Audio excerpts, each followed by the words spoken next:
Good morning, good day, good evening. Welcome back to Elden Ring.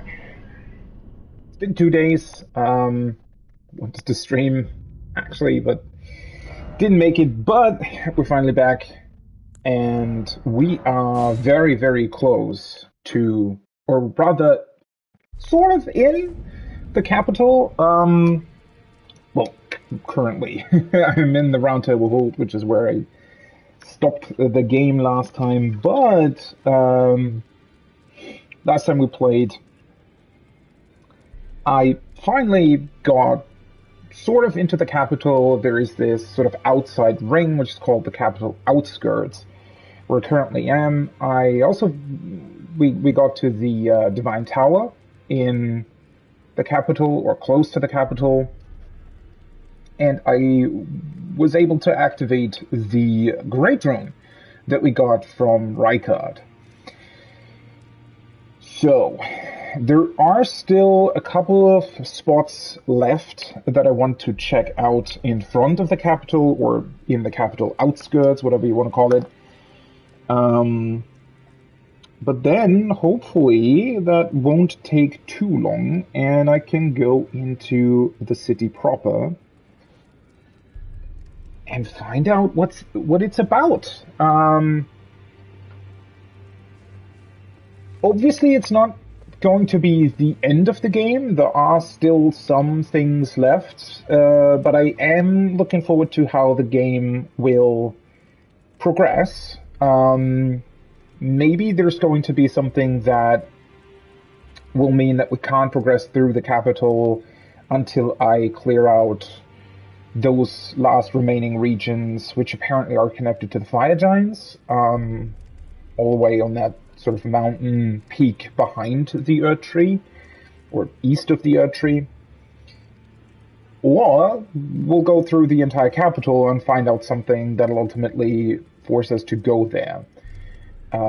Technically, I don't really have any kind of specific quests, other than, I guess, what you would call the main quest, which is we'll go to the capital and reunite the Elden Ring, basically.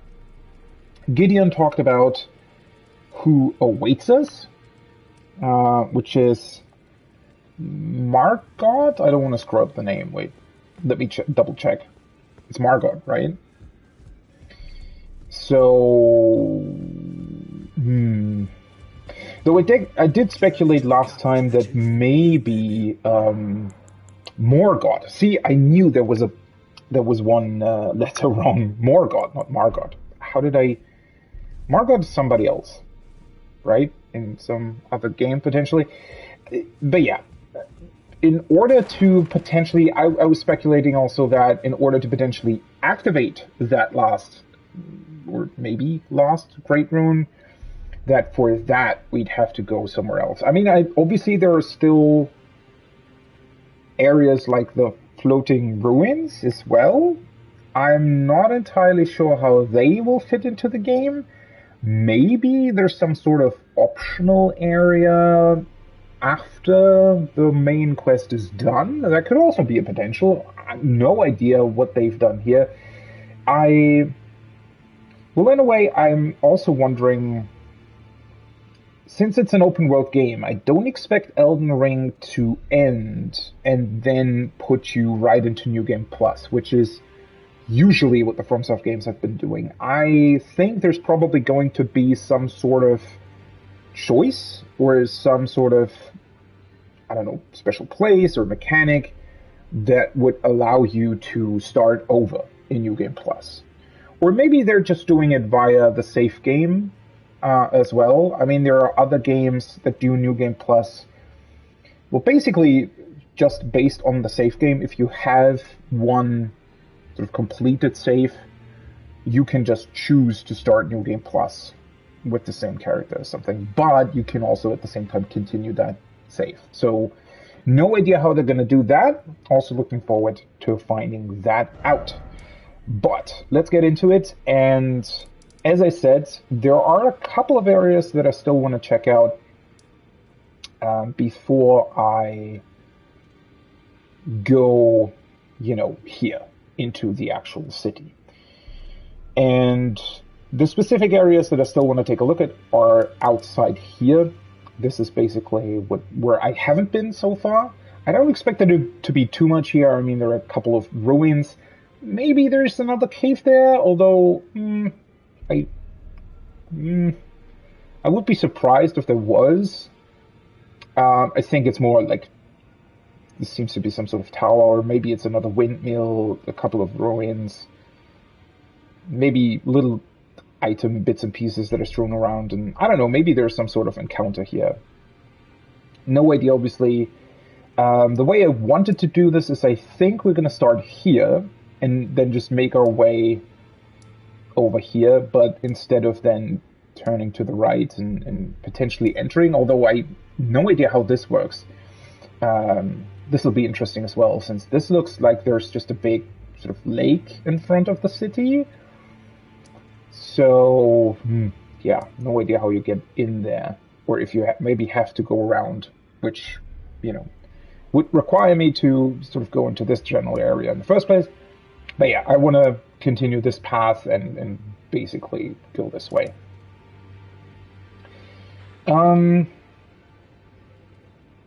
One question being, I just, in my head need to think about, was there potentially any kind of other thing that I want to do? There are still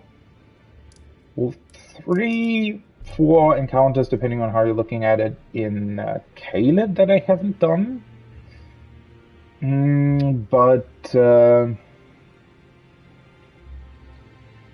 Well, I'm not sure. They're gonna take some time. I'm not even entirely sure how important they would be in the grand scheme of things. Probably not that important. Maybe a little bit annoying. So, you know what? Maybe at sort of the end of the game or something, I'll go back to Caelid. I currently just don't really feel like doing that, and it's just a couple of sort of side things. I don't think it's necessarily going to be too important. Before I jump into it, did I change anything about my equipment? Not that I know of. I don't think I'm gonna need these anymore. Did I end with runes? I did level, but the amount of runes is not worth, doing anything with currently. Alright, let's jump into it. Let's continue here in the capital outskirts. Also, I wonder if we're gonna see, technically I've already seen a couple of sort of different growth states of these tree saplings. So I wonder if we're going to see more.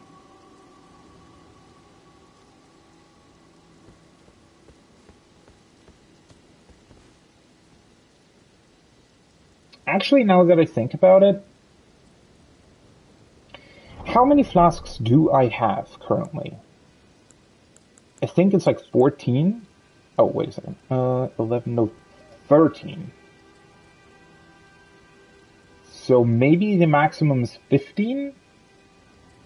Would make sense, right? So that would mean there are 10 more golden seeds to find, I think. It's quite a lot, actually, but... well, this one had 2, so I'm wondering if maybe we'll get them fairly quickly here in the capital. You know what? Let's just take the stairs first. This actually looks somewhat empty, so... But I don't think they're gonna put, another tree sentinel encounter here or something. That would be a bit too weird, considering that we already had that. But there seems to be some sort of encounter.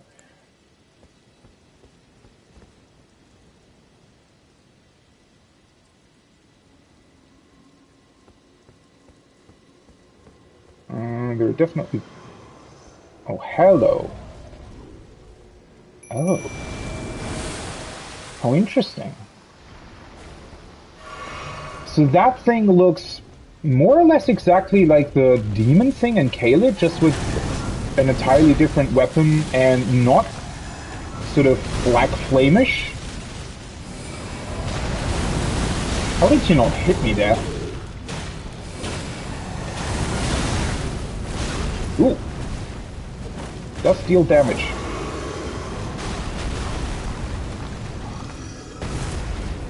Once again, really confused why this thing doesn't have an HP bar? Like a boss HP bar? I don't know what.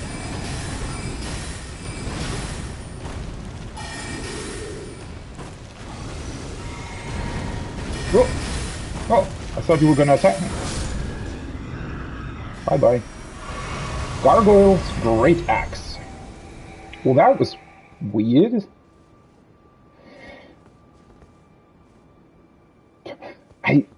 I honestly think by this point that they just sort of... Maybe it was dependent on whoever designed an area. They probably had some sort of freedom in saying what is an actual boss enemy and what isn't. And maybe a couple of developers just were, I don't know, more sort of stingy in what they considered to be an actual boss. It's just very curious. I would have thought that they would have had some sort of consistent guideline as to what would be considered a boss or not. Then again, maybe there are some, I don't know, technical, well, not necessarily limitations, but certainly something that would make them decide that this was not a boss fight with a proper HP bar. I don't know, it just seems... Because this is basically... well, more or less the same encounter that you get in Caelid in front of the Beast Sanctum, right? Just with sort of a more angel-like version of this gargoyle instead of the black one with the black flame stuff. But this one is not considered a boss encounter. The other one is, though. Yeah, no idea. Let's take a look at the axe that it dropped. I'm honestly wondering, I think there has to be something to that. There has to be some sort of, I don't know, engine specification or whatever, something, right, that would determine that they couldn't make this a proper boss fight, or maybe didn't want to because they limit their loading or whatever. I don't know. 24 strength. Bronze great axe wielded by valiant gargoyles. Just like the wielder, the missing parts have been mended with corpse wax, a patchwork of champions. Did we ever really get an explanation as to what corpse wax was? I know that a couple days ago I speculated about it a little bit, and also there were sort of... Isn't corpse wax technically also considered these sort of magenta-like flames that a couple of enemies use? So that can also be used to mend weapons? It looks like, yeah, honestly, it's sort of skin or almost like parts of dead people that have been sort of mushed up and used to mend the weapon. Okay, let's see. This is just an open area. I don't think this will necessarily have anything important.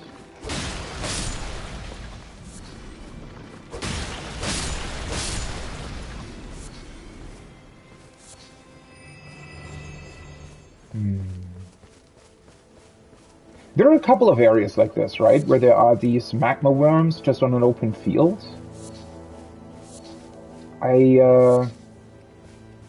So far I haven't really understood what they're even doing here or why they exist like this. Yet another sort of random element. Seemingly random element, right? It's always, I don't know, you'd think that there is some sort of deeper meaning behind it, but maybe there isn't. Okay, I was already down there, so... Ooh. Let's see. Nothing else here, so let's go back to the steps for the time being, and do need to check out the other side of the staircase. Don't necessarily think there's going to be anything of interest there, necessarily. Then again, you never know.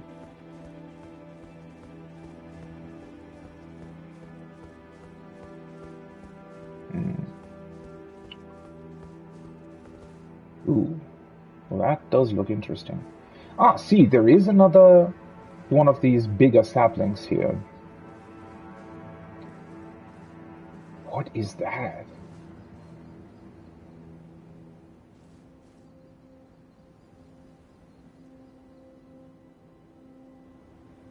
It's very quiet, isn't it?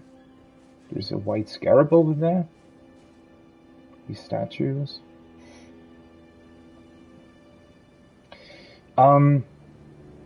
Sort of looking at this, right? Do you think that they planted these earth tree saplings specifically here?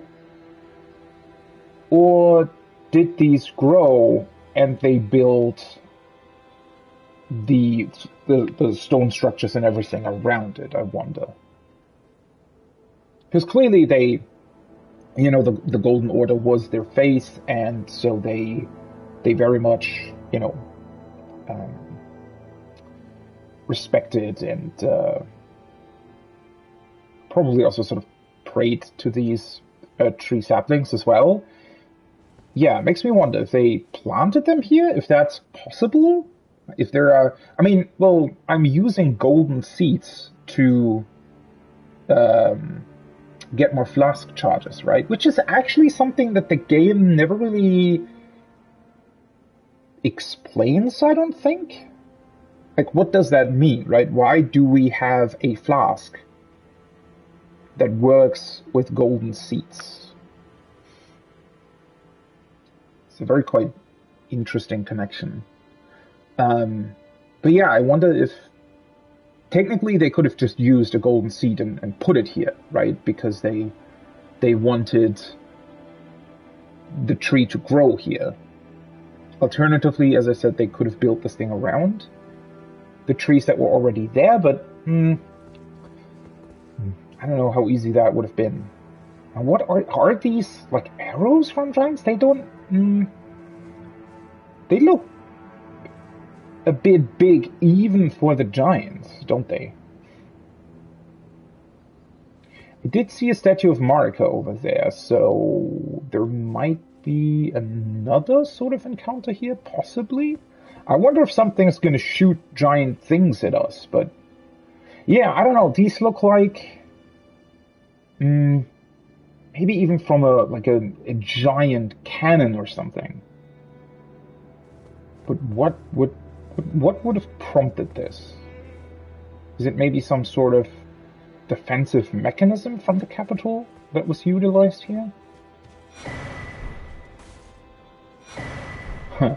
I actually find it very interesting that there are so many golden seeds here, because if you manage... I mean, technically there aren't that many enemies here, right? If you start off the game like with a somewhat new character, and you know of these, or maybe just for whatever reason decided to come here very quickly, you'd actually be able to get a lot of flask charges very, very quickly. I'm actually trying to remember, how quickly would you be able to get here?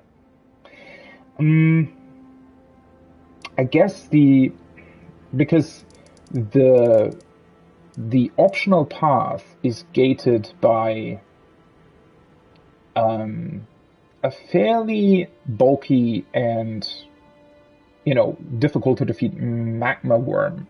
Not because it's a magma worm, but because it had, I think, a lot of HP compared to a lot of other boss fights. So that's how they're sort of gating this optional path.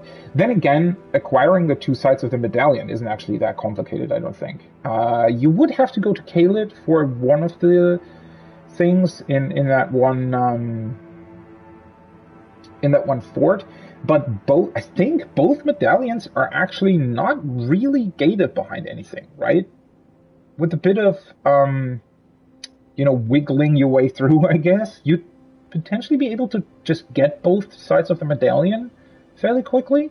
And then if you can use the lift, there really isn't sort of anything gating you from just coming here and picking up the golden seeds. Because technically you could just run by everything.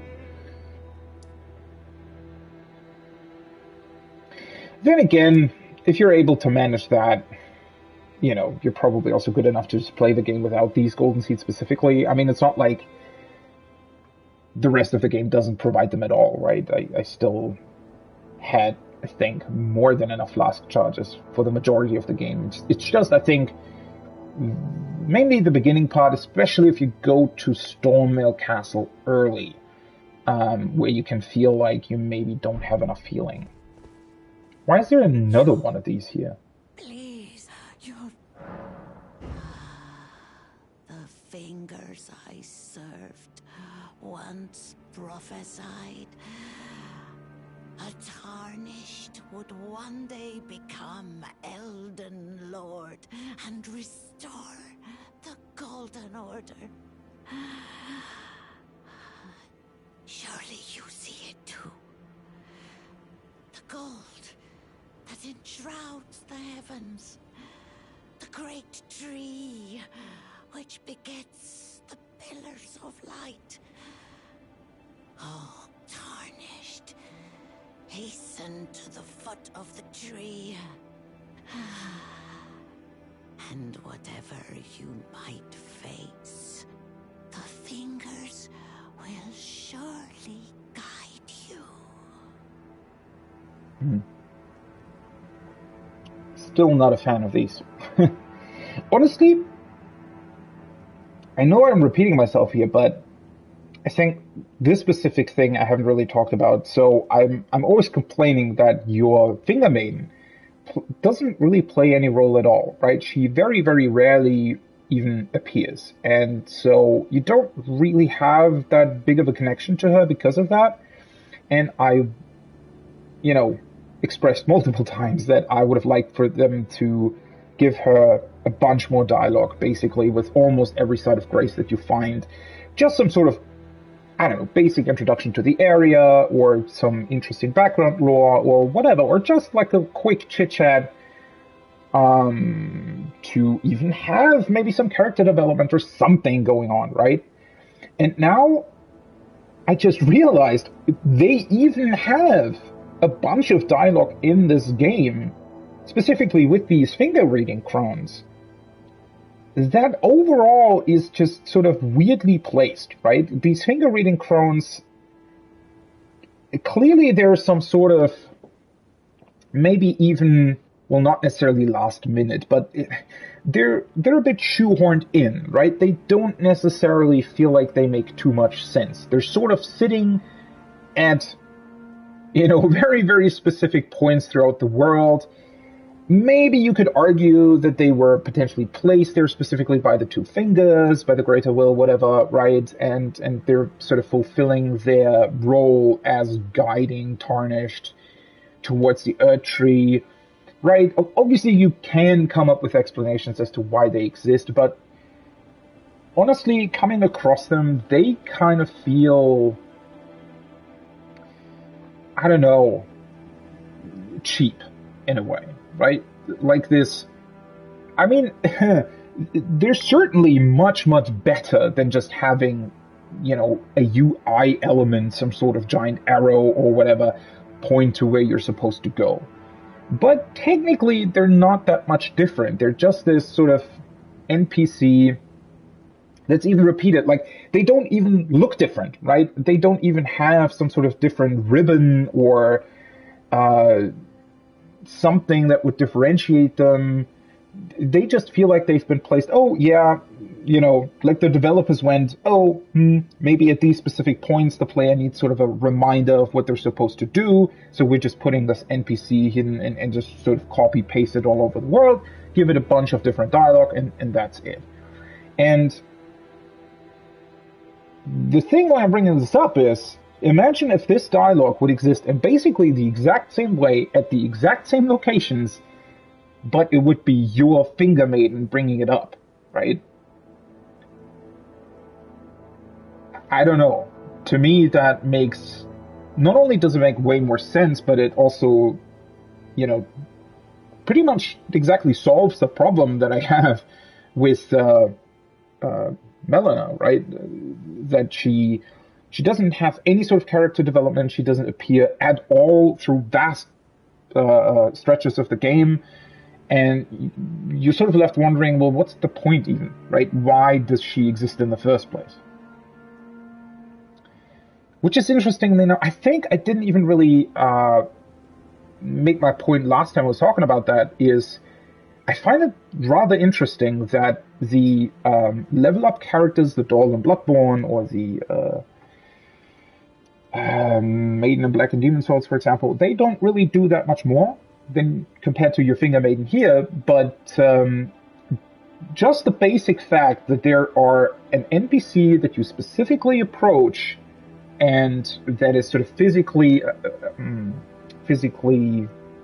exists in the world and is not this ghost that only appears at very specific points, already makes them way more way more memorable as a character, right?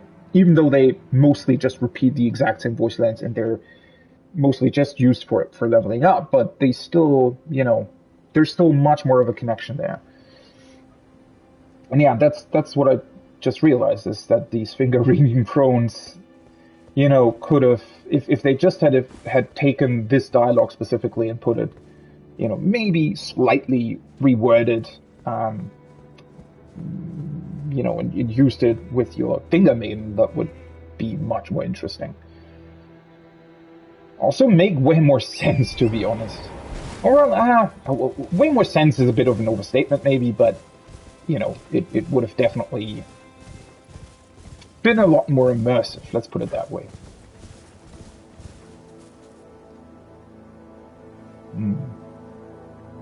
There are rather a lot of these things. I mean, clearly these are some form of weapon, giant piercing arrow, something like that.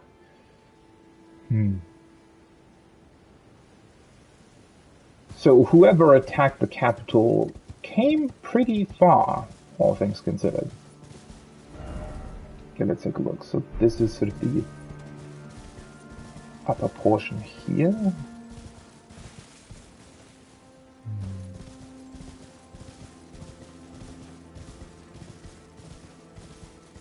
It looks as if there would be some sort of small encounter here, but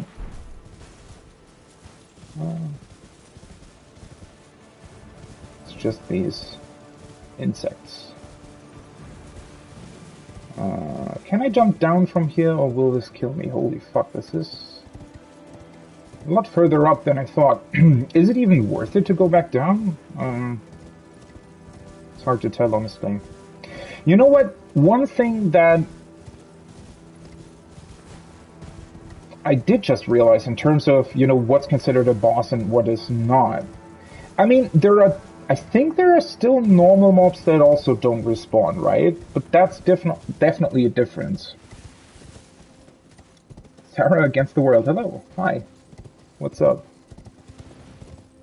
That's definitely a difference. I think this thing might respawn.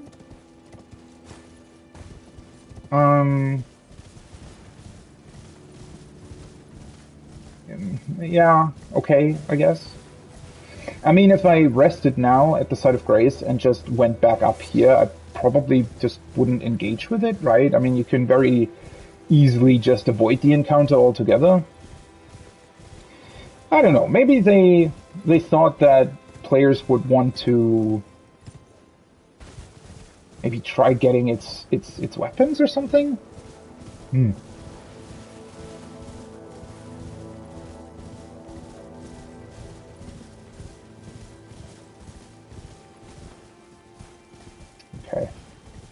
Well, kind of expected there to not really be anything here, to be honest. Unless, nah, I don't. Wouldn't really make sense for there to be some sort of cave. Then again, maybe it's a bit of a shame that they never really let you access these giant outer walls. I know that probably would have been pretty complicated to do, considering that, at least in theory, they would have to have a lot of interior rooms and stuff, right? So not letting you go in there probably makes a lot more sense from sort of a development standpoint. Especially with a scale like this, right? I mean, imagine if we would actually be able to go in there, theoretically, right? Every one of these pillars would have to have, staircases leading up and down, and then there would have to be probably sort of soldier barracks and all that neat stuff. And I think, yeah, modeling all that would either be very, very sort of repeated and boring, or it would just be way too much work to model. Sort of makes sense that they didn't do it. Space for DLC, that's actually, that's a good question, right? Considering how successful the game was, they're definitely gonna release DLC for this. I wonder if they would go the route of putting stuff into the existing world. Because usually games tend to just add on completely new areas, typically, instead of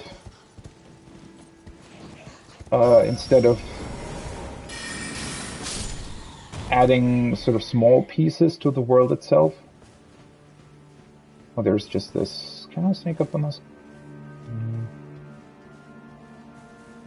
Honestly, don't want to summon specifically for this. Feels almost like a way. Of course.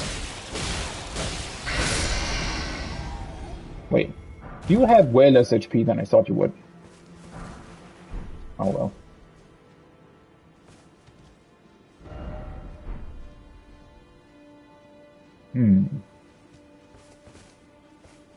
It's actually quite hard to tell if these are supposed to be just giant arrows or if there's something more than that. I mean, arrows would probably make the most sense, but... Is that all there is here?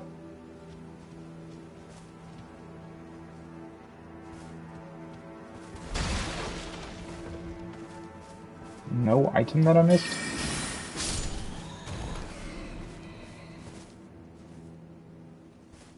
It's actually a bit funny that these flying enemies have the most trouble getting away from my sorcery. Most ground-based enemies have way more effective dodges, it feels like. A golden rune. I halfway expected there to be some sort of giant skeleton appearing here. But I think I said that last time as well. I actually like that they decided to have these pretty big open areas here without much stuff in it, because it puts the focus on the capital itself and actually makes this, feel a lot more grandiose, right? It feels like this really, really old battlefield that has been left over, and the only things that exist here now are, bats, smaller creatures, and maybe a couple of specific leftover things like that demon angel thing. I do see a troll though. Definitely is good storytelling, yeah. I do agree with that.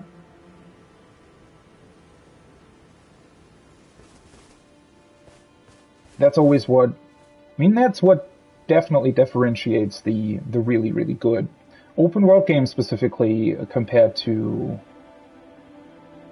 well, your typical Ubisoft trash. I know I hop on a lot of... Like, I always go with the Ubisoft, but it's just, you know, everybody knows... Most people, I think, would know what I mean by that. Because, unfortunately, a lot of games have this weird... I don't know, this weird assumption that they make, that they think the player constantly needs something to do, whereas it actually makes a lot more sense to just, you know, have these places speak for themselves. Especially if they look like this, right? The whole environment is so impressive and interesting that it doesn't need a billion different things to find here. Because it's just interesting by itself already.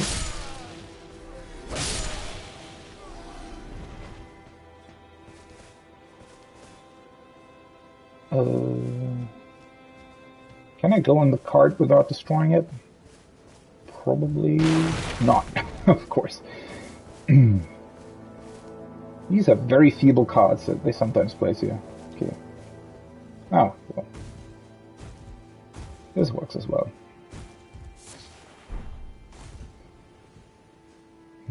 Just want to make sure that I don't overlook items. I don't expect there to be anything too rare or interesting here, but...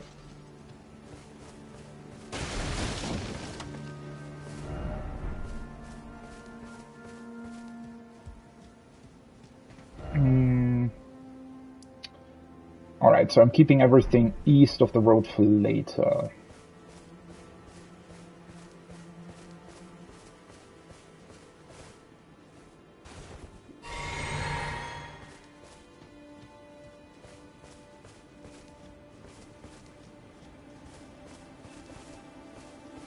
A couple of these guys are still here, though. Looking for...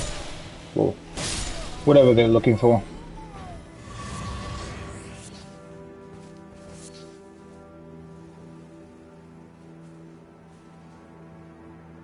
I wish there would have been something by now that told me about the significance of these translucent banners.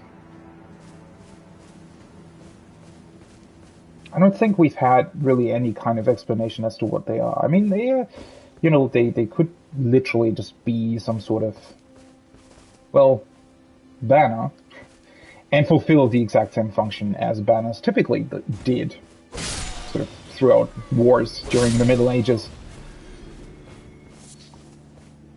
I do have a feeling, though, that they might have also had some sort of magical function. Potentially being, well, not necessarily teleport points, but certainly something that could be utilized in battle. Outer Wall Battleground. Okay, judging by the Guidance of Grace, I do think that I probably have to go this way and can't actually enter here. Well, I'll come back and try it.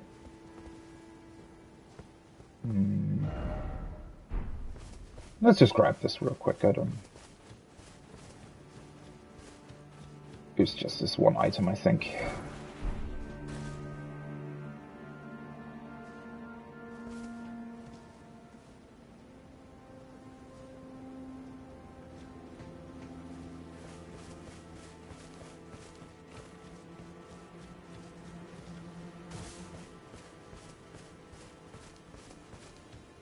What I do find interesting, though, looking at this giant, enormous, massive fucking door, or archway, it doesn't have an actual door, interestingly enough. Maybe it had at one point, but nothing necessarily seems to suggest that was the case. Maybe they had some sort of magical barrier. Because you'd think that they had some sort of way to prevent enemies coming through here, right? Or maybe they just thought their defenses were you know, good enough to repel any sort of attack.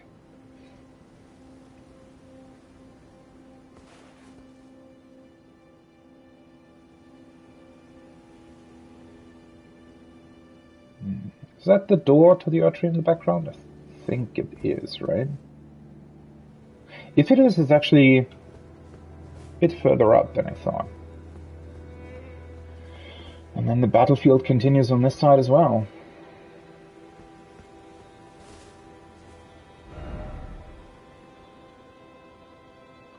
Let's look at the right side first. Interestingly enough, there are still a bunch of soldiers around here on the outside.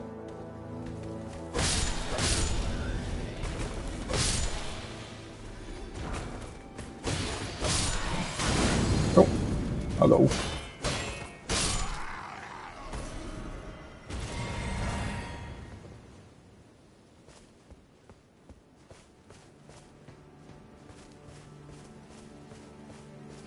See if there's anything of importance in the vicinity here.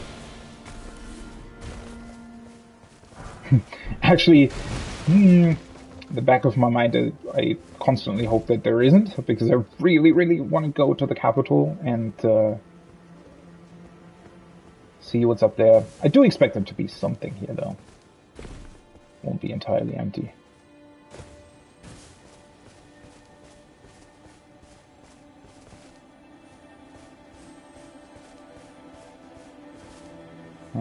That's a white one, right?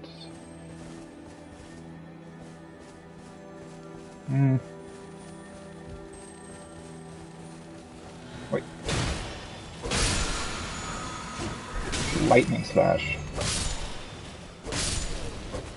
God. How did I miss him?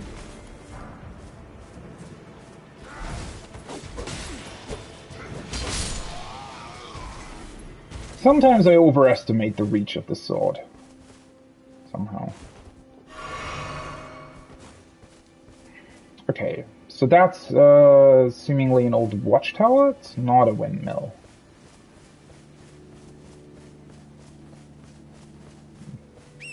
This is quicker.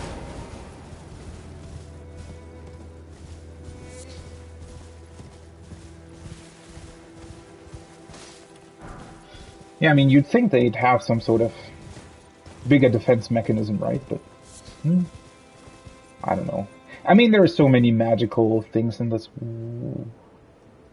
world. The hell is that message doing over there?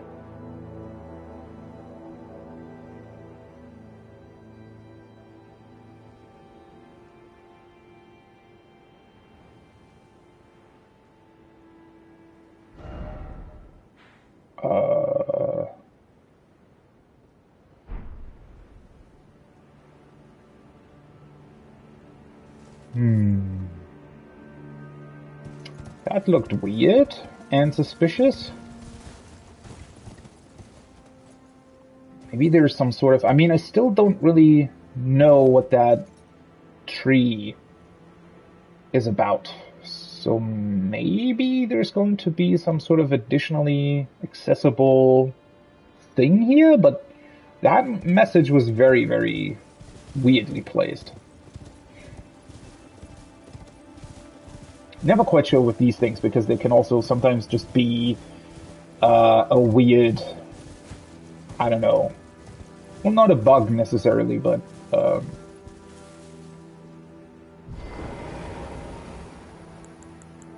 well, this will be quicker.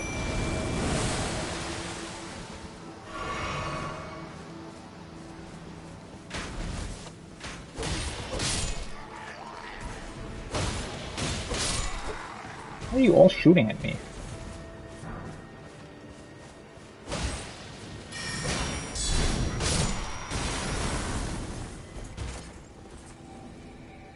The others don't even care about it. Okay, this does seem to be more a normal watchtower. What's up with you? Ooh. Okay. Still managed to do it. For a second there, I thought he was going to attack me before I I would be able to get my attack off. Wait, where the hell did my mimic go?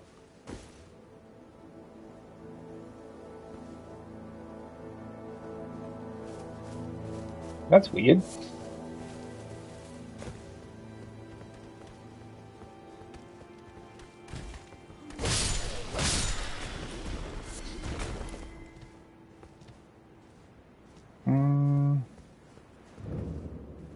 Highway Lookout Tower.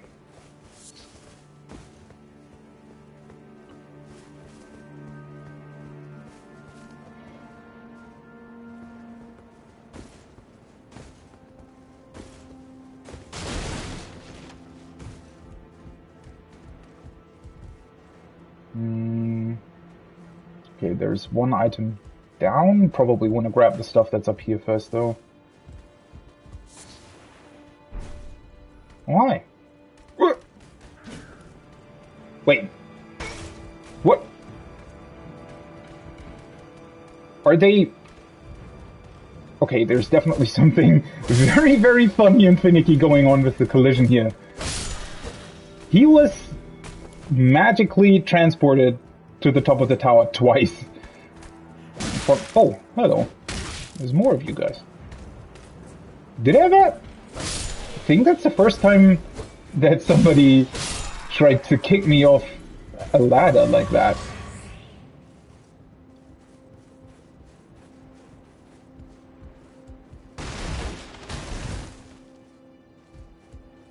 Oh yeah, in terms of the messages, you're absolutely right. People like to troll with those. But still, there has to be a way to do it, so I wonder... Sometimes there's some sort of weird collision thing going on. A great bow. Ooh, is that the great bow that the knights are using in front of the... Or on the big highway that leads towards the capital? It might be. I think it is. Yeah, I think that's what they're using, right? Enormous great bow, larger than any man. Cannot be drawn with any ordinary level of strength, but the force of its shots is extraordinary. A great bow can only fire great arrows. And through, powerful archery skill using a great bow held in an oblique stance. Ready the great bow, then twist the bowstring to fire a mighty great arrow that can penetrate through enemies. 20 strength isn't actually that much. Considering what some of the great hammers and whatever need. Well, I guess a great bow wouldn't necessarily be too heavy, but I mean the strength is more for the for actually being able to draw the string, right? Not holding the bow.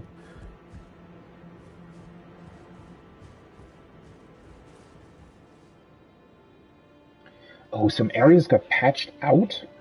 Really? Like entire area things? Isn't that usually... I guess, I mean, maybe there's a way to get around that? Oh, hello. Didn't realize there was still somebody there. Don't they usually require you to get to the newest patch to be online, though?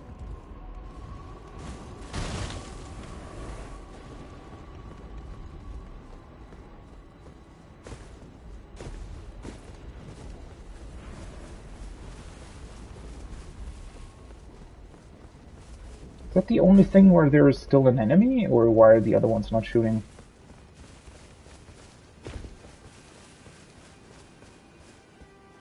Right. Were you just too lazy while your friend over there is doing all the work?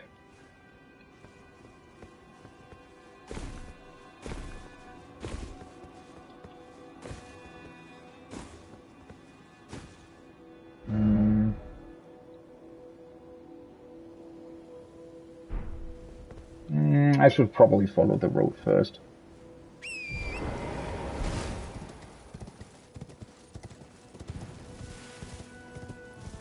Oh yeah, I mean, I've definitely seen a couple of messages that looked like they were on top of sort of weird rock formations that weren't necessarily supposed to be accessed. I think at some point on some castle or whatever, I also went up to a wall that looked like it wasn't necessarily meant to be walked on. Because, I mean, you usually recognize that, right? Because most sort of... Can you please hit him? Most actual play area has, well, at least a couple of details in it, right? Boxes and stuff that you can destroy. And sometimes there are just these weird walkways on walls that don't have anything on them at all. Which is always sort of a hint that it wasn't necessarily meant to be accessible.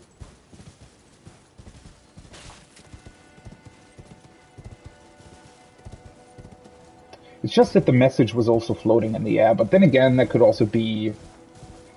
I don't know how they actually do that. I mean, could have been that the message just got placed a couple more feet in front of where the player was actually standing. Okay, they're really handing out the golden seeds here, though, don't they?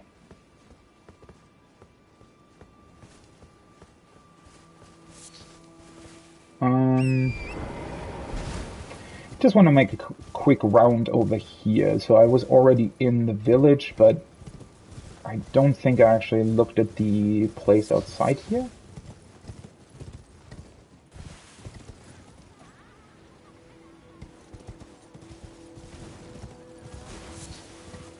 Oh, right, that's what you also... Right, the messages do stay if you've ever placed one, right? Because they're still sort of saved on your character. Ah, that makes sense, yeah.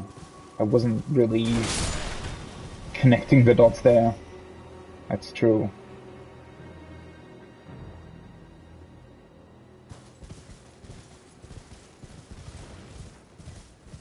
I guess I don't really... Yeah, I mean, how would you do that, right? They don't really have a way to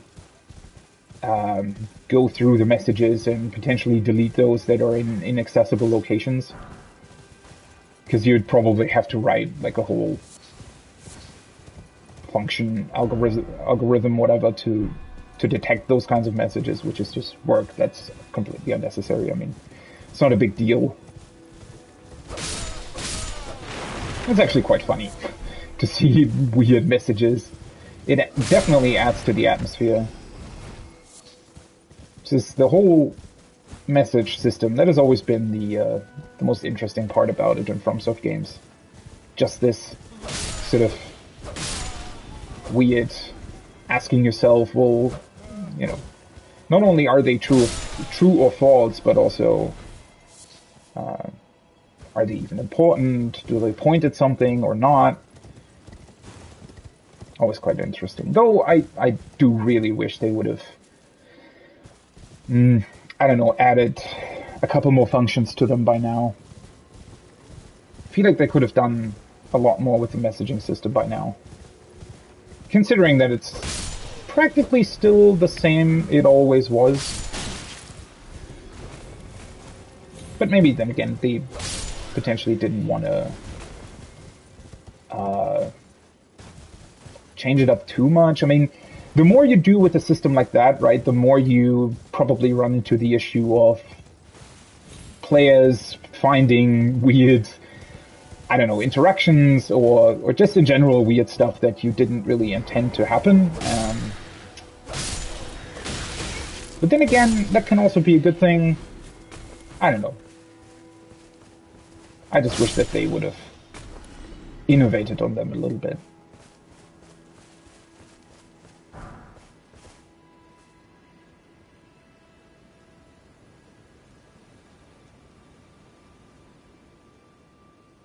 Your favorite message is dog?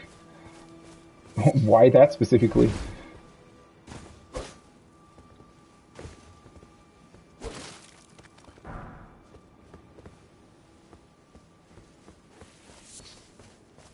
Yeah, in terms of the golden seeds being handed out here in the capital, I think they probably wanted players to sort of catch up, right? Which is actually pretty neat now that I think about it, because they essentially managed to find a little bit of a catch-up mechanic for people who maybe didn't explore, you know, a whole lot of the world, and so they potentially didn't find a lot of golden seeds. But then when you actually get to the capital, get to the Erdtree, they have a bunch of them just lying around here. But the interesting part is it actually makes sense, right? Because there obviously would be more of them close to the Erdtree, which is very, very cool. I always like it when these sort of little details align with the lore or the way the in-game world is supposed to be set up.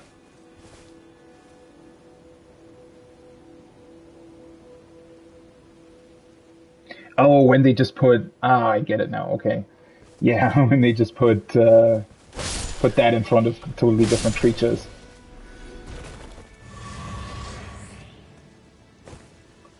Which is also quite, yeah, definitely, well, obviously one of the favorite parts, one of my favorite parts, and also the favorite parts of the community, I guess, that they create these little sort of inside jokes with the messages.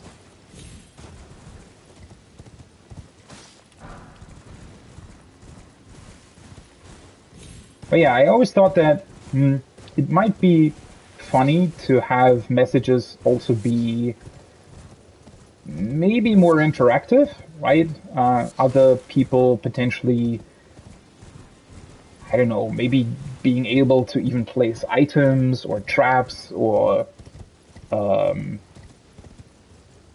something like that. I mean, they also do have the functionality that you can attach an emote to them, which is always really cool if you find messages where somebody's actually pointing in a certain direction, stuff like that. But yeah, that's obviously a difficult thing to pull off and to make. Lightning Ray Bolt, cool. A difficult thing to implement because you're never quite sure what players are going to do with it, and it might I don't know, might distract from the world itself too much, or it might create situations where players that just want to play solo but also have the messages. Oh, hello. The hell are you? Oh! I did not expect to find something like you here. Oh, let's...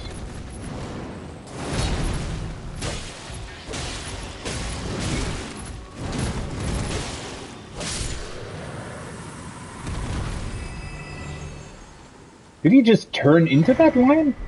Oh, lovely. It's here. What the hell was that about?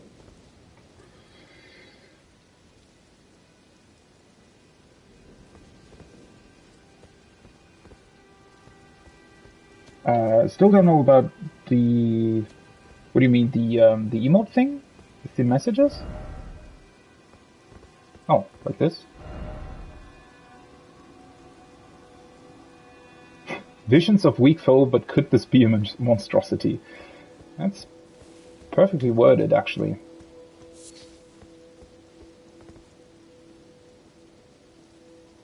It's also very strange, so... I do somewhat think that these lion-type enemies... I mean, just by the pure fact that they are lions, are probably closely connected to the capital.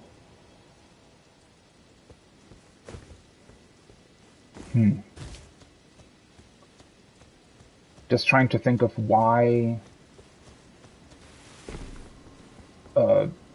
like a more human person would turn into one of them,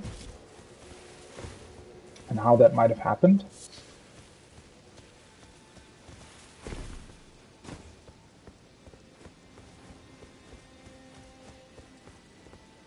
I actually, have I even ever written a message so far?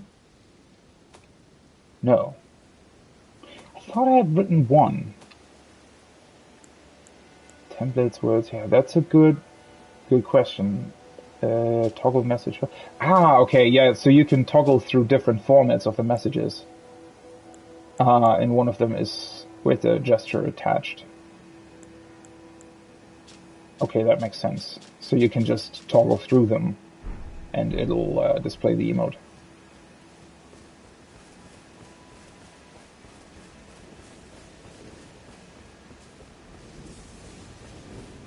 Though that must also probably have to play around with that a little bit to make the emote actually work the way you want it to.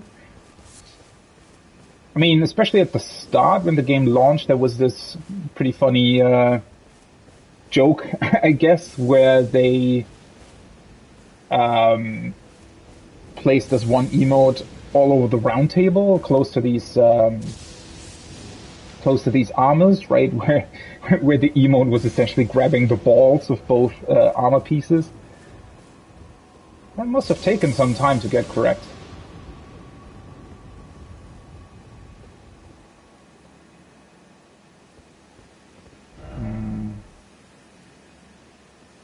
Okay, another graveyard here.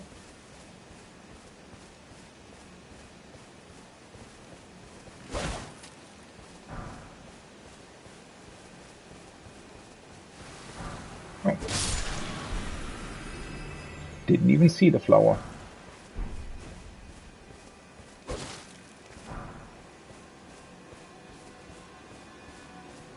Oh yeah, they're in the ground. That's why.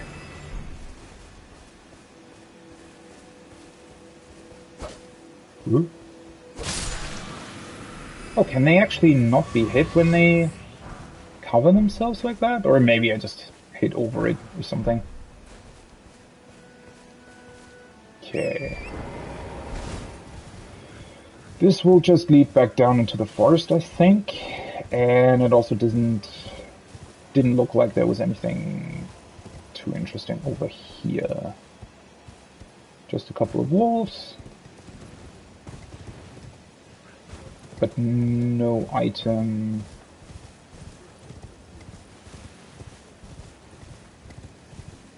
Or cave or anything. Okay. That's fine.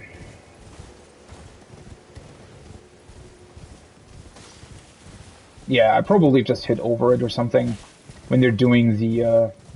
Sometimes that's a bit weird. It's also weird when you try to hit the invisible scarabs that are running all over the place, where you sort of have to a bit awkwardly target on the floor to hit them.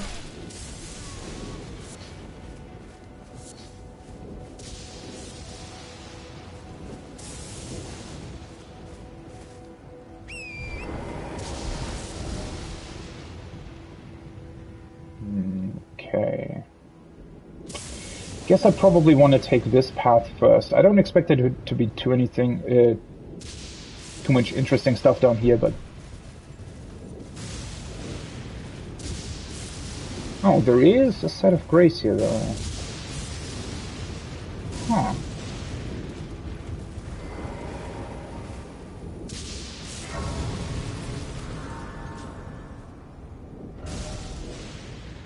Rampart side path. Maybe that's actually some sort of enemy, now that I think about it. It's usually these lightning strikes occur where there are these lightning flowers. But this seems to be potentially bigger or more dangerous.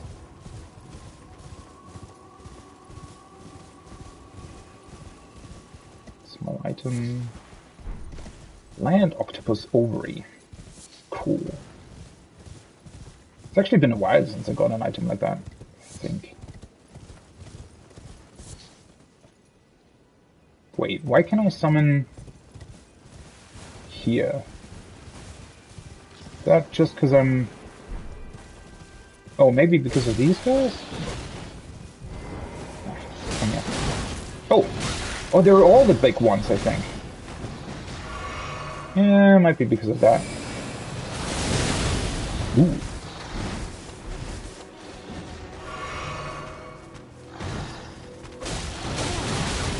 Oh, shit.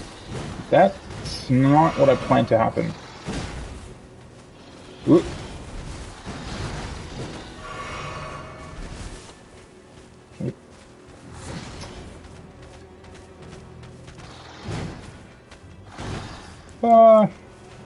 You're a bit annoying. It's always with multiple enemies very, very hard to make sure they don't weirdly double up on you. Well, we're almost dead.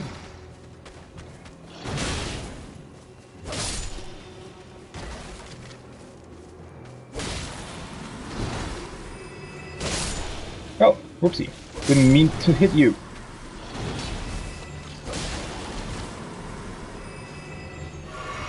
Okay.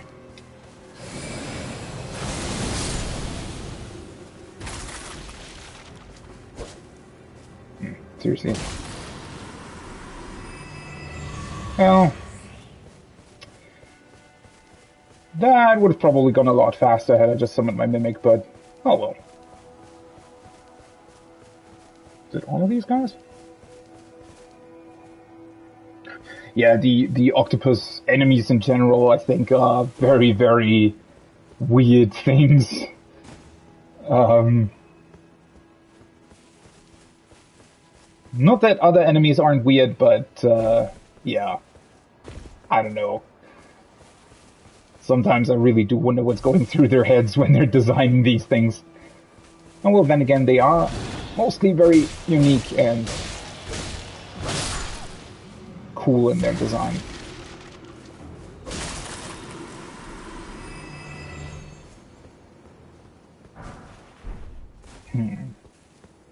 All of these big skeletons for nothing? Except a couple of runes? Seems like it. Wait. What? Is it you that made that sound? Thought for a second there was another skeleton coming out of the ground, but doesn't seem like it. Do I want to jump up from here, or do I want to go back? How much healing do I still? More than enough.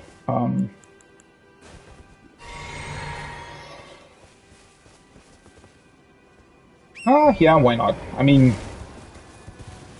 since I'm here, might as well jump up from this point. I so rarely use these wind currents. Okay, so there are these flowers here. Which explains the lightning. Well, I guess it's just a bunch more than usual? They see another field over there.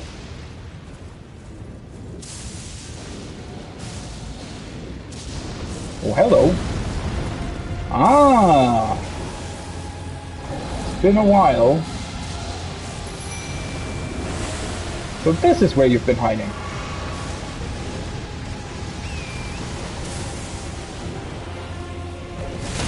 Whoa! Holy shit.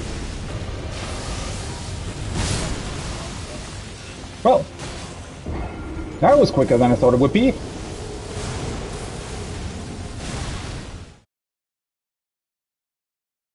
Huh. I thought I would evade his first attack. Wow. Isn't that the same dragon that I encountered? You know, wait, where was he actually? Here, right? Yeah. He came flying down this way. I don't remember him dealing this much damage.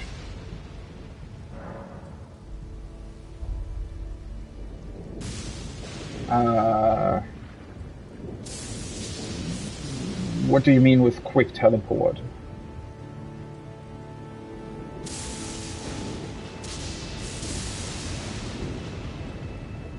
Just sort of jumping between the sites of grace, or?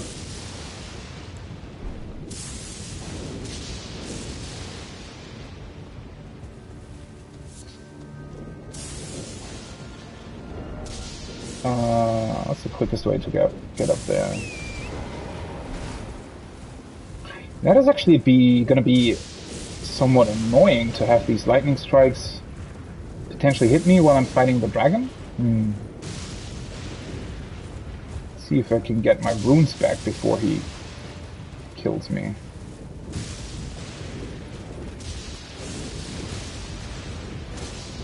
Also, since I'm here, let's quickly grab this item.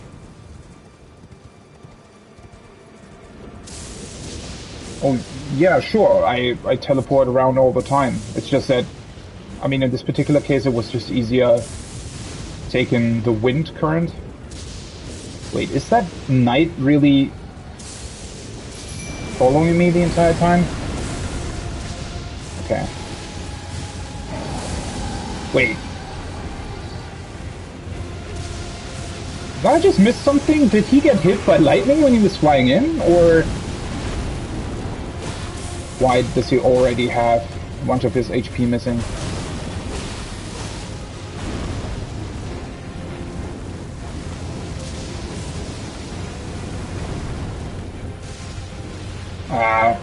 I also forgot to...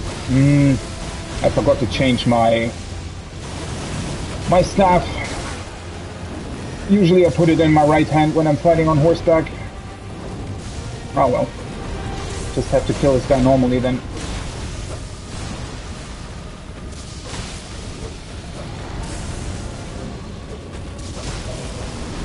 Ooh.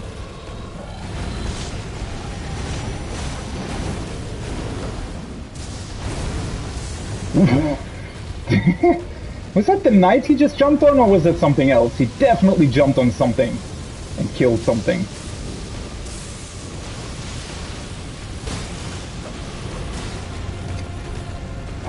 Do you have to stand so close to the edge? I hate it when they do that. Yeah, it might have not been the knight, might have been like a normal enemy or something.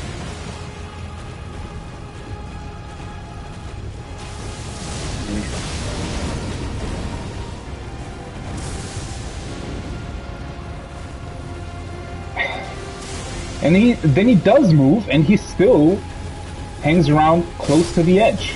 Oh well.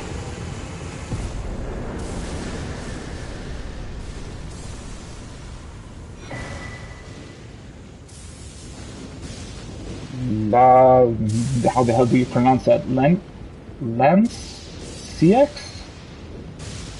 Lanciax Glaive?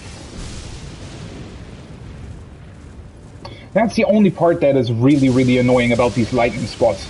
I like the idea of these flowers producing lightning, but when you're close to them and there's just lightning going on non-stop, that can get annoying. Oh well. I can take a look at the sorcery over here somewhere.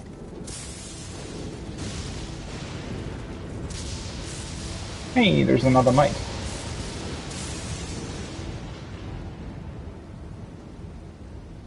Yeah, when he was flying in, right? I actually need to take a look at that later and see whether or not he was hit by something. That was actually a significant amount of damage. So if that was really possible, and him being hit by that, it's actually pretty awesome. I wonder if you could, when you were fighting him solo or something, if it might be a viable strategy to lure him to the lightning flowers.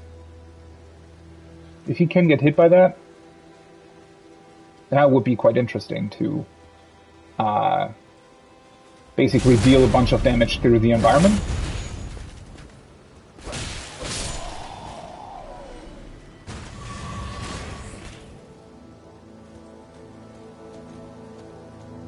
Let's see what this says. The routing of the ancient dragons. Godwyn the Golden fought to the last, earning the friendship of dread Fortisax? Is that another dragon?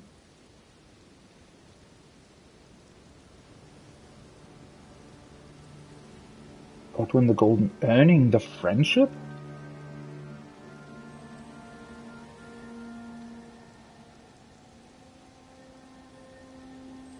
I don't quite remember what they were doing with the dragons. Weren't they fighting them at first?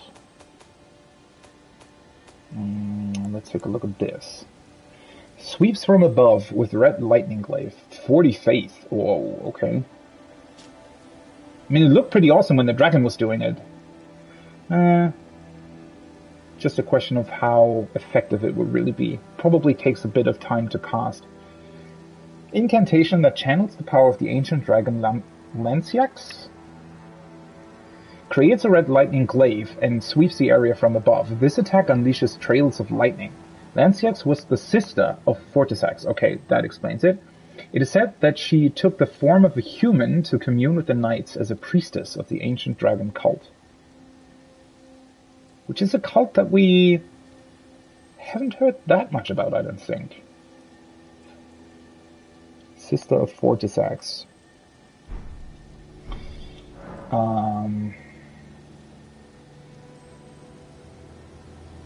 Earning the friendship of Dread Fortisax.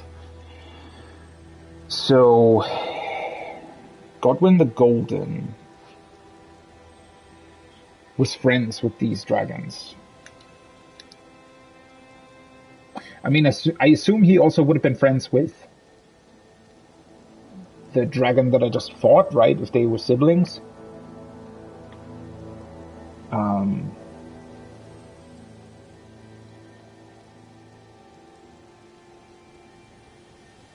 I wish this would explain a bit more why.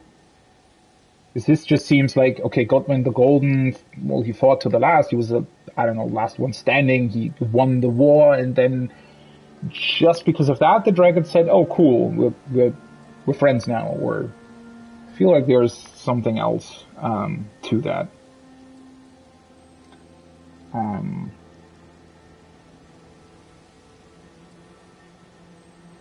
He had a friendship with the dragon Fortisax.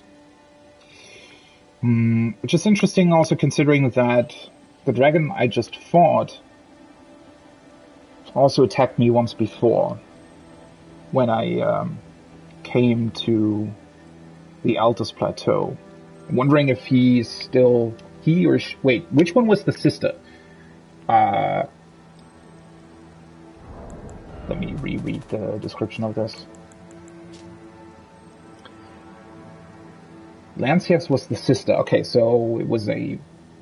Well, technically, I think are dragons even male or female?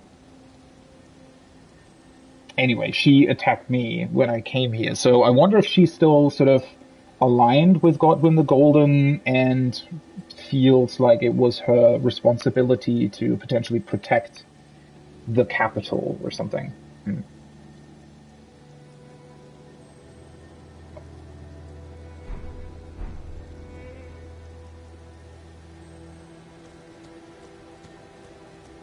Also, why... Oh. Never mind. First it looked as if a goat was... Lightning ram. Oh! Wait. I was wondering why they have this golden fur. It's actually because they're aligned with lightning. Oh, that's fun.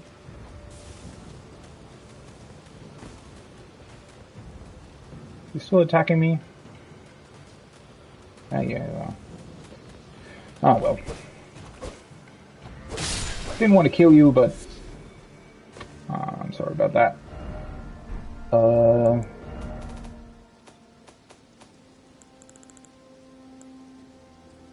What's the Ash of War doing, though? Lightning Ram. Skill inspired by tumbling rams. Let out bleed, then tumble forwards clad in lightning.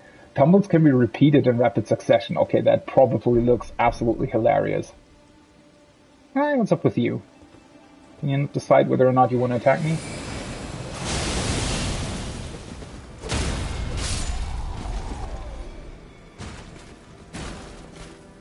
Hey, golden great shield. Leyndell Knight gauntlets. The gauntlets probably... I think I already have their armor and looked at the description of that. So I don't think they would have anything new for me. They might look pretty cool with my outfit, though. Gauntlets worn by knights want to defend the royal capital of Leyndell. Time is yet to dull the luster. Because I'm still wearing my starting gauntlets. Let's see. They're actually not that much heavier. I would still be at medium load.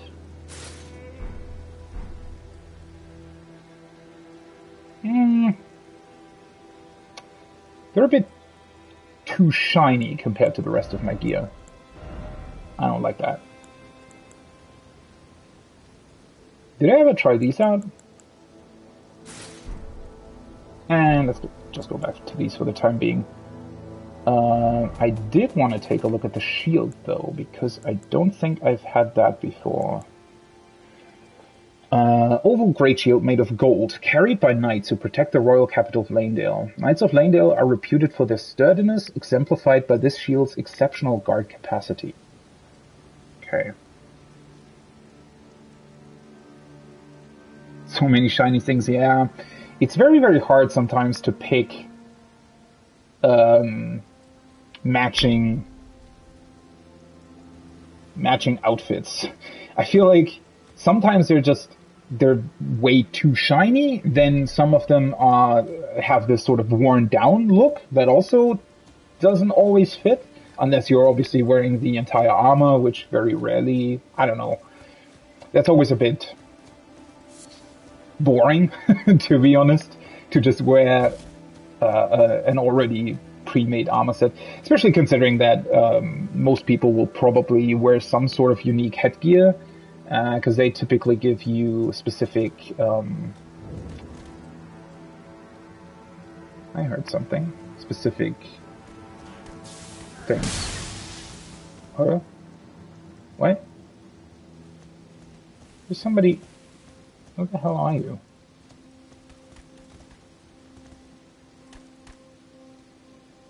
Oh, there you are. That was weird.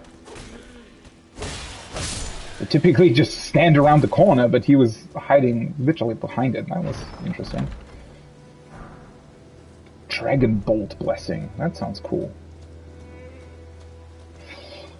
But yeah, the makeup of the armor and the amount of details that it has and everything, it's very, very hard to find matching pieces, actually. Which is kind of cool in a way, because that means that there's definitely a lot of very unique looking stuff that you can equip. But it does sometimes makes it hard to find matching pieces. Yeah, and that's another thing with the early game stuff. Yeah, I feel that as well. That's actually been... I wouldn't really call it an issue, but it's definitely been a thing for me as well in other FromSoft games, where sometimes the really cool stuff is somewhat late game, and on like a first playthrough, it's sometimes really, really hard to find stuff that you like. I mean, for the longest time during this playthrough, I've been running around with the what's it even called? Like this assassin starting gear, because it looked so cool. Wait, let me actually check what the name was. This one, right? The Confessor armor. Because you have this really, really cool black cloak. And for the longest time, I just didn't really find things that I wanted to swap for it, because it just looked so awesome. Especially together with the black hood that you get. This one. So it's taken some time for me to find something else that I wanted to wear.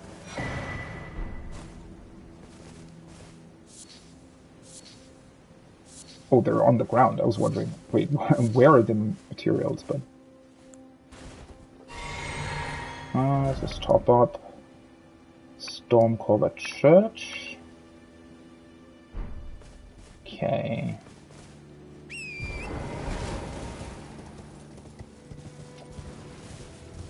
Looks like I got everything here.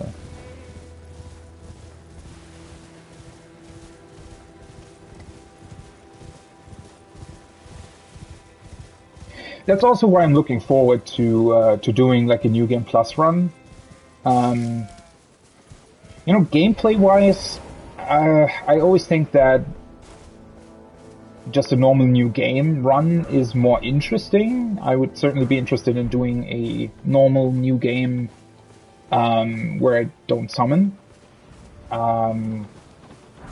That would probably be very interesting. Can you stop attacking me? I don't want to kill you guys.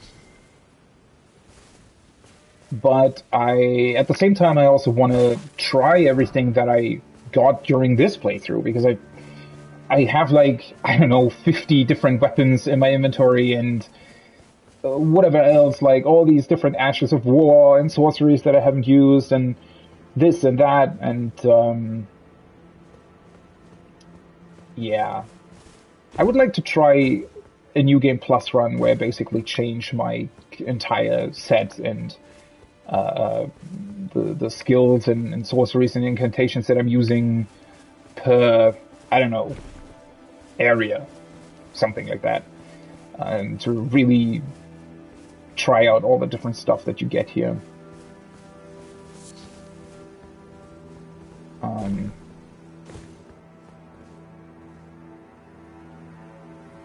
Then again, I guess if you've already played through the game once, you can also specifically just target the things that you'd like to get on a new game playthrough, which is definitely a very, very cool thing in how they've set up the world, and with these transporter chests and other neat little ways to get around. I think you can very, very quickly get to the stuff that you'd want for a specific build, even on a new game playthrough, if you already know where it is. Okay, I think there's probably going to be some sort of enemy here. Let's see. But then again, that would still limit you somewhat, right? I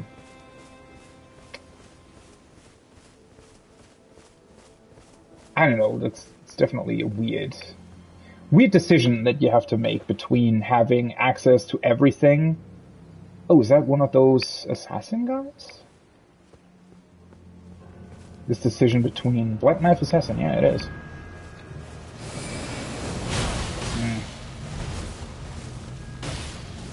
Well, he's doing the flame stuff.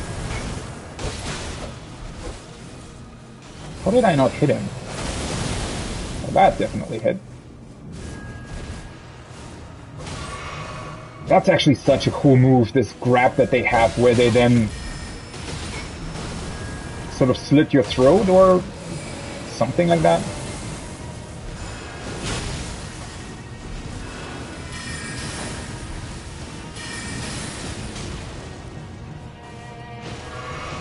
Ah, well. Together with the Mimic, they aren't really that hard to defeat, but Black Knife, nice. On their own, they can be quite challenging. I mean, the one, at some point I fought one in an Ever jail, I think, that was giving me some trouble. They're definitely very, very quick.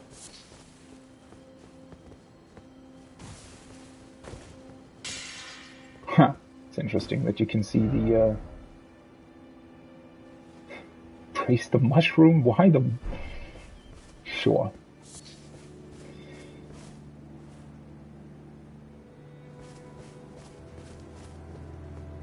Which is, I don't know, visually these banners are such a cool idea.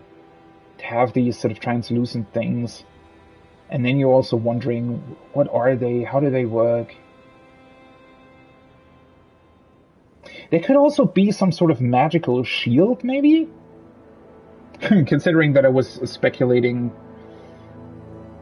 about why they didn't really have any kind of door earlier in that giant archway. Maybe they didn't need to because these things acted as somewhat of a shield. Ghosts from previous battles might also be a thing. Vodka and pizza, certainly an interesting combination. And one that can work.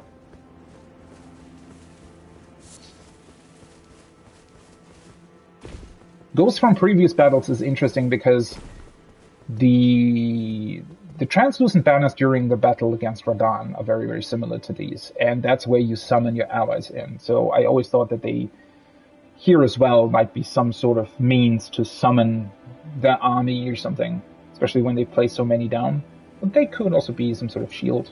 I mean, they can be a bunch of things, right? It doesn't, just because they're doing one thing doesn't necessarily mean they're not also doing something else, especially considering how imposing and important they look.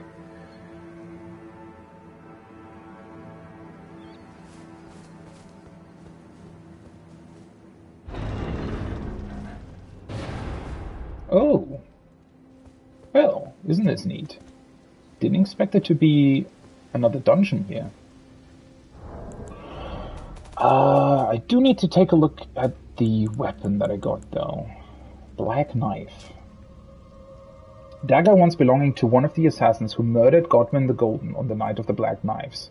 A ritual performed on the oddly misshapen blade imbued... Oh, a ritual performed on the oddly misshapen blade imbued it with the power of the stolen Rune of Death. Which is probably this sort of cracked surface that it has, this black whatever it is running through it. It's pretty great imagery. Unique skill, Blade of Death, unleashes the power of the Rune of Death to fire of a blade-like projectile. In addition to dealing immediate damage, the blade reduces the enemy's maximum HP and continues to wear down HP for a while. Yeah, that's what he was using against me. Certainly a very interesting effect. Though I don't necessarily think it's stackable. It can, like, you can obviously inflict it again and again, but it won't take the maximum HP further down. It's just this one chunk that it takes down. Let me take another look at my key items. It's a Black Knife print. On the Night of the Black Knife, someone stole a fragment of death from Malekith, the Black Blade, and imbued its power into the assassin's daggers. This mark is evidence of the ritual and hides the truth of the conspiracy. I thought I had something else as well that looked much more like the blade itself. Although that might have been a thing that I gave to Ranni at some point. I think.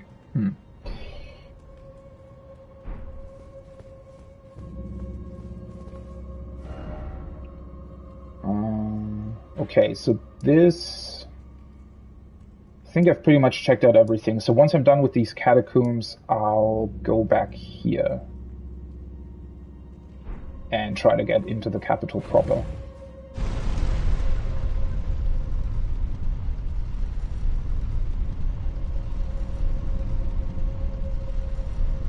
Let me put on my light. I find it really, really interesting that these things always turn you. They're never quite just moving down, they also always turn. I guess it makes sense considering the shape of this mountain site, that the catacombs would actually be inside the mountain, so you sort of have to turn you around, but it's pretty cool how they do it, especially since it's actually fairly hard to notice. Also, I do think I can level up. Let's see, what did I say last time? I think I wanted to go for 45 intelligence and then just alternate between vigor and intelligence for the time being. Yeah.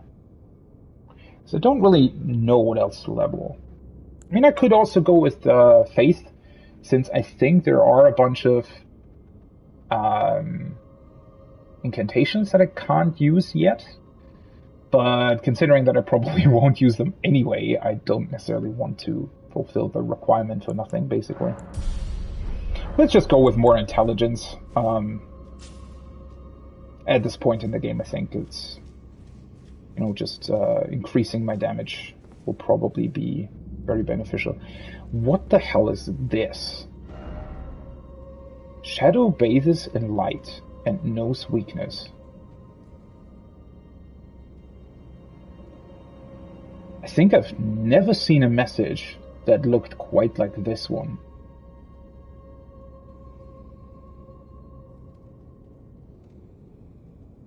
Shadow bases and light in those weakness. So whatever I find in here needs to be lured into light to make it weaker. This looks awesome. Because it's like, it looks somewhat similar to the messages that players leave behind, but quite different at the same time.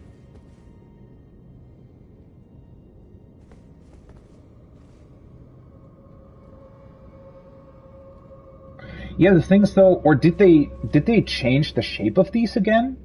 Because I definitely noticed there are definitely these. I always called them developer messages, but technically they're not. But messages that are not placed by players, but inherently placed by the game itself.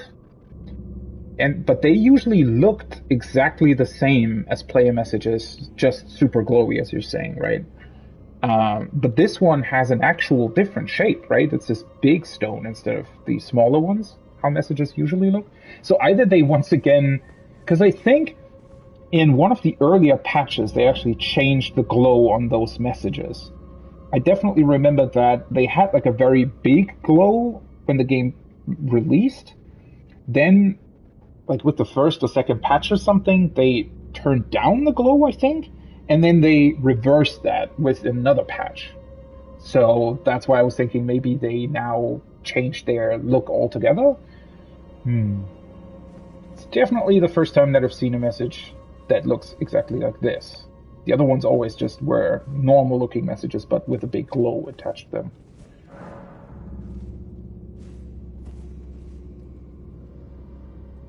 Yeah, if it's specifically this dungeon, which is why I was wondering about this. This is some sort of special dungeon, potentially? Since we are getting so close to the capital. Well, hello.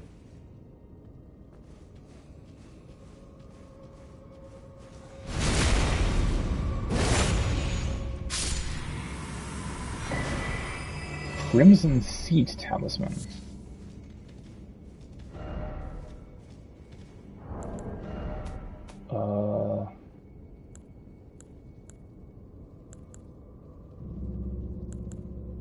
Boosts HP restoration, okay. And this raises the maximum HP, okay. Well. Can be useful, certainly.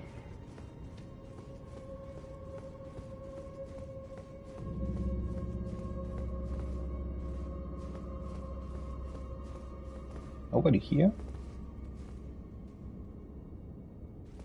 See a bloodstain.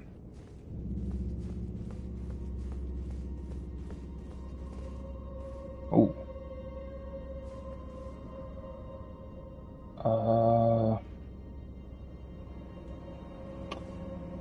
Do I want to go down or up first? Let's try this one first.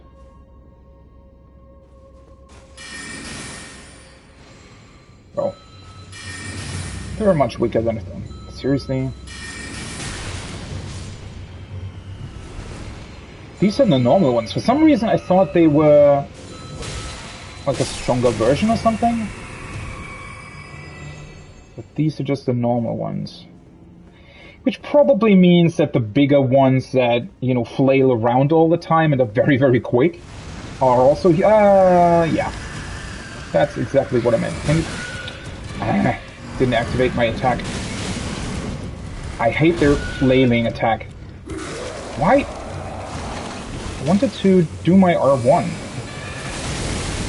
Just wasn't happening. Okay.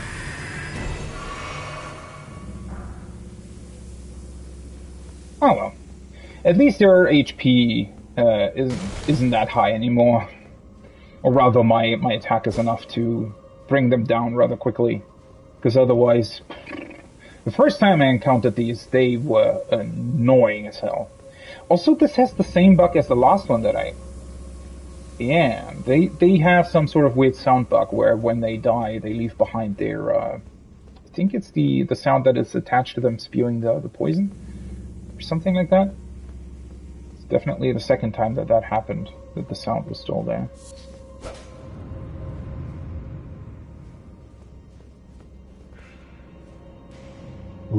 Oh, that's just looked a bit weird because he was so dark. Okay.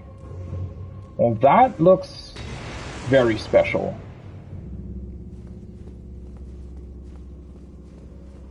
That's also the reason for the message. Something to do with the light and shadow.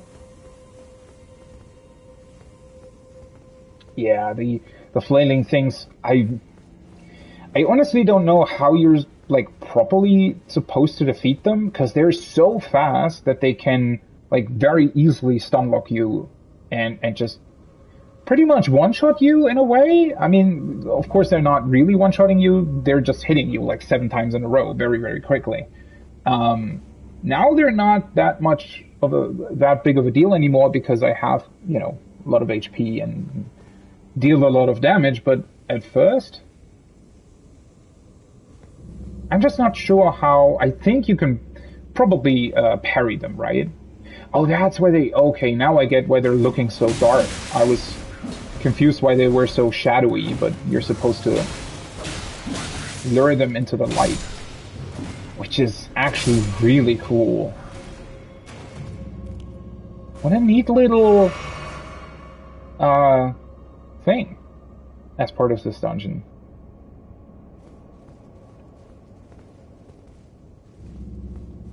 That's a very, very cool effect.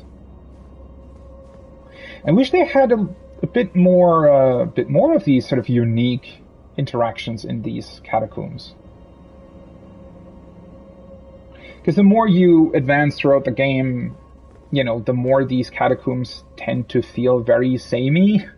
So it's really awesome that they suddenly do have a completely new gameplay element in here.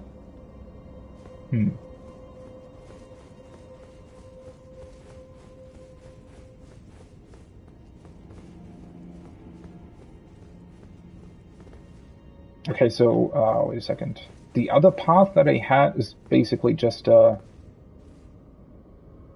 don't know, quicker way to get here, I guess.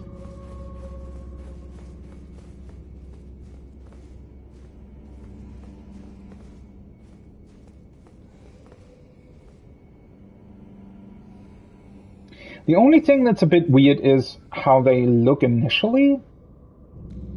It's just like some black paint sprayed over them. It's a bit of a weird...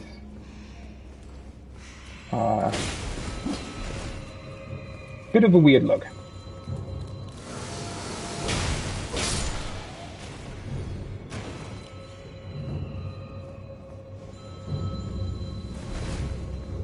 For some reason, this reminds me of... it actually reminds me of a dungeon in Wind Waker, where you also had to use light in conjunction with your mirror shield to make enemies appear and be attackable. I don't know. It's complete, like, it's not like other games have utilized a similar thing, so I don't know why it's specifically reminding me of Wind Waker, but maybe it's because it's also a little bit of a dungeon or something.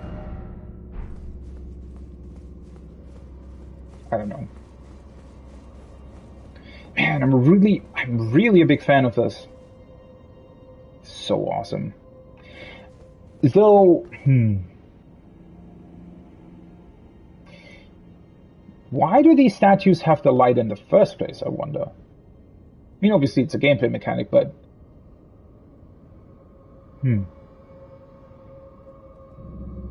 Considering that these imps are supposed to protect these catacombs, it is somewhat odd that they then would also place the light that makes them weak right next to them. But then again, kind of could be all kinds of reasons why they did that. Okay, this looks like a floor that might break away. Right? For a second I thought there was maybe a monster coming out of it, but... Leyndell soldier ashes. See if they have some sort of additional information. Spirits of soldiers each equipped with a spear and great shield. The soldiers of Leyndell fight their battles defensively. During the shattering, they were the ramparts that fortified the royal capital. Well, that's...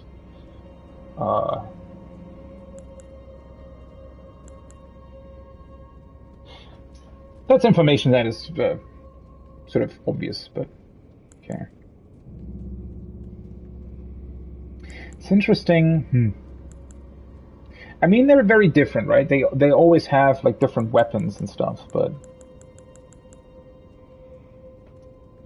nobody would probably ever use these specifically as a summon.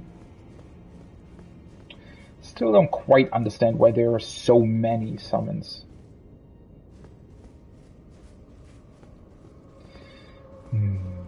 Okay, either you can come... I'm just wondering, why is there this other path? Did I just not see that, or...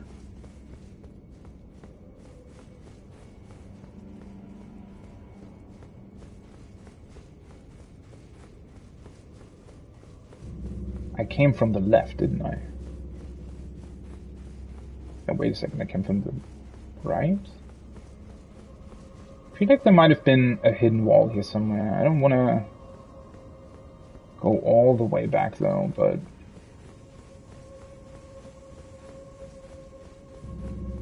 it should be somewhere here, technically.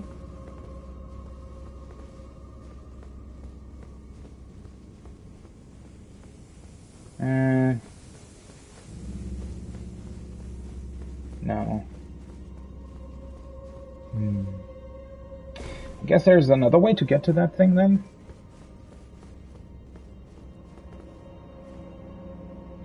The shadow is the sickness and the light is the cure. That's actually a very interesting way of looking at it. Also, is this quite a big dungeon? It certainly does feel like it. It would make sense considering where you find it and that it has this big... like, from the outside, it just looks like a way more special dungeon, I guess, compared to the other catacombs, usually. Yeah, I don't know, the light might have come before the shadow, even. It's a bit hard to tell.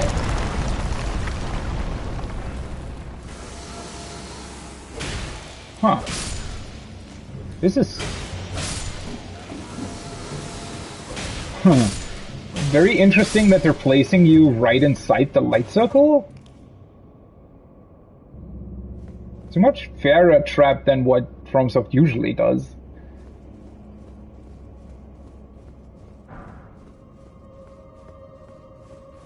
Or maybe it's supposed to actually show you how this works, if you haven't figured it out by this time yet. Though it's very, very obvious, but...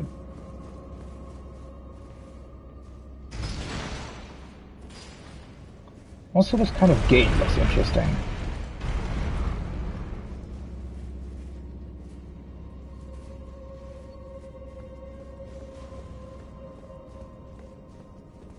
I really feel like I missed something with that way over there, but maybe that's just a way to loop back around to the entrance of the dungeon or something.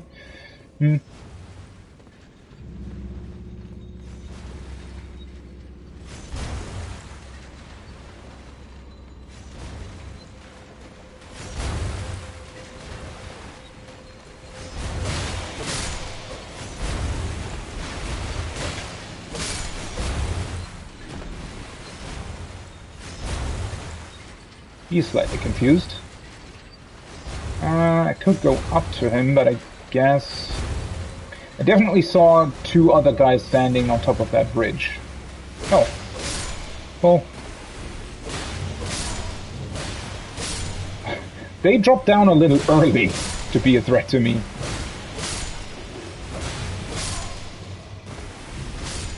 Who the hell is that rider doing in here? Can I sort of sneakily...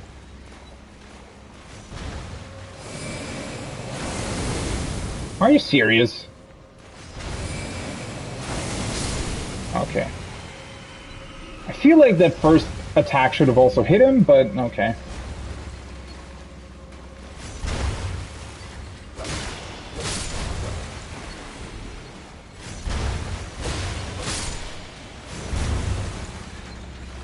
Oh yeah, this looks like it leads back up. Just need to remember that there was this other path back there.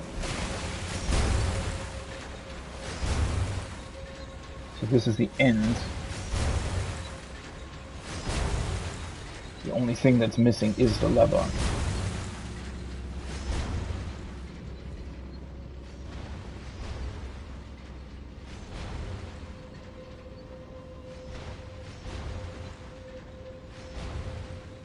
The hell is that?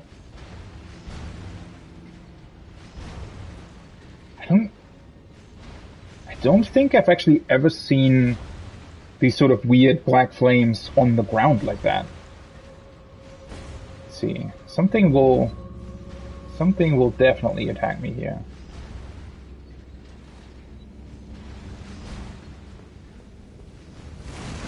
Oh, it's another one of these things.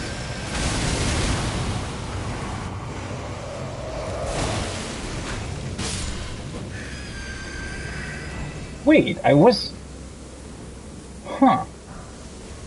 I don't think I've ever seen that sort of black golden mist before that was on the ground. So that's a hint where they spawn in.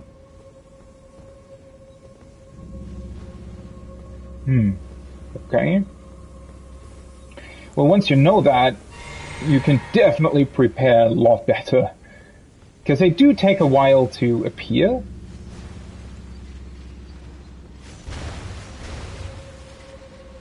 Oh, now I'm back on the bridge. Okay.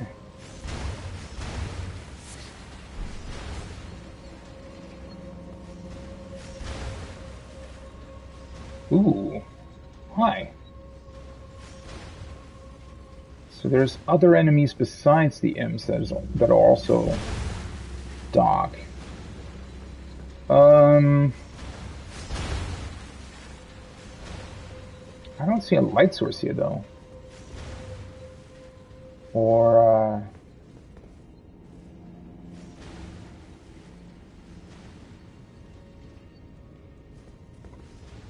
it's just a wall behind him, right?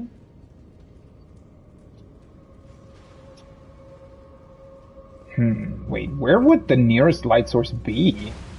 Isn't that quite far away? I mean, there's one over there.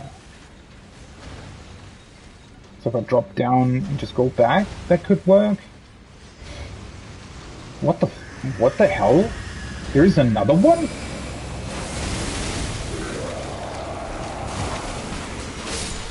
Wait. Wait. Why is there another one suddenly? Where the hell did you come from? What? Does it maybe appear once you enter the other room or something? So that when you, like, run away from the dark guy, you're then attacked by this one? That was weird. Well. I guess let's just, let's get to it. I like these faces. Does he even have any sort of... I don't think there is anything behind him, though. Can you... Does he even take damage? No. Okay, you can't even attack these guys. If they're black.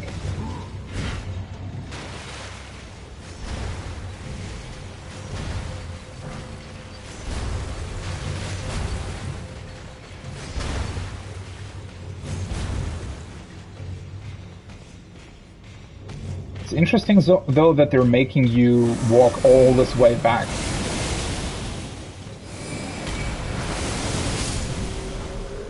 Too slow. Somewhere a heavy door has opened? Okay. This dungeon really is quite different to the other ones. So instead of having a lever, this time around they're just introducing this enemy that automatically opens the door once you defeat him. That's interesting. Oh, shit. Come back down. Hey, a bunch more of you guys.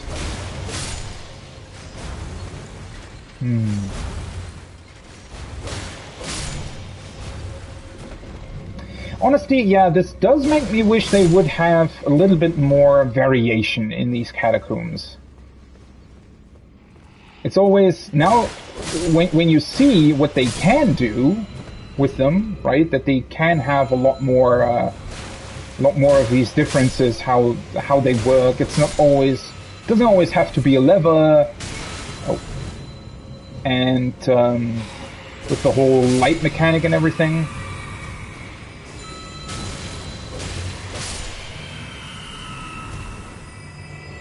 I mean, it's not a big deal overall. The catacombs are still, I guess, interesting enough for the most part. They do have variation in it. Yeah, a little bit more of these different types of mechanics would have been cool. Okay, so this just leads back here now. Now I've found the tunnel. I guess this is just to make it quicker to return to the door that is now opened, I think.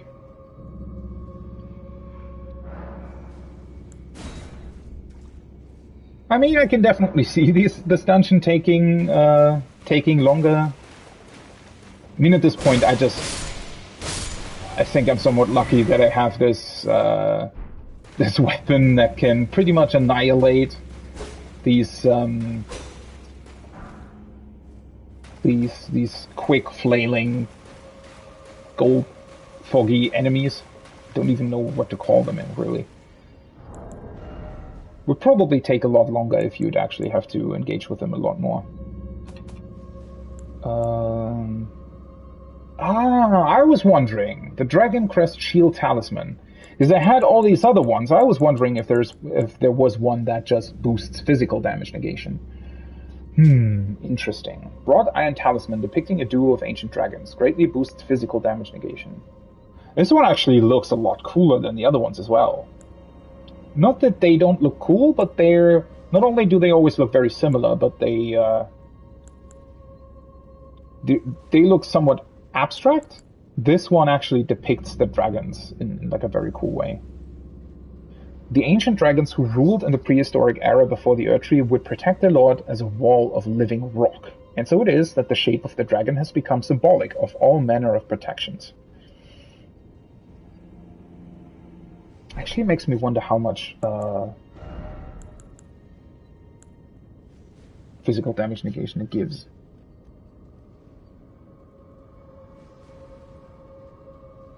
With the white glowy one, that was the that gives you the other greatly boosts non-physical damage negation. Yeah. If you have both of them, can definitely make a very defensive build. Let's see. Wait, I have to change this one from 11 to 23, 25, 26. Well, the most interesting part would probably be if I also take off this what's it called? Radagon Sword Seal. If I take this off and then equip this. I wonder how much of a difference that makes in terms of your defensive attributes. Because it looks like a lot. But I'm never quite sure with these numbers.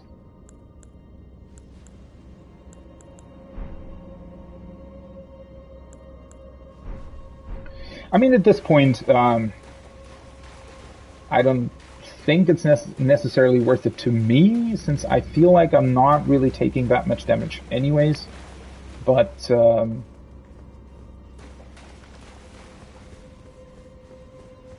that is one thing that I think I'm actually going to try first in like a New Game Plus run. Is I would very much like to have sort of a very, very bulky and strong build, a very defensive build with a great shield or something. I would be really interested in trying that and seeing how well that would work.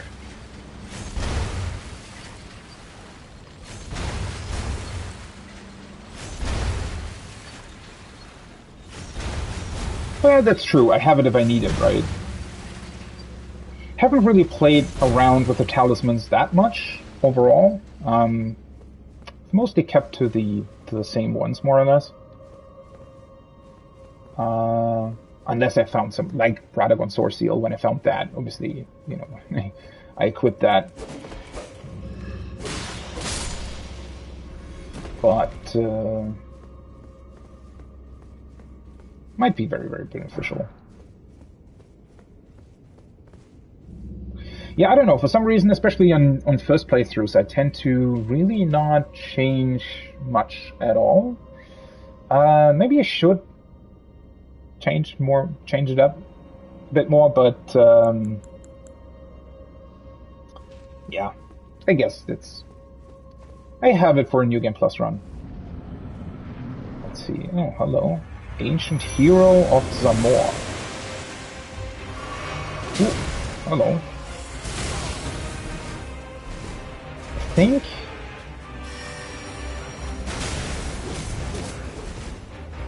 I thought, wasn't there an Everjail that had a similar oh, he doesn't really have that much HP at all.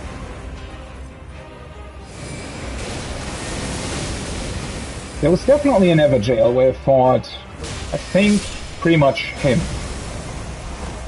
But I don't think I ever fought one of them, Ancient Dragon Knight Kristoff. I don't think I ever fought one of them, like, normally.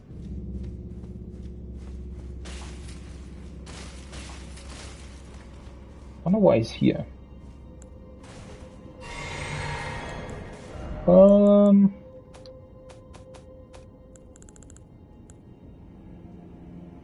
Which one was the Dragon Knight? This one. Ancient Dragon Knight Kristoff. Spirit of Kristoff, an honorable knight of Leyndell, who was also a devout worshipper of the ancient dragons. His skills strike down foes with thunderbolts, the dragon's weapon of choice. After the first defense of Leyndell, Kristoff earned the hero's honor of Erdtree Burial for the feat of capturing Godofroy the Grafted. Ooh, that's interesting. So first of all, I really like the connection to the dragons, because I think so far this somewhat really clear connection between people and dragons hasn't really been made. There have been references to it, but not as direct as this one. What I find way more interesting, though, is the sentence at the very end. He earned the hero's honor of Erdtree Burial for the feat of capturing Godofroy the Grafted. I think that's actually the first time that the Everjails have been specifically referenced by anything. Otherwise, they sort of just existed in the world, and I was wondering what their meaning really was, but apparently they were actually jails that they put up to capture and, yeah, to keep certain things locked up.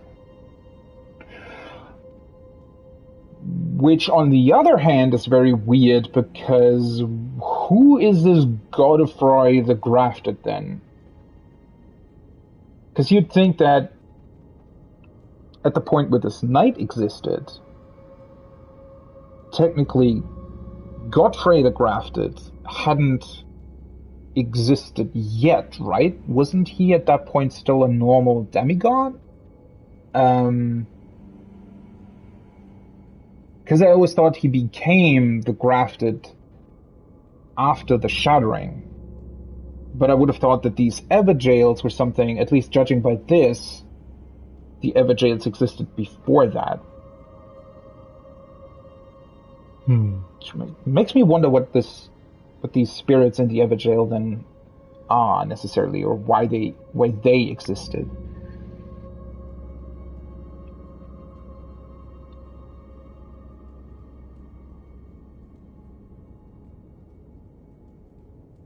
So on your first playthrough, you're actually sort of switching it up a lot and trying out all the different stuff. Maybe I should do that more often as well. I don't know. I usually tend to stick to like a specific play style that I don't know, like, or that works for me without switching it up all that much.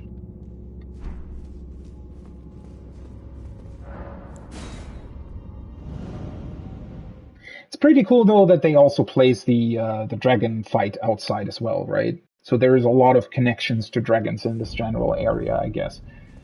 The dragon fight here, then these sainted heroes' grave over here as well.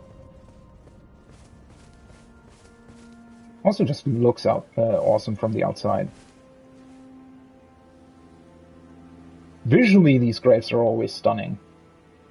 The catacombs in general, I really like their visual design, especially with these white stones and often white flames and everything. Makes for a very visually great looking place.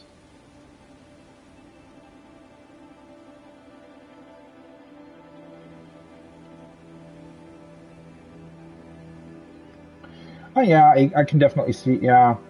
I mean, that's something like my weapon, for example, right? That seems to be a bit OP against a lot of foes, especially since it can also knock them back and all kinds of things. I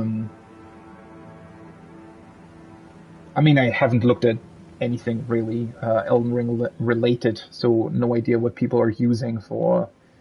I think I've heard of something like some sort of spell or something being very, very powerful against enemies, but I've not actually seen it or seen any kind of build, really. I mean, obviously you can very easily see things yourself, right? I mean, the Mimic, for example, is definitely by far the strongest summon that I found, and is honestly quite ridiculous in what it does, because it also mimics everything that you have in your inventory and all the items that you have equipped and all that kind of stuff. And it has an insane amount of HP as well, I feel like, compared to most other summons. But then again, I also tend to like... I don't know, I guess that's more of an RPG approach. I always like it to find the things that give me the biggest advantage, even if it sometimes, I mean, in this particular case, you know, a lot of these boss fights are kind of trivial at this point. But then again, I would also feel awkward to not use something that I know I have and would benefit me, right? I guess in that regard, I'm a bit of a min-maxer. I do like to do... I'm hesitant to call them challenge runs, but to challenge myself a bit more on like second playthroughs or something, right? Because usually on my first playthrough as well, I just want to know how the game continues, right? And what else there is.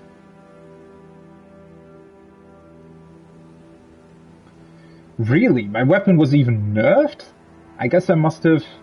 Well, I swapped to it somewhat recently. So... Yeah, depending on when they nerfed it, I probably never saw its original form. That's kind of crazy to me, though. If it was even stronger than this. Then again...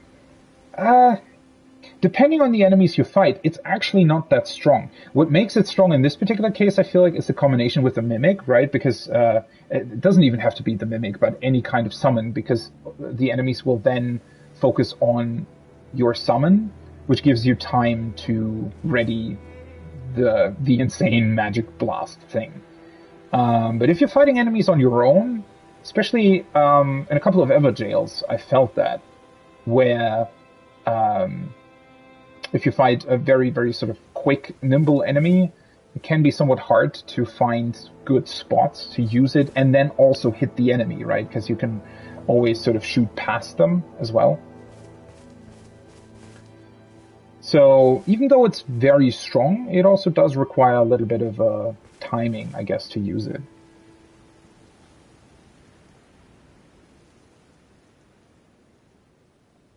Yeah, on the first playthrough, I guess, you can't really know as well, right? If you don't look up anything.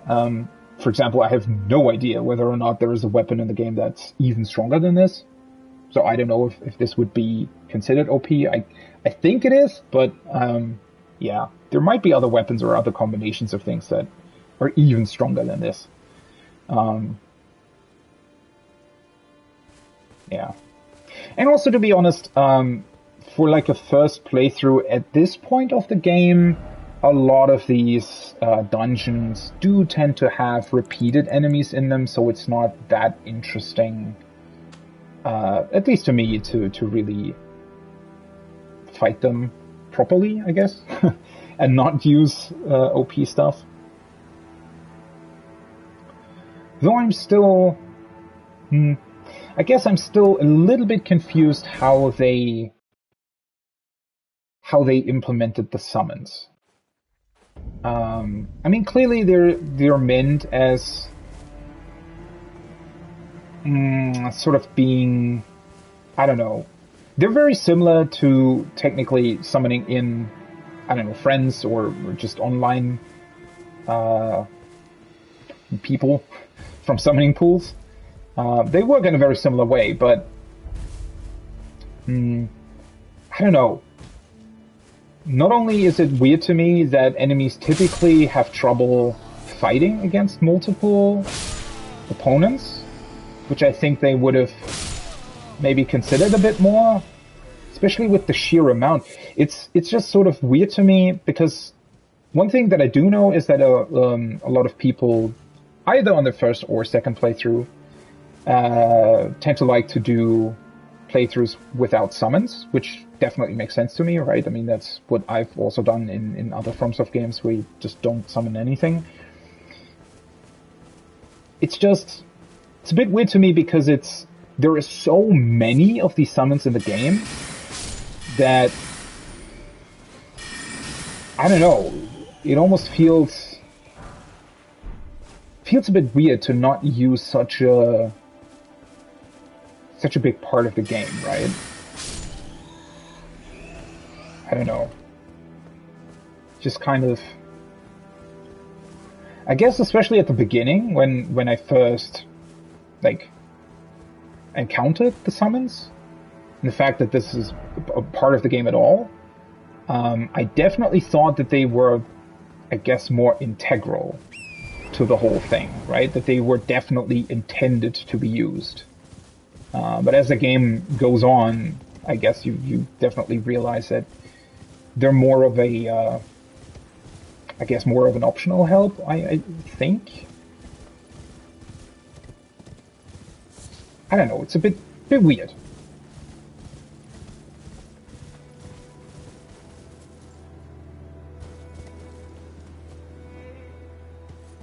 They're just meant to equalize some of the bosses. Yeah, that might also be true.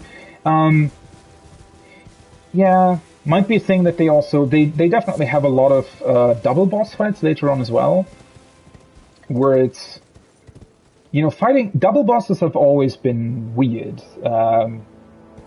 in that you can get very unlucky when they sort of awkwardly stagger their attacks, right? It's not even really about your skill of evading them. It's more, I don't know. Sometimes double bosses can feel like they come down more to luck of how the AI decides to attack, rather than, actually being challenging because of what they can do in terms of their abilities. So maybe that's why they thought it was a better idea to introduce summons like this as well. It's just the game focuses on summons in general a lot more, right? The fact that they even have these specific summoning pools in the game. There definitely would have also been a lot of other ways to do that, right? And to implement something like that. So just, especially if you didn't play other FromSoft games and came into this completely new and not knowing how FromSoft usually does their games, I feel like you would think that summoning in general is way more of an integral part to this game than it actually is. Just kind of an interesting implementation overall, I think. Have I been through Caelid yet? Yes. I think, unless there is something more to it that I don't know yet, I'm pretty much done with Caelid. There is like this one catacomb thing over here where I haven't defeated the boss. There's a giant over here that I haven't defeated. Then there is this guy that comes in at night here that I haven't defeated, and these sort of PvP-like summons at the Colosseum I haven't done. Other than that, I've pretty much been through everything, unless I've maybe not discovered something, but yeah. Definitely planning on going back to that, though, and completing the last couple of things there at some point.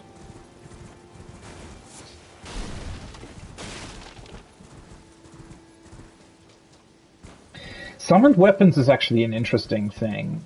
In a way, they have that a little bit, right? Because you can summon these, what were they called? Like these things? But they're not actual weapons, right? They always just come in for this one attack. I guess you could probably make a build where you're exclusively using these kinds of sorceries. I don't know how fun that would be, though. The Skyrim stuff where you actually summon in a proper weapon that you have in your hand the entire time and works exactly like any other sword, basically, just like a magical summon, would probably be pretty cool as well. Though considering the sheer amount of weapons that are already in the game, would be kind of crazy if they had that additionally to everything else.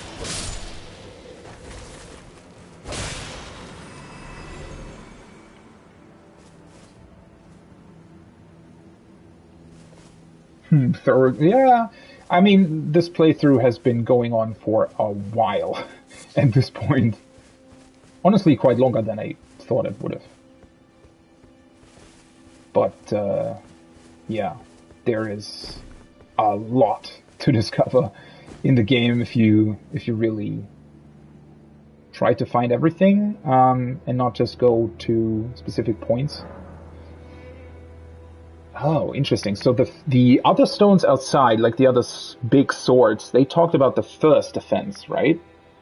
So now we have the second defense of Leyndell. The fell omen stacks high the corpses of heroes, yet the Earth Tree remains unshaken.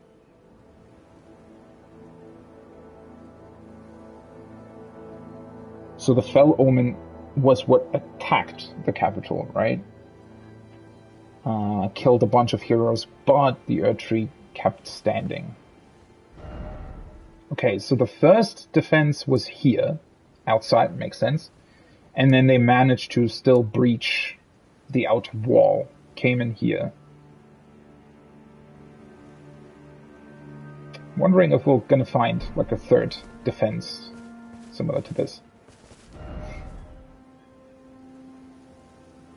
Let's go over that first. It's interesting, these gravestones with the holes in them, I think that's an imagery that I haven't seen before. All the other gravestones in the rest of the world are always just normal ones, I think. Wonder if these, because these are like very, very close to the capital, if them having a hole in them just means that they were more important or whatever, the people that have been buried here. Maybe some sort of special symbol.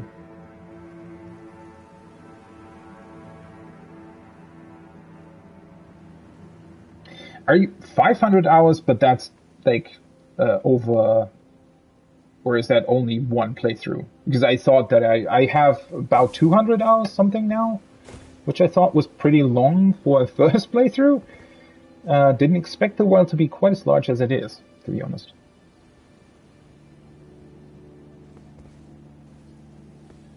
Yeah, the size of them has always struck me as weird as well.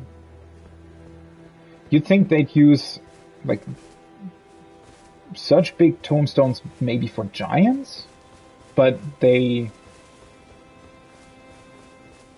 giants weren't part of it anymore, right? Or part of the city anymore.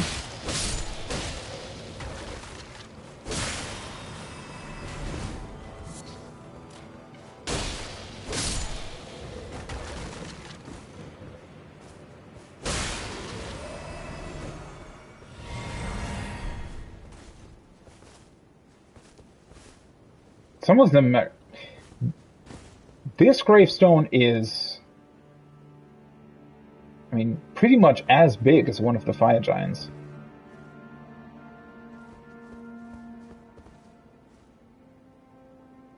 I don't know, I wonder what the hole is supposed to represent. It also almost looks as if they've... Kind of looks weird with the hole in it. Definitely noticeably different from a lot of the other gravestones in other parts of the world.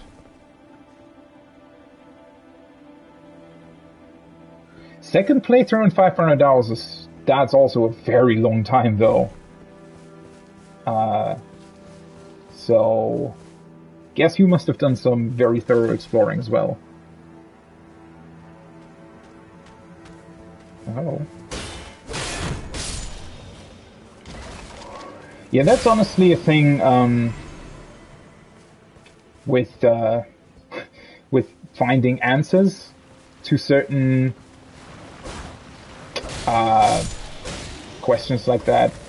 I don't know if you would even be able to find them, but yeah, that would be pretty difficult overall. I think sometimes it's just very, very difficult to make out what they intended these to be. Which is not a bad thing, right? I mean, it definitely keeps it very interesting.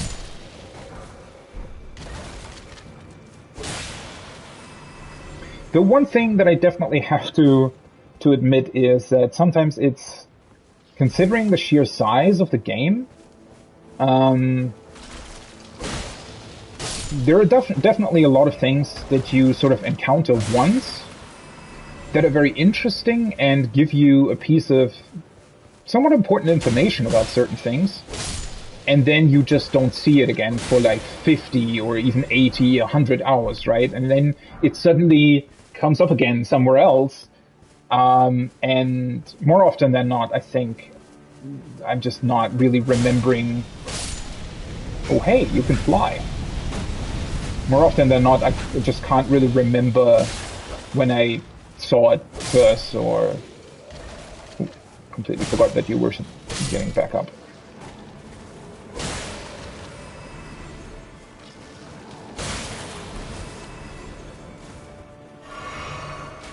So that's why I definitely, in the past, I always liked that about the FromSoft games, obviously, but with Elden Ring in particular, considering the sheer size of the game, I do wish they would have had some, I don't know, archive, just some sort of menu item that would give you the ability to maybe consolidate information about certain aspects of the game more. Because it's definitely pretty hard to keep track of everything and all the different names that are mentioned and different things that have happened throughout the world, just sort of on your own. Is someone there? A customer? Well, how long has it been? Not everything needs an answer. Yeah, that's definitely also true. I do like that sometimes you can just sort of speculate about it, and there are multiple different answers that would work. Also adds a lot to it, I think, because you can, like, in a way, make up a little bit of your own story as you go along, which is an interesting part of, you know, using your own imagination that very rarely, I feel like, comes up in gaming, especially, where they tend to, sometimes I feel like, even over-explain a lot of things. One of your favorite shops, okay. Ah, you're definitely gonna grab that perfume bottle. Do I want to also grab the rune ox? I don't even have one active right now. I should probably just activate one just for the fun of it. Let's just grab these. I don't really need them, but these arrows are pretty cool. Also, these aren't even limited. That's awesome. So you can actually, because I was wondering about that when I found these golden arrows for the first time, whether or not you would be able to acquire them somewhere. Distinguished Great Shield. Featuring sumptuous ornamentation used by the science of great families. Due to their excessive size, these shields were at times seen as the hallmark of little lordlings who were too timid to earn a few nicks and scratches. The inner part is quite intricately designed. Wow. Prophet blindfolds. Blindfold of exiled prophets who foretold misfortune, were persecuted and driven from their homes as a result. Well, definitely seen that in a lot of places, but not very smart, right? To exile the people that can potentially tell you about future problems that you are likely to encounter. Why hesitate if the path leading to the future is clear? Just close your eyes and walk. Sure. Probably works out great for everybody. The shackles around the neck warn passers-by not to lend an ear to their sermons. Okay.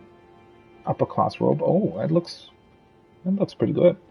Embroidered bright green robe worn by noble children. Donning such a robe is traditionally the child's first show of burgeoning independence. Purple trousers. Below the capital. Let's just grab that.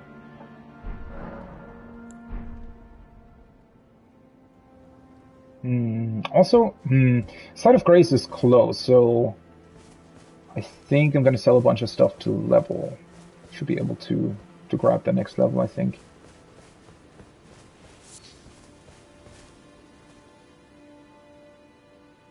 Yeah, didn't like what they heard, didn't want to listen, and probably were surprised when the thing actually happened.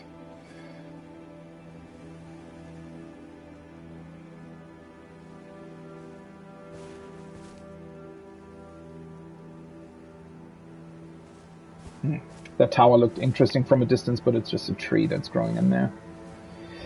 Okay, what's the note that I got? Wait, maybe I should have.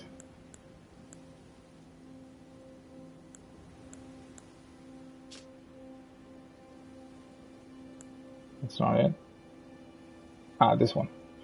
Below the royal capital of Leyndell is a vast network of sewers.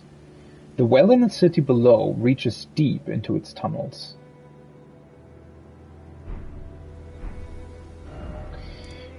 I don't really know what to make of these hints that they always sell.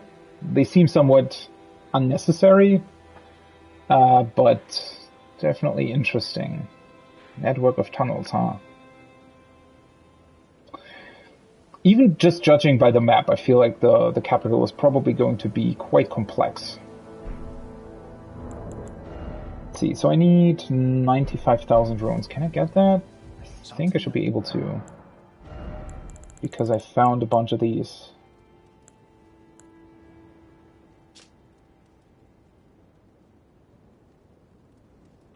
I kept these for the description, but I guess I'm just going to sell them, to be honest. Not really worth keeping, I feel like.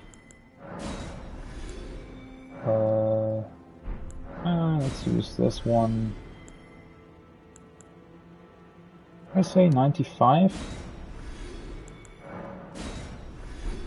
95.1, is that enough? No, it's 95.6. Something else?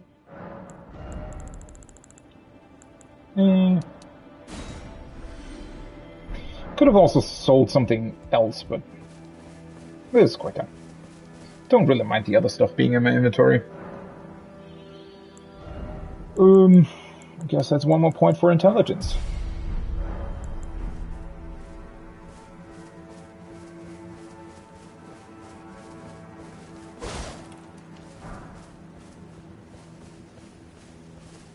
Okay, though, so...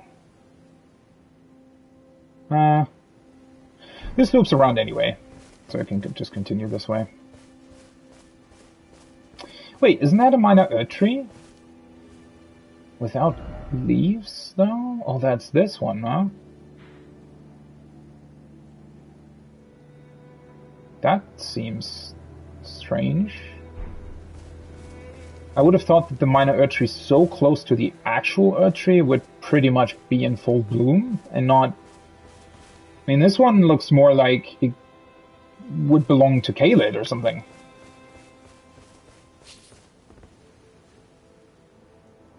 What is that? Oh, hi.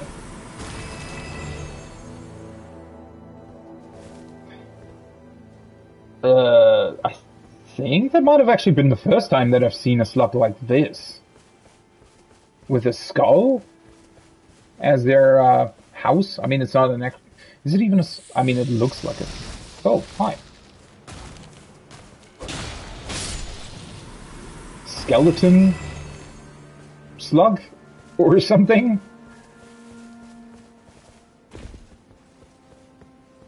Looks pretty awesome when you just see the skull lying on the ground.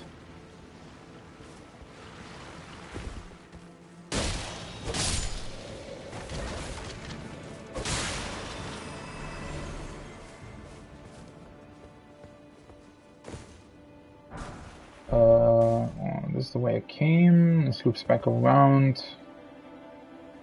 And that's a big gravestone that I already went to, right? Yeah. Just want to make sure that I grab everything. What's going on with that guy?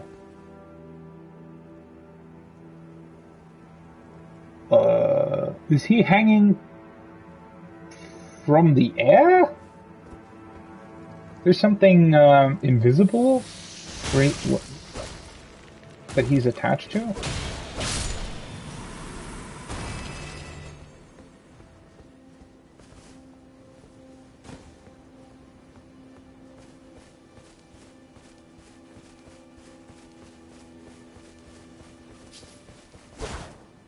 What? Huh.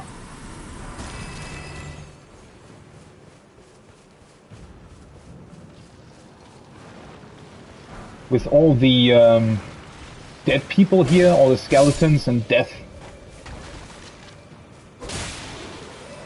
That has to be related to the fact that the Earth Tree, the minor Earth Tree here is... or looks dead as well.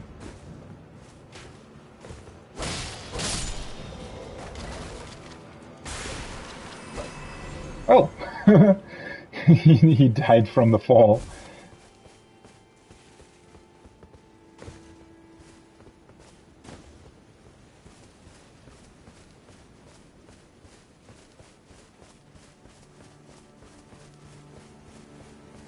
Strange that they... These ones are hanging from the gravestones. Maybe it just looked weird from the perspective that I was looking at it. Oh, that's... The tree in front of it looks dead as well.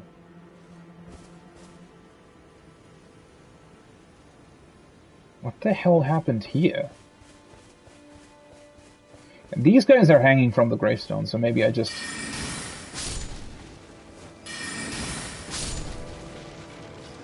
Maybe I just had like a very weird perspective on the other guy? Or maybe he's just placed wrong. Might also be a thing. Although then again, I think it was this one. If they can actually fly like this, then maybe it makes sense that they would also sort of weirdly magically be strung up in the air.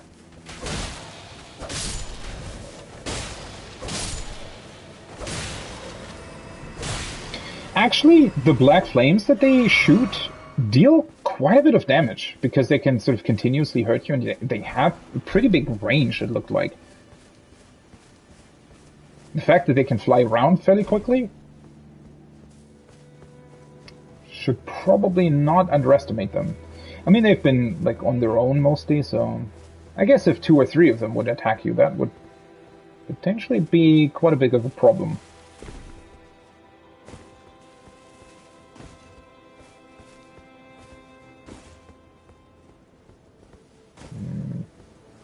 The Earth Tree itself is standing further down, though.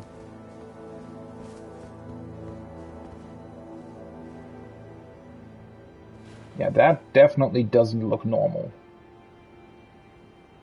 It's one of those weird... I don't even know how to describe them. I still have no clue what they're about. Like, why it looks like they've grown limbs all over their body that have then been cut off. Does look as if they're... Well, not maybe these guys specifically, but something must have either cursed the ground or done something to the ground to make the entire Earth Tree die off. Winged crystal tier.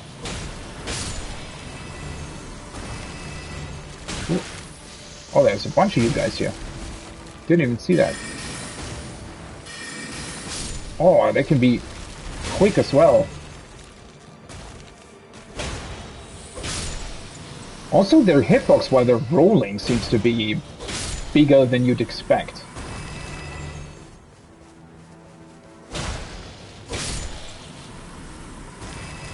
Okay, yeah, that was all of them. Let's take a look at that. Oh, I completely forgot that I have a sacred tier as well. Which one was it? This one, right? Winged crystal tier temporarily reduces equip load in mixed physique. Temporarily reduces equipment load. Okay, that's... I mean, temporarily, it depends on how long it lasts, right? If it's like a couple minutes, or like a minute or something, might be interesting. I'm struggling to see the use for this. I mean, I'm sure there is one, but at all other times you'd have to deal with higher equipment load, right? Because you can only use it once every time. Maybe it's... I guess for PvP, you could maybe use it to surprise your enemies. If they see you wearing something that's really, really heavy, and then you use the flask, and suddenly you're still very nimble and quick. I guess for sort of a surprise attack like that, it might be very useful. Yeah, something like that, right? Heavy tank build that is suddenly really, really quick and you just don't expect it. I feel like that might be pretty funny, actually.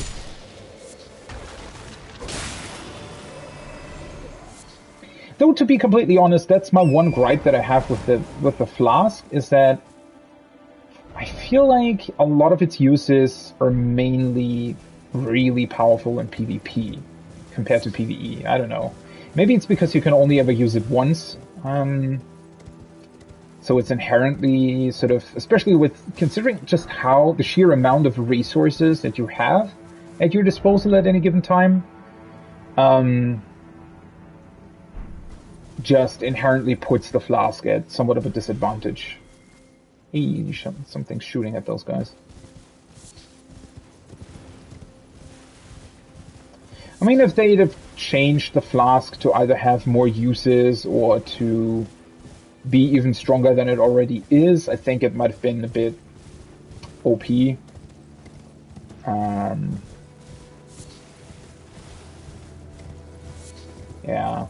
I don't know.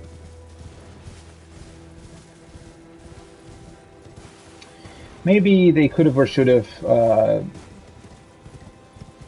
combined the flask with something. I don't know. The giants are back with their arrows as well. We're shooting at the poor little common guys that are walking around all over the place. There's two of them. Well, that's going to be fun getting through them.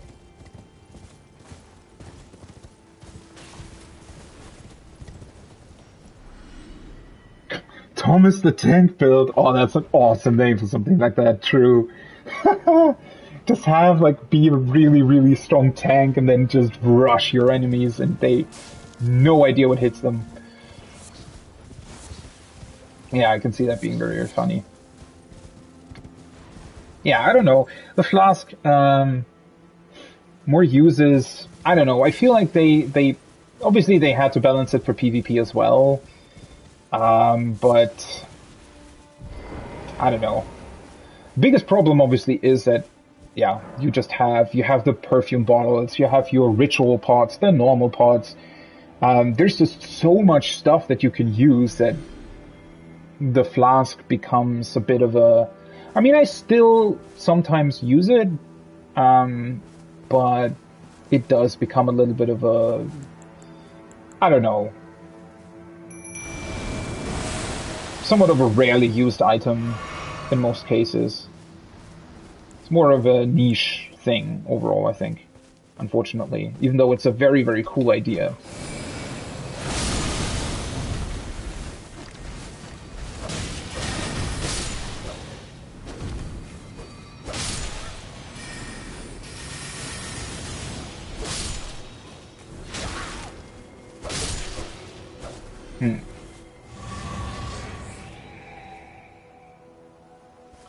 No boss whatsoever this time around.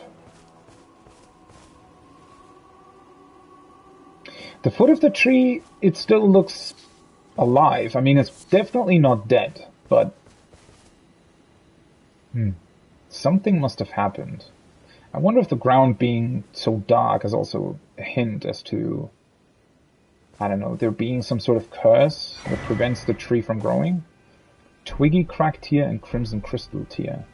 Wait, also, there was another one up there. Is this the first minor earth tree that gives you 3 different tiers? So usually it's just 2, right?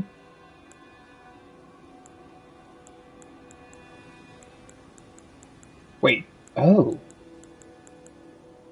I never realized there's 2 halves of these. So if you put both of them together, it just restores all of your HP. Huh. Weird. Staring knot, faith knot.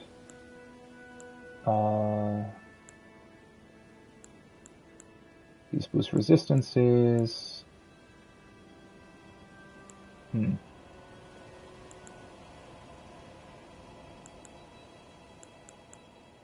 This one I got right. Twiggy cracked tear. Briefly stop rune loss on death.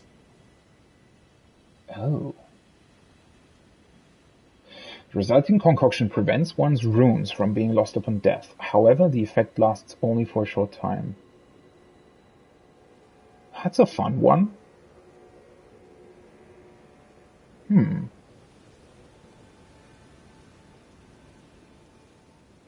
mean, typically you wouldn't necessarily want to use something like this, though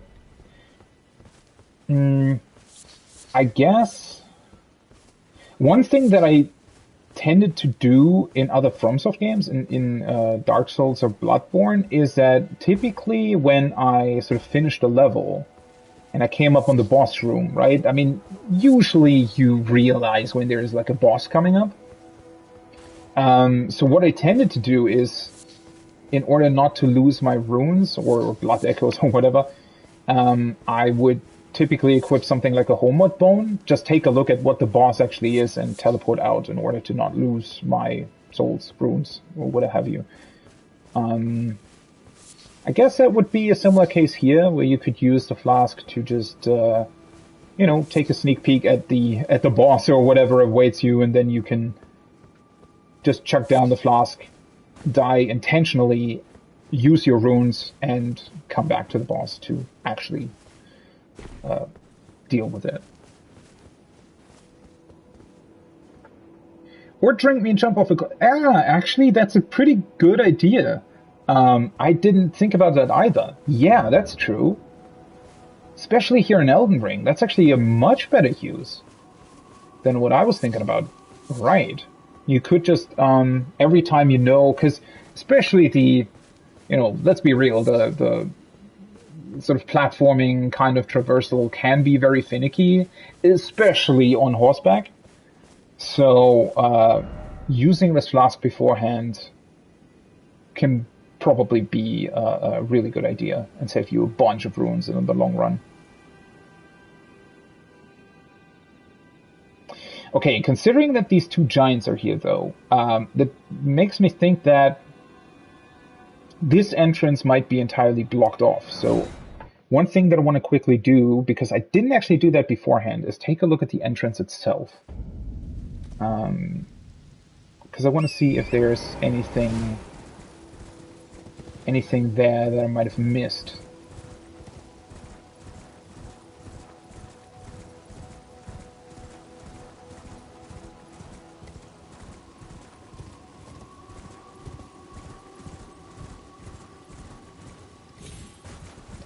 Because at least at one point, this must have been the actual entrance to the city, even if maybe now it's not anymore.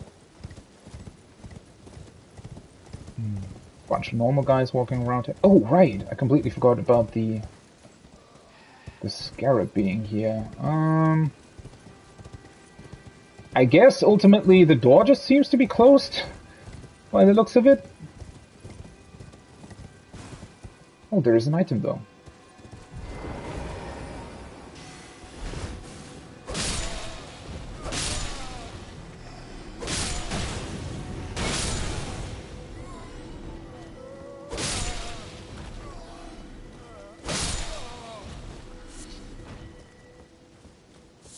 Yeah, I don't think I can open this door. Lost Ashes of War.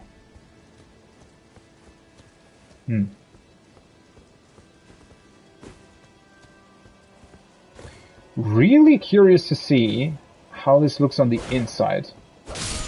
Because there seems to just be a giant lake behind it, judging by the map. Okay, how do I get to the scarab without it going somewhere I can't reach it anymore?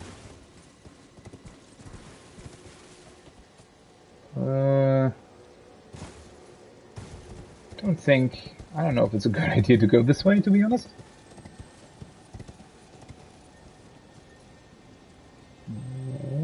Where is it? There it is. Let's see. Okay. Golden Parry.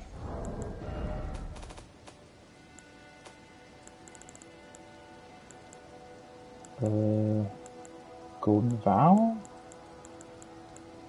Oh, it's a shield thing. Golden Parry. Perform an Erdtree incantation and swing the shield to deflect enemy attacks and break their stance. Effective even at a slight distance. Usable on small and medium shields. That actually sounds pretty awesome. So it works exactly the same as a normal parry, just also from a little bit of a distance. That actually sounds pretty cool.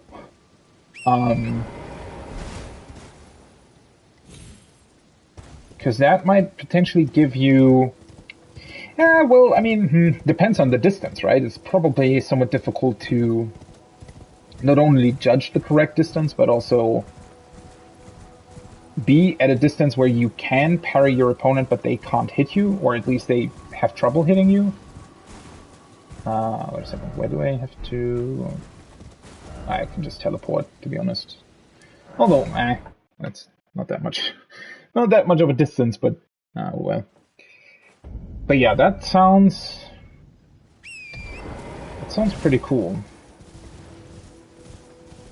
One thing that I'm still definitely kind of looking for is for something that would allow a bit more of a playstyle like Sekiro. Because in terms of gameplay, honestly, Sekiro is still my favorite FromSoft game. So I'm just kind of curious if you would be able to make at least somewhat of a similar build where you can sort of constantly deflect enemies' attacks and then counterattack as well.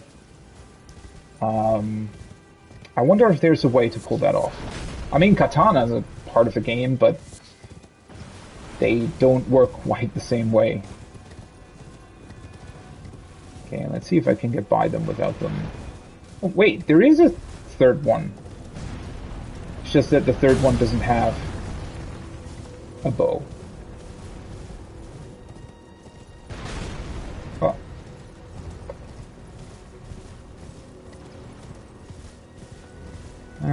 Okay, let's see. I probably want to get to... Oh, there is a boss. Interesting. And something standing outside of it as well. Or... Never mind. Maybe the thing standing outside is the boss. I don't know. Okay, let's see. Are they still shooting at me? Maybe? I don't think they can reach me here, though. Let's see. Where the hell do you point towards? Directly down. Cool. That looks like other catacombs as well. And this leads... Okay, so directly behind the capital, there's like a small mountain path leading to what I assume is sort of the last part of the map over here. Oh yeah, it's way further here. This is what I said last time. I was slightly confused because from a distance, I always thought that these mountain ranges were more like over here, directly east of the capital, but they do seem to be a lot more northeast. Okay, that's cool. Looks pretty awesome as well. And this is just down. Okay, so that's the other path that you can take here. That leads towards these two. Did I potentially run past the site of Grace, though? I feel like there would be one here. Or maybe you're supposed to defeat this guy in front of the fog gate first.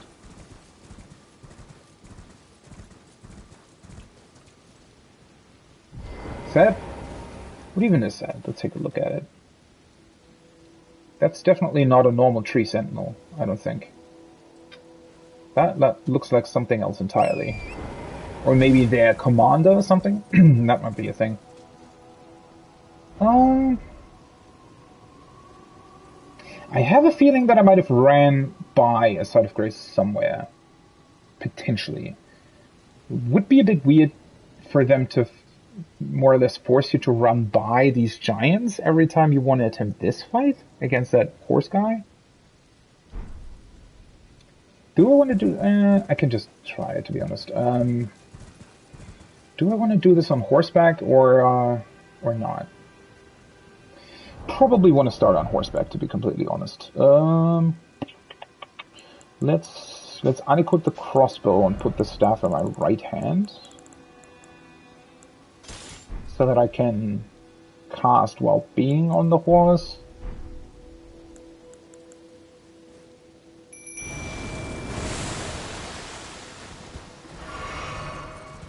Let's see. Hello there.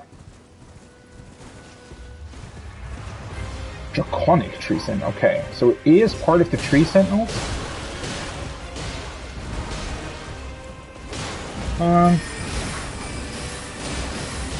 Well,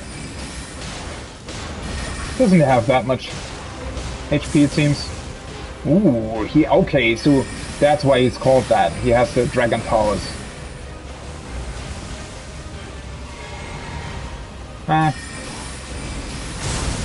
Honestly, maybe I shouldn't have summoned my Mimic at this point. Feels like that's even a bit too OP.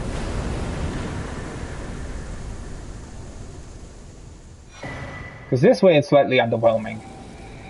Oh well. Dragon Great Claw, Dragon Claw Shield. He looked pretty awesome, to be honest. His design, pretty cool. So, well, I do assume that he must have been some sort of commander of the Tree Sentinels.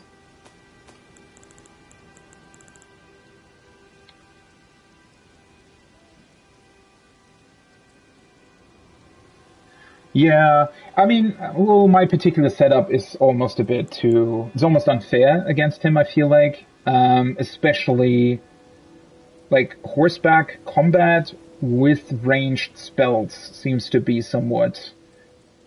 They can't really deal with that, right? Because a lot of enemies seem to not really have any kind of defenses against those ranged attacks, and when you can just sort of run circles around them. Yeah, even I think without the mimic, it wouldn't really have been much of an issue. Uh, this one, Dragon Great Claw.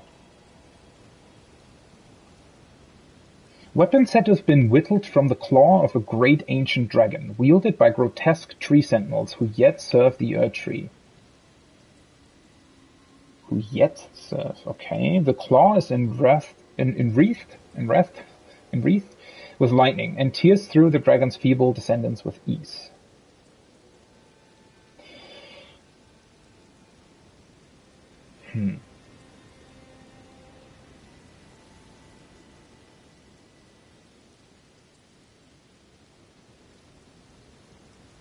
Well, to be honest, half hour is not that long. I mean, when I have trouble, I had a bit of trouble with a couple of Everjails, definitely. Those typically, I mean, if I encountered an enemy that gave me trouble, I definitely took longer than half an hour to deal with them. I feel like, so half an hour is, I don't think it's that bad, but yeah. I mean, with the Mimic as well, he practically just tried to deal with my Mimic and yeah. I don't know if that's just sort of a imagination on my part, but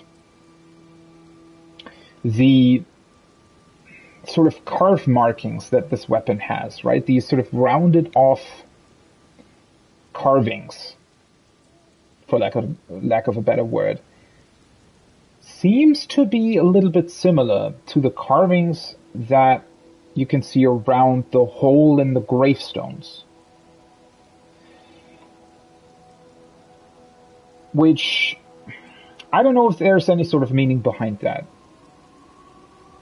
If there is, though, might be a hint that potentially dragons carved those holes. So maybe some of the bigger gravestones are actually for dragons? Dragons that have been buried there? Or it's just that the gravestones themselves have been built by dragons? Might also just be a coincidence, no idea. Great shields that have been whittled from the claw of a great ancient dragon, wielded by grotesque. Okay, that's the same description. I find it interesting that it says who yet serve the Erd-tree, almost suggesting that because they're using this draconic power, that might sort of drive them away from serving the Erd-tree.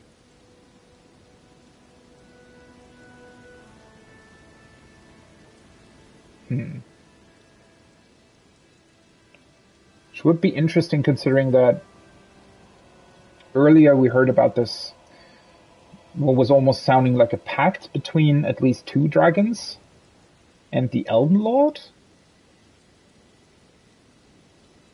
Because I still have absolutely no idea why the Elden Lord stopped being the Elden Lord in the first place, right? That is definitely something that I have yet to discover.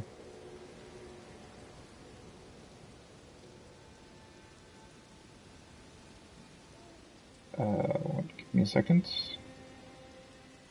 Just have to reply to a message for work.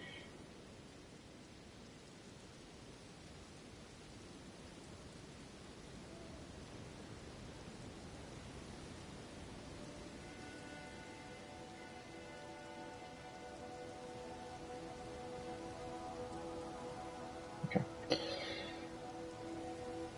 Weapon looks like a big toe, yeah. I mean, it seems to be, right? The claw or toe, whatever, over a dragon. took me 20 seconds, yeah. I don't... Then again, I also feel like I've definitely overleveled at this point, right? I mean, I don't know, but Oh,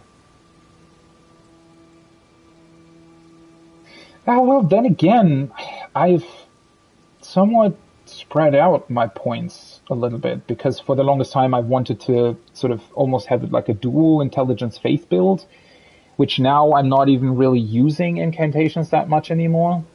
So I could also be, I don't know, at least 20 levels below my current level and still have the same stats in vigor and intelligence, right?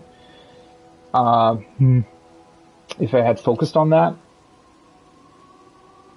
I don't know. I find the balance, well, it's an open world, right? It's definitely not easy to balance stuff like that. Okay, there's the Site of Grace, as I expected.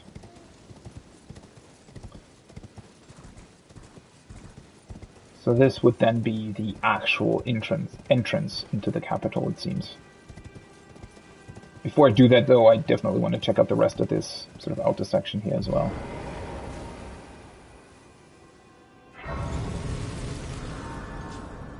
This is called Capital Rampart. Okay, it seems like there are 2 more dungeon-like things out here to do first, though. I can rest, right?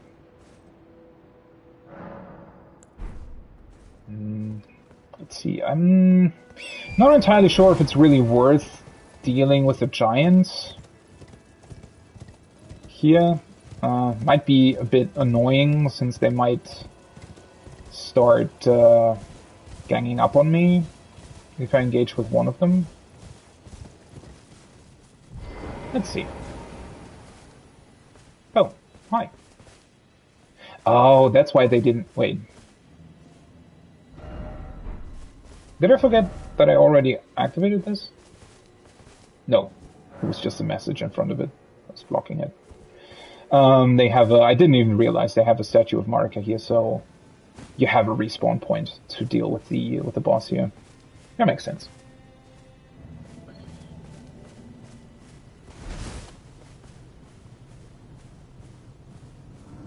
Let's see. Typically they don't actually... Oh, wait. Before I do that, I need to swap my stuff back. God, I still wish they had like a special...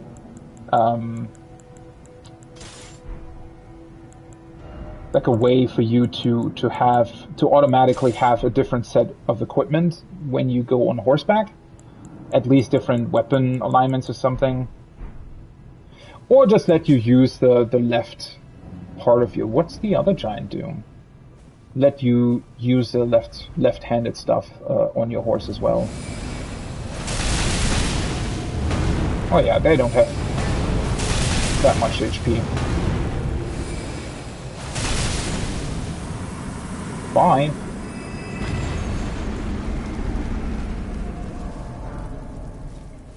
They just dropped great arrows? Ah, well, that's a bit disappointing. What was he doing? Did he attack something else that I didn't see? Might have.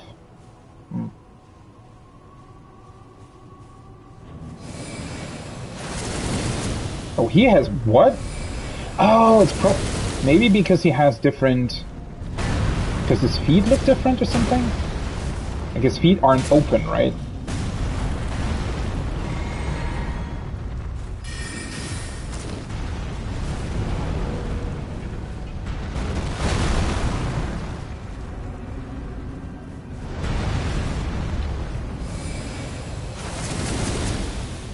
That's a bit of a strange difference in HP, though. He seems to have at least 5 times as much, or something like that.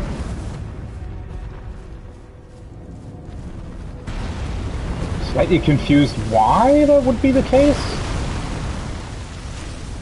I mean, it's not like he is specifically... Oh, oops. I mean, he's a bit harder to deal with, obviously, because he has an actual weapon instead of just a bow, but...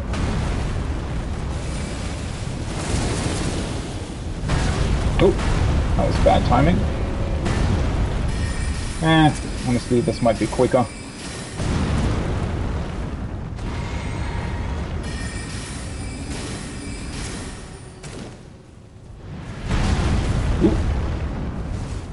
What the hell was I just stuck on? Some sort of small stone or something. Ooh. Almost thought I misjudged that. Yeah, that's a really, really weird difference in HP though. Oh, okay. There you go. Oh, oops. Bye-bye. That did 8,000 damage? Holy shit. Okay. Well, maybe there's a way to just make him drop to the floor quicker? I guess I should have maybe just attacked his stomach or something? Probably, right? Should have probably just, yeah, attacked his weak spot, and then if he falls down way quicker than that, then you can just immediately attack his stomach and deal massive crit damage. Huh. Still, I mean, it makes sense that the one that has the melee weapon would have more HP compared to the ones with the bow, but the difference was a bit weird. Oh, no, it's... yeah. I'm definitely dealing a lot of bonus damage because he has the weak spot on his feet.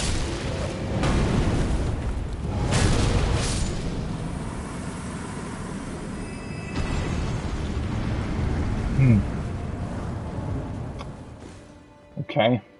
I wish they would drop a little bit. I guess they can potentially drop the weapons, maybe?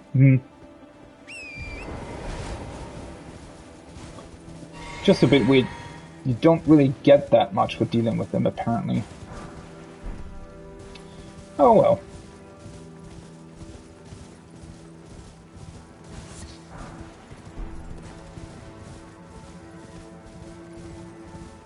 One tank, 2 DPS. True.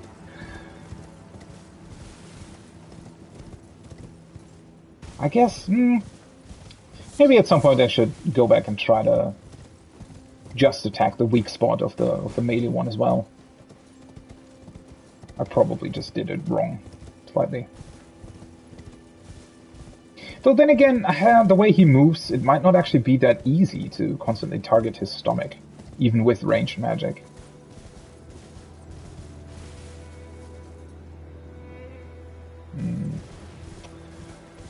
Probably just a bunch of giant crabs in here, right? At least that's what it looks like.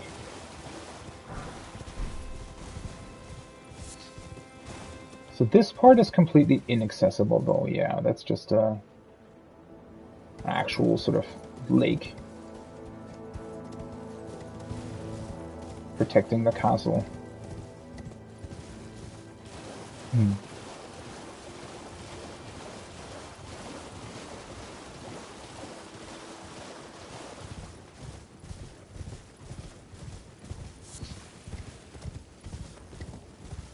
This is definitely an interesting side path, considering that they placed an actual tome here, or tomb.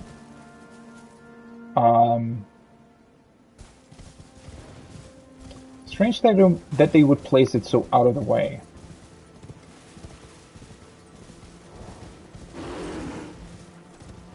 Wait, can the small bear actually destroy the statue?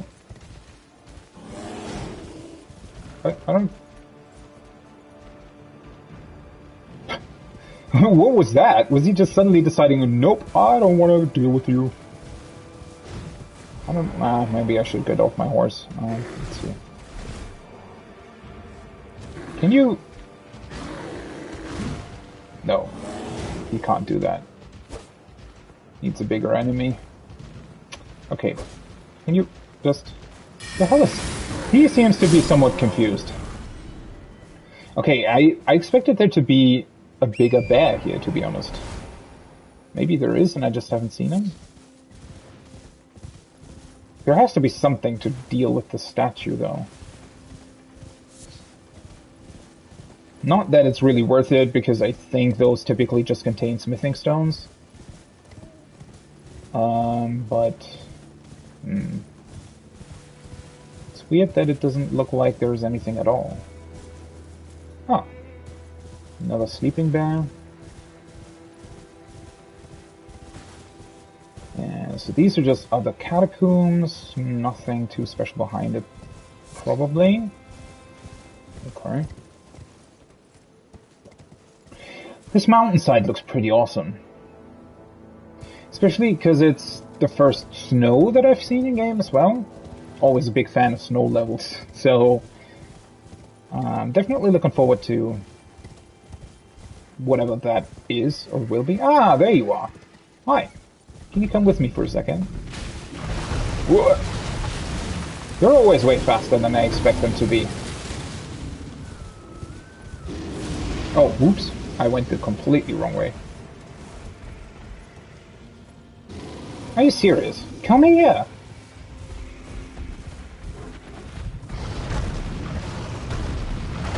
Thank you. Wait, did I even... I didn't even pick it up. Smithing... Ah, well, at least it was a smithing stone 6. Typically, I think it was always just 5.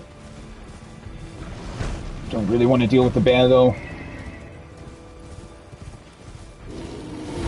Whoa.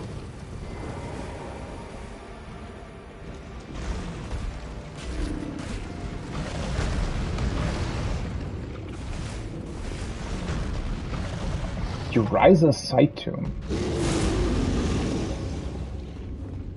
Let's just reset the bear. They're always annoying to deal with, I feel like. They have a lot of HP, and they're very, very quick. Ariza. Who the hell is that? It's definitely not a name that I've heard before.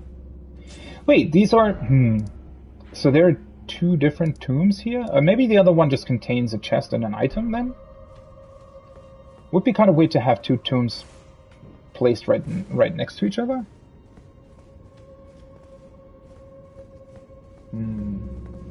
Okay, this looks way more typical with the door at the entrance.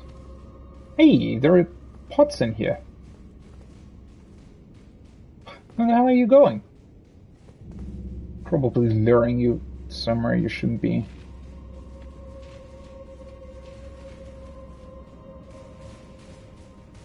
I'm always hesitant on actually fighting the pots. I mean, obviously they can be very annoying / can overwhelm you as well, but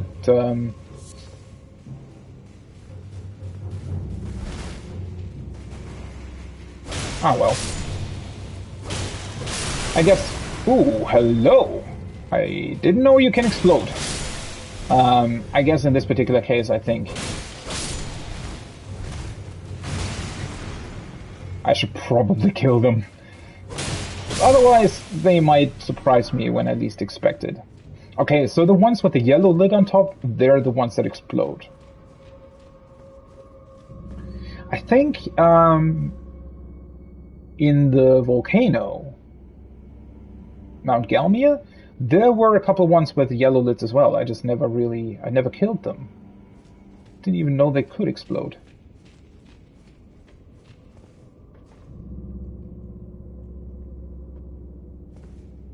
Wait. Let me double check. Why is this window here? Is it supposed to show you something? That's definitely the switch to activate the door. Huh. Usually they give you these vantage points to potentially hint at, you know, enemies that might be difficult to deal with. Or, in this particular case, it seems as if I actually have to go through the window. Ooh, a transporter chest? It's been a while. It's been a while since I've seen one of these. Okay, I'm still pretty close to the entrance of this whole thing, so I guess let's just try it out. I do have to remember, though, I can't teleport back right away, right? Because they block you from teleporting once you take them. I have 70,000 runes. Let me level first, and then I'll take it. But yeah, the way to progress through this seems to be to go through this window, unless maybe this particular transporter chest only teleports me within this dungeon. That would be something new. Okay, let's see. It should be... am I actually able to get to the next level? Yeah, definitely. 97.4, basically. 97.4.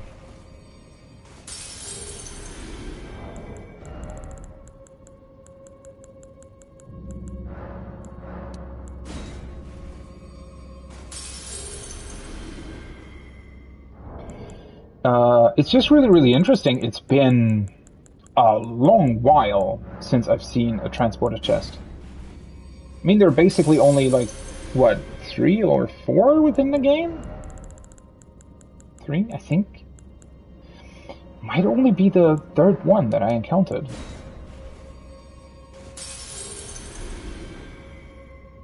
$97. That's enough, okay. Level up. Intelligence.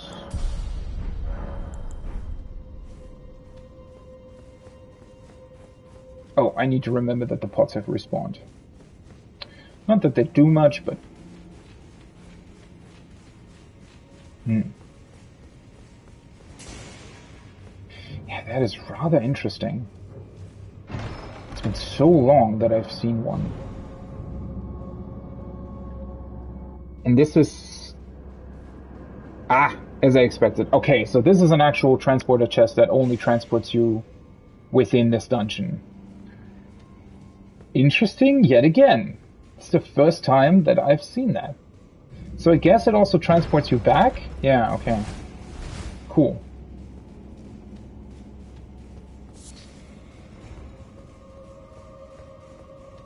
And it just... oh, okay. Well... I mean, the outcome is slightly underwhelming. That's why they place the window there as well, right? So that you can immediately orient yourself on where you are, I suppose. It's pretty cool. Oh, there you are.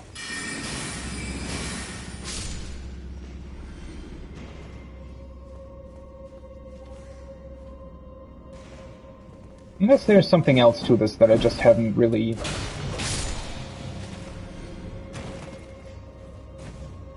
understood yet, I guess. Well, they always run way further than I expect them to. They have a lot of range when they start running. Graveglove word.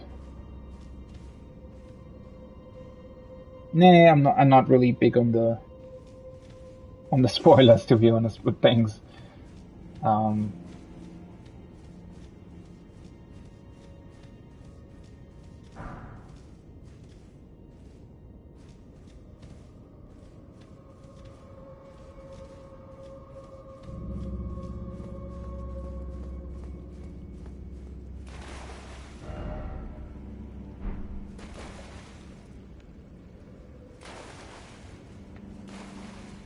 I mean, unless I've, sometimes I do miss something really, really obvious, then it's something else. It's always a bit of a, because I can definitely see that, I mean, I notice that myself a lot of the time.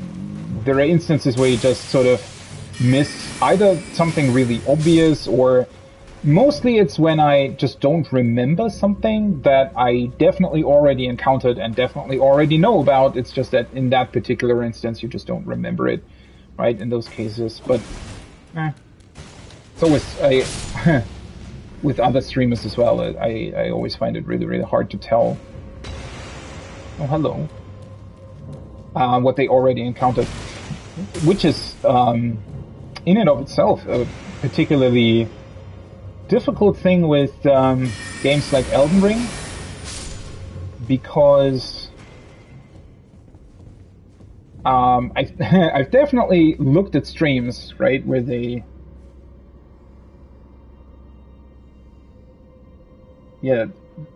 definitely thanks for the offer. I'm gonna come back to that if I need it. it's just kind of funny because it reminded me of I don't know who it was, honestly, but at some point I just, looked around. I mean, this was close to when the game launched. Not really close to launch, but I don't know, 2 weeks after. So there's multiple of these.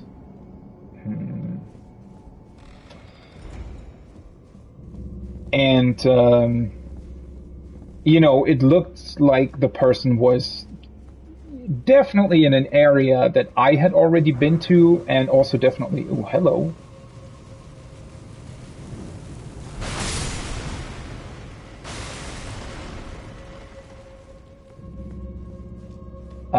So I thought, oh yeah, sure, I'm gonna watch the stream, right? I want to see how other people are playing the game. And then suddenly they were, I don't even remember if it was that they suddenly went somewhere completely different, or they had like a very, very special weapon that I didn't know about or something.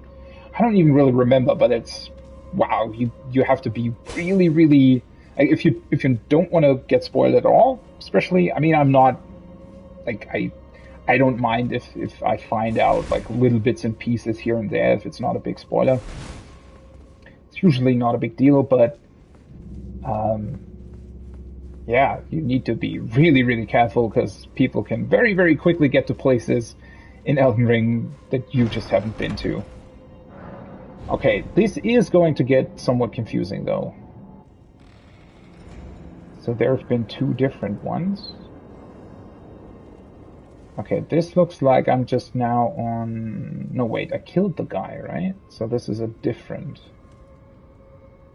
I see. So it looks like this dungeon has been sort of built up with multiple places that look very, very similar, but are in fact different. Unless this guy just didn't see me earlier, but it feels like this is a different cathedral part. Church part. I never really quite know what to call these.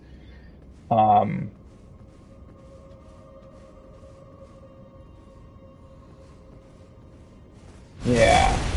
This looks exactly the same as before, but I definitely killed this guy, so we're in a different part that just looks exactly the same. Ooh. Okay, that's gonna get confusing.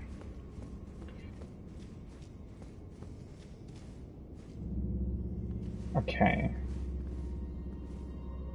So now we're back in this room, but without the statue. So that's something to orient yourself on. Well, hello. You should have maybe waited a bit.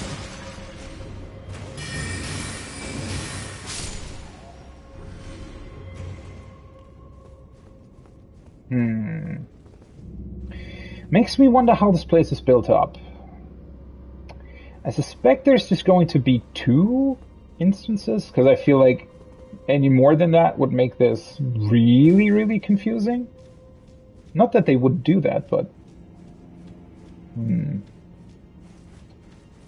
Just my guess.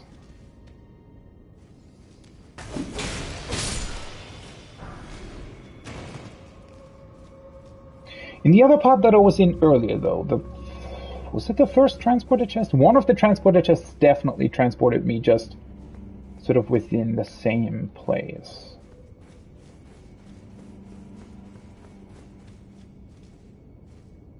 Ooh.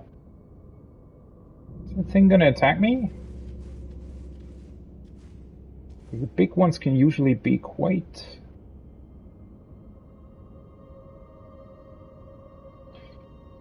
annoying. It is.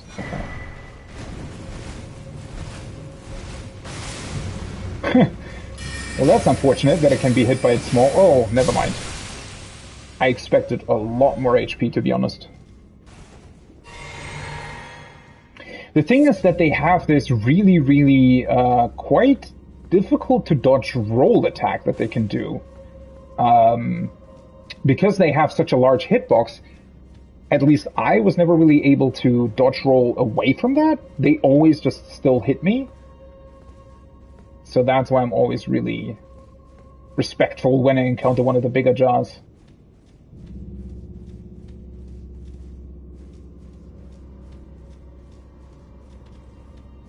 Okay, there actually isn't that much that I can do here. That thing should be dead already, yeah. I wonder if this... then again... For a second I was wondering whether or not this section behind the boss connected the two halves of the dungeon, but... did I already go this way in this part?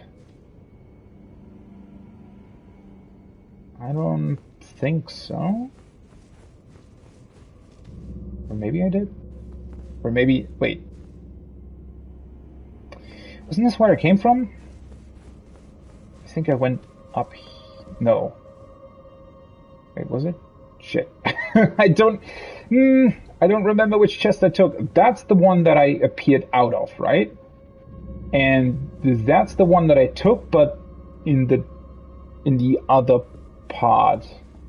The mirrored part, basically, or the actual part, if this is the mirrored one, whatever.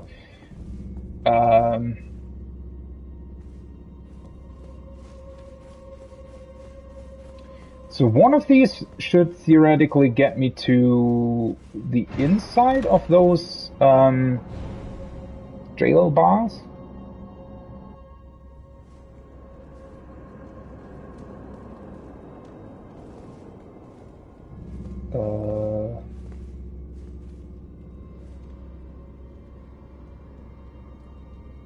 So now I'm up here, but I'm in the different, in the other one again. So theoretically this I haven't been to, okay. Oh boy, this is actually not that easy to keep track of. Even though it's not that, like, it's technically just one mirrored part, but then you also have to remember what kind of chest you actually took to get somewhere. And then you have to orient yourself of whether or not that chest took you into the other mirrored version, or if it's just transported you within the same part of the dungeon.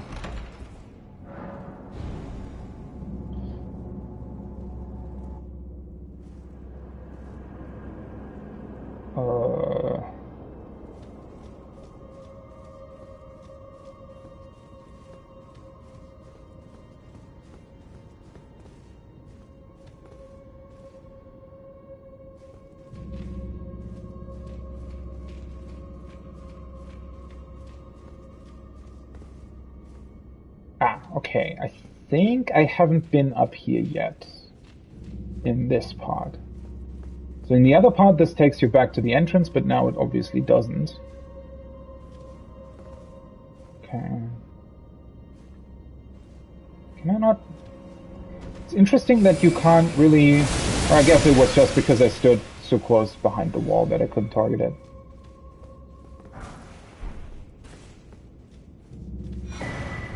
Hey, another one. Okay.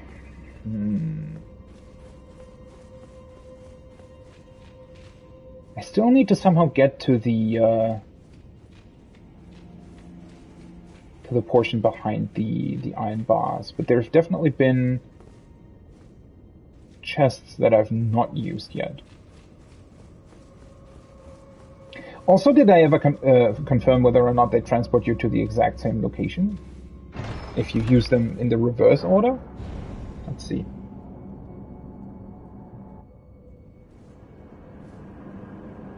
I seem to be doing so, yeah. Okay, that's good. That means I just have to basically trace back my steps and then take the one that I haven't used yet. Which obviously begs the question, which one was that? This is the one I came out of. I think that one I already used. I hope. So let's try this one then. Although it might have been that I used this one. Ah, well, we'll see.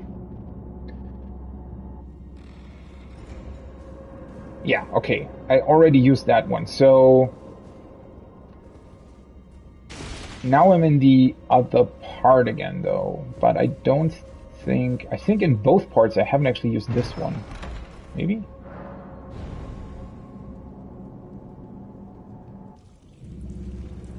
Ah, yeah, okay.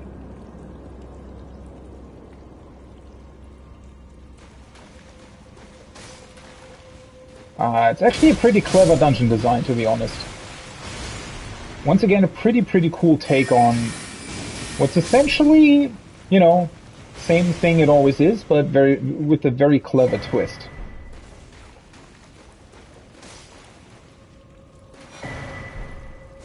A lot of crackpots. Wait, how many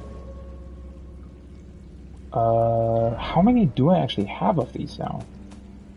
They appear here as well, right? 17. Honestly, when I first found them, I did not expect there to be so many in the game. I mean, obviously, they're also probably, I guess, distributed in a way where you always find, you know, a certain amount to make sure that every player has, you know, enough. 17 is quite a lot.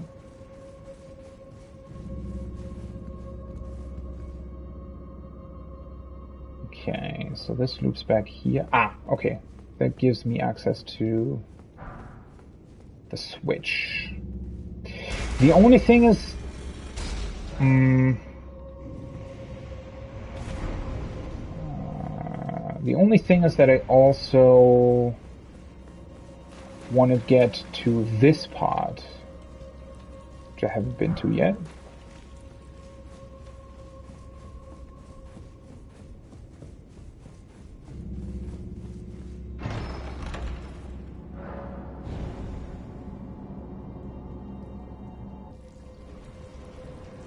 Okay, perfect. Hi.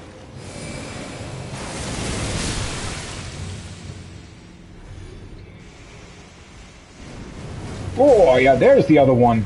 I was waiting for that attack. Oh no, that's not even the roll that I meant. But yeah, they have a couple of those really difficult to dodge attacks. Eee, another cookbook.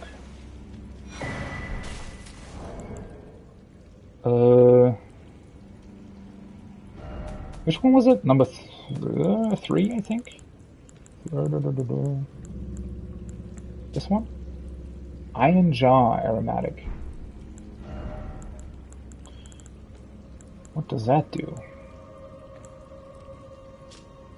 Use FP to temporarily turn wielder's body to steel. Question being, what does temporarily mean? Is it only a couple of seconds? A bit longer? Forbidden Art of Depraved Perfumers. Use FP to temporarily turn body to steel, boosting poise resistances and damage negation at the expense of mobility and lightning resistance. Ah, at the expense of mobility...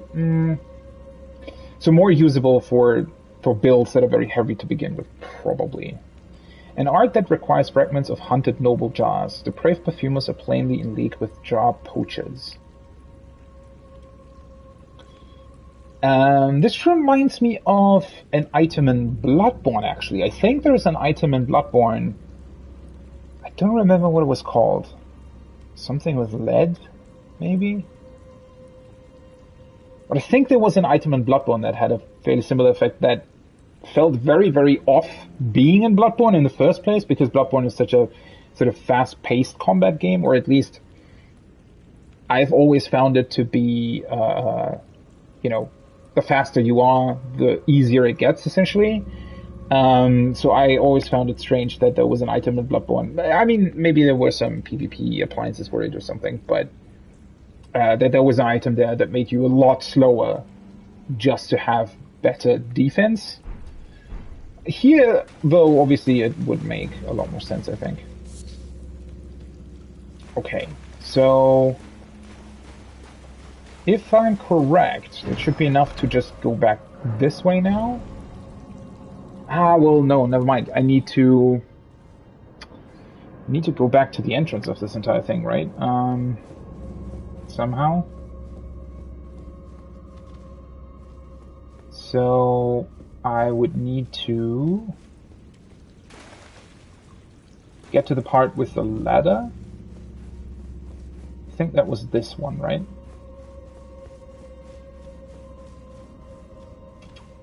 Or did the lead up to the wrong section? I actually don't remember.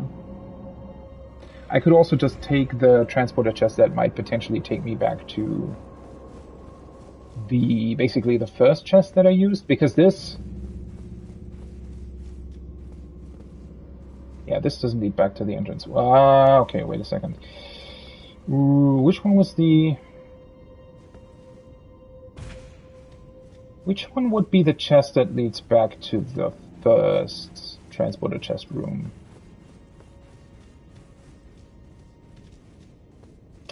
There isn't a chest here at all. That I don't remember. Where did I appear? No, wait a second. That actually led to the exact same room in the mirror dungeon.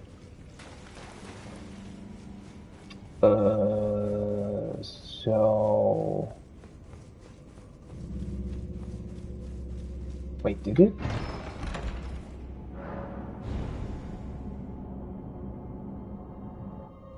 Yeah, I can also... The window. If I... Let's see, this one should have the ladder, right? But it doesn't...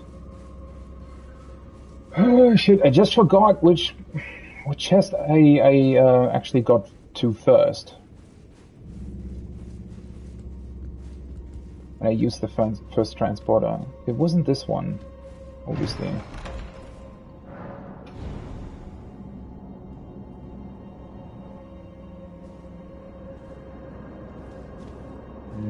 I think...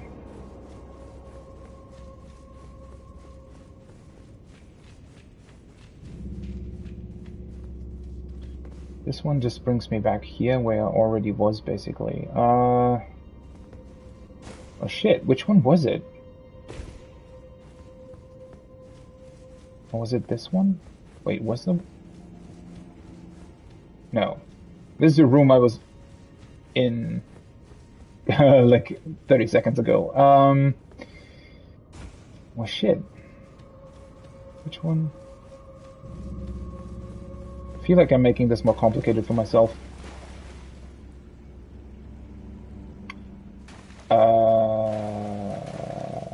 Right. So this leads back here. So the one down there will always get me up there, though, which I don't want to take. And the one here will always get me behind the bars, correct? So... Wait, which one was it that first brought me back, though? Shouldn't that have been the one that... Well, now I'm in the mirror part, though. I basically need this section, but in the other part, right? And then run back exactly this way. So I just want to get to the other section. Probably best to take this one. And then jump down, go up the part that it just took, I think. Yeah, so basically do this.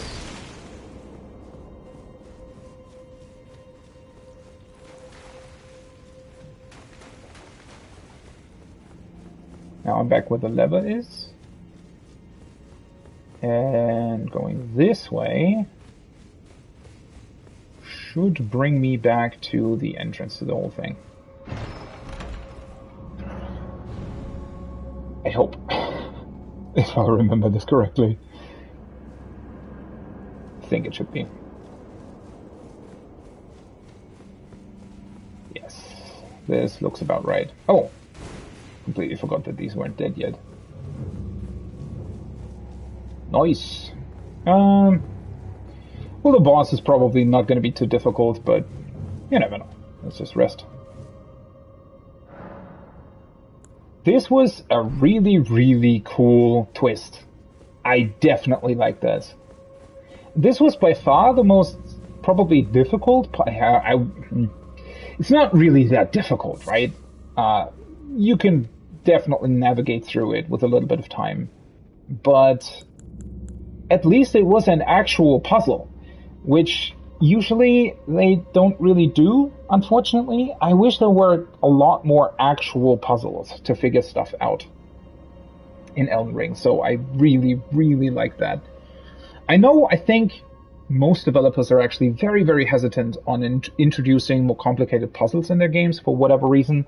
They probably don't want their players to get stuck, which I can get behind, because puzzles are a bit of a weird thing when you design them, right? Because like even a very well-designed puzzle can still, like even somebody who's used to solving puzzles and is very clever, and even if the puzzle is then very well designed, there's still always like a small chance that for whatever reason you might not get it, or there might be a hint that you just randomly passed and don't remember correctly or whatever, right? So I think that's why developers are usually very hesitant to put puzzles in, like actual puzzles in their games, because it can, more often than not, it can mean that, you know, players just, for whatever sort of random reason, get stuck on them. Not because they can't solve them, but because they just missed an obvious hint for whatever reason, right? Maybe their friend came into the room and distracted them while they were running past the very obvious hint, right? You never know. But having more difficult or clever puzzles in your game, it's just so much cooler to go through a dungeon like this. And so, again, it's not really a puzzle, but solving this, actually remembering and sort of building up a mind map of, okay, there are two different sides to this, which chest connects back to which one, right? And how do I control where I end up, right?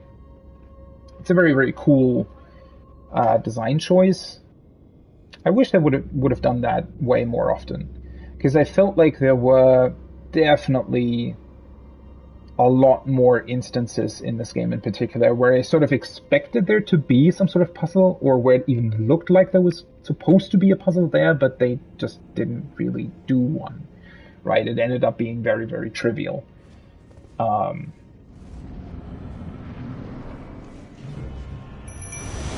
Brave Warden Duelist. Oh, he has a couple of jars? Oh, that's fun. I think the enemy itself I've definitely seen a bunch of times already. What is that? They have some sort of holy explosion?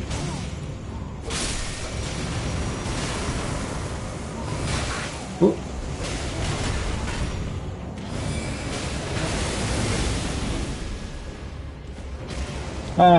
Now this almost feels like cheating. Why can I not? Okay. Bye-bye. Oh, and then again, I mean, I've definitely fought the same Soul Jars of Fortune Ashes. I've definitely fought the same type of enemy at least 5 times already, so I don't really mind killing it off fast. As long as the players know it's going to be. Yeah, it's always. That's the thing, though, right? Elden Ring has so many optional dungeons that I feel like it would be cool to have more of these, you know, cleverer laid out puzzles in the game.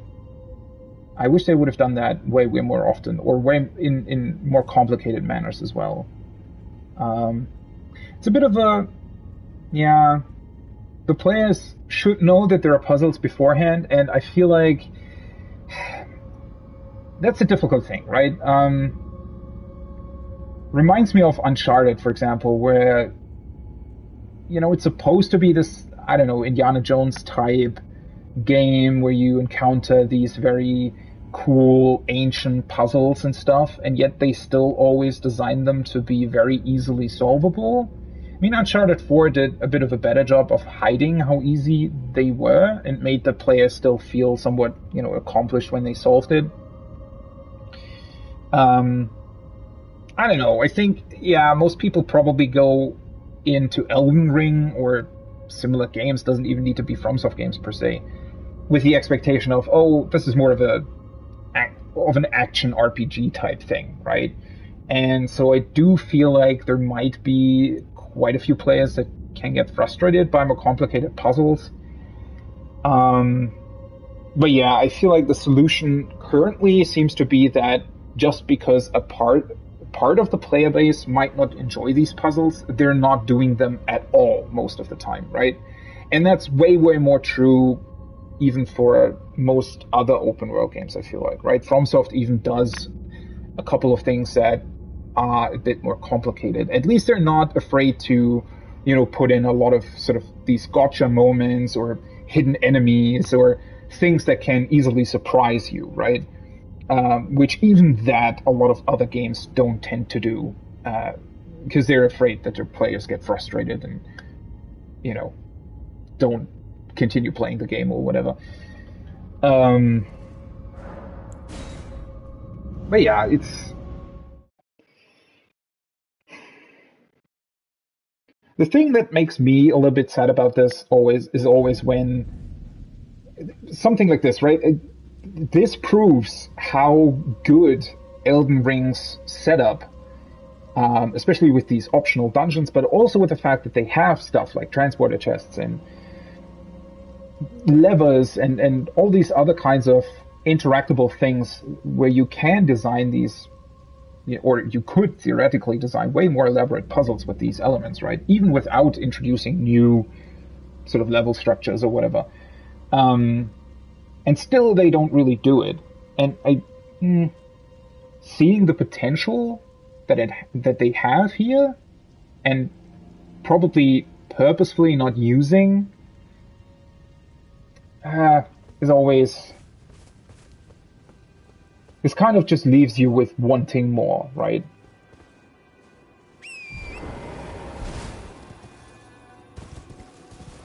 And also, I feel like if they just did it more to begin with, right, you'd not only would you then, as you said, create this more of an expectation that players, if there would be more puzzles to begin with, or if the game started off with having sort of simpler puzzles that then grow, more difficult as you progress through the game, obviously players would expect that a lot more, and they would also, you could design things that sort of play off of each other, right?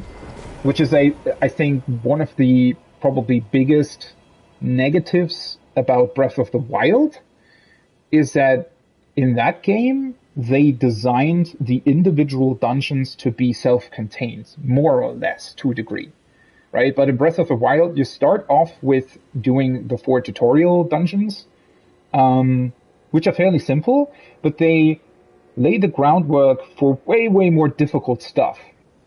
But then they never actually do difficult stuff at all, at any point in the entire game, simply for the reason that they designed it in a way, well, it's an open world game, right? So theoretically, any player could come across any puzzle at any given time.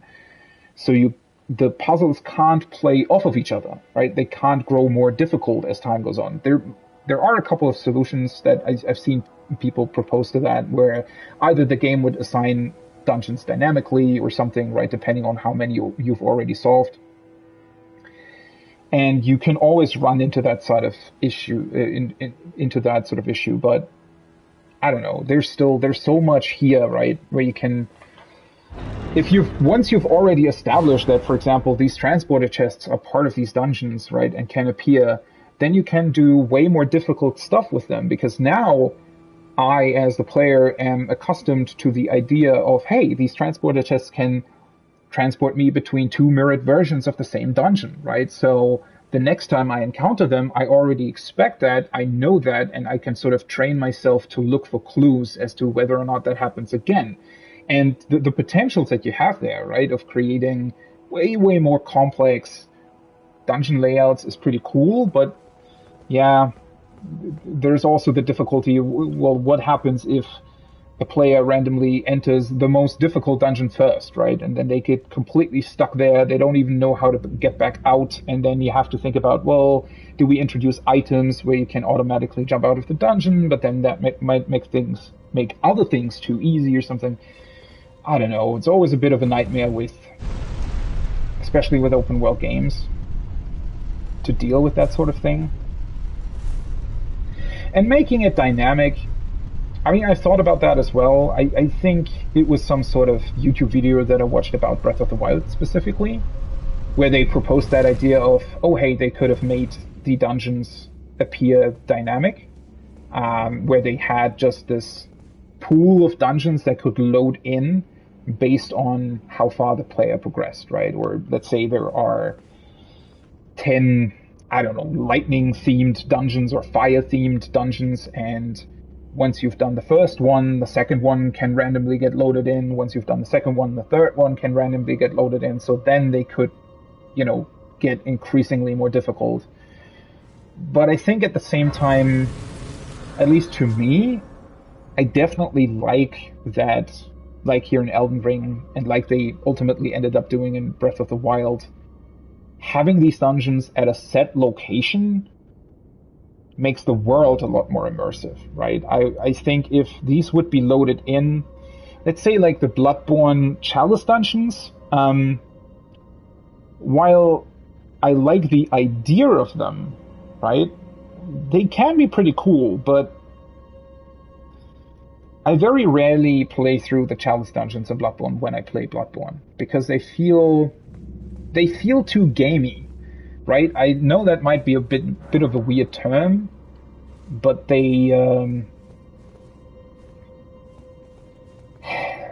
feel more like they are, in a way, this just randomly generated Diablo dungeon or whatever, right? And not really more than that. So, oh hey, geckos. So that inherently sort of makes them less interesting to me. Which is a shame, because the Chalice dungeons actually have a really, really big lore implication. Oh, what the hell is that? Golden Epitaph. They actually play a very, very central role in Bloodborne's entire story, right? Because I think, if I recall correctly, they're actually the place where they first encountered the Great Ones, or the gods of Bloodborne's world. So it's really actually kind of a shame that most players, I think, don't really like going through them all the way to the end. They're also balanced weirdly, especially on a first playthrough. A sword made to commemorate the death of Godwyn the Golden, first of the demigods to die, infused with the humble prayer of a young boy. O brother, Lord brother, please die a true death. This looks absolutely awesome. Almost looks like there's like a skeleton on a cross on the tip of the blade. Raise the epitaph to grant the effect of sacred order to yourself and allies in the vicinity, particularly effective at laying to rest those who live in death. Because it's a holy weapon, right? Yeah. Man, the weapon design in this game is something else. Every single weapon just looks absolutely incredible in terms of the details that are attached to, I don't know, the hills or the blades themselves or something. There's so many cool details on most of the weapons. That is crazy to me, the sheer amount that they put in this game. And I've used I think 4 different weapons in this entire playthrough, something like that. Yeah, I definitely need to make a New Game Plus run where I specifically force myself to change up my entire build every time I defeat a boss or something like that.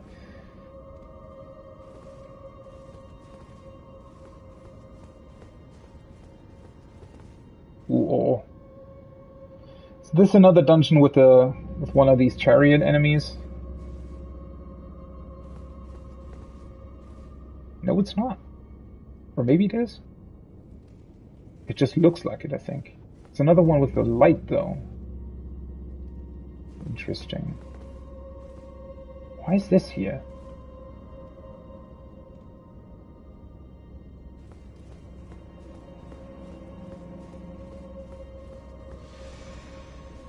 Oh. That's what I waited for. Ooh. That was lucky. Wait. So, How's this supposed to work exactly? Okay, this thing turns around here. Can you even... Oh. I guess I'm... Yeah, that works.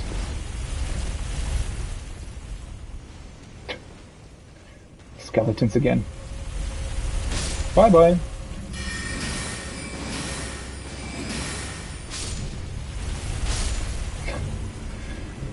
It's still so funny to me that every single time they just die.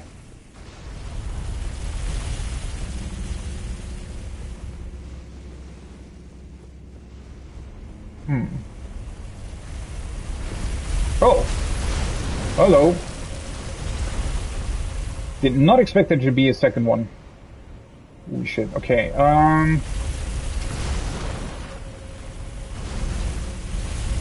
can this kill me? Ooh. They're very, very close. I would guess, though, that I'm supposed to jump down first. Because I don't think I would have been able to run past the second one, to be honest. Oh, hello.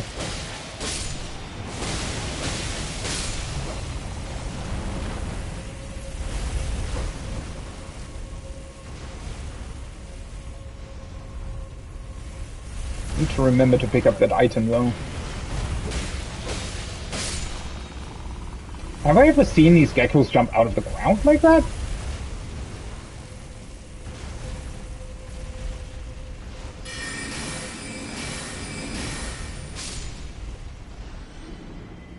Oh, hello. Ah, seriously? At least they don't always start right away with, spraying their death mist. That stuff can actually kill you quite quickly.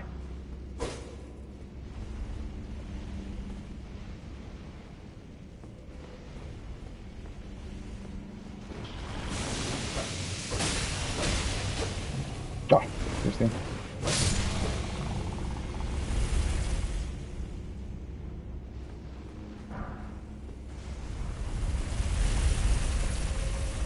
Is this a third one?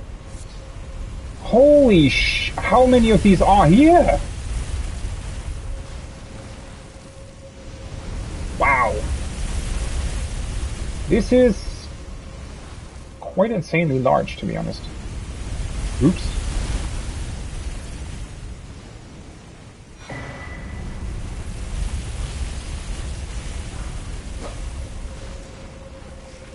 Oh, hello. Pretty sneaky one.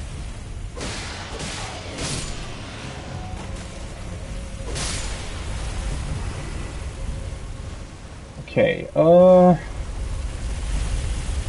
where the hell am I supposed to go? I think there is a path up there, actually. I mean, the good thing about there being two like this is that you can basically just alternate between the two paths, right? So you should be able to get past them in any sort of direction.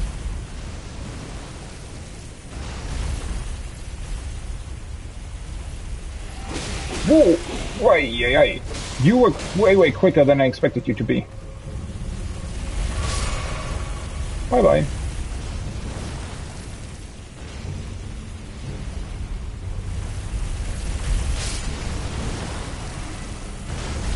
That's annoying. Now they both turn here.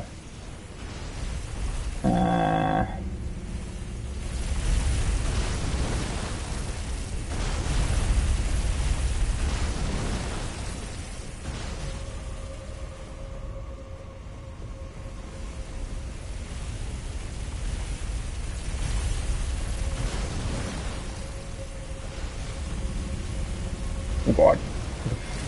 Uh-oh. Shit. I just realized where I am. Okay, that was lucky.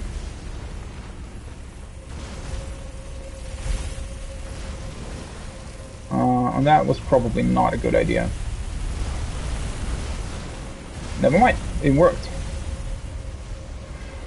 Whew. Okay, so at least I have that item. This way. Okay, so the path up there just loops back to the beginning part. Oh no! What the fuck? Oh.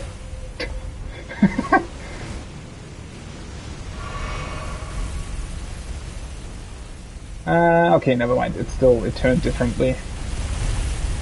For a second there, I was not quite sure how I'm supposed to continue. Okay, is there an open place to the right here as well? No, there isn't.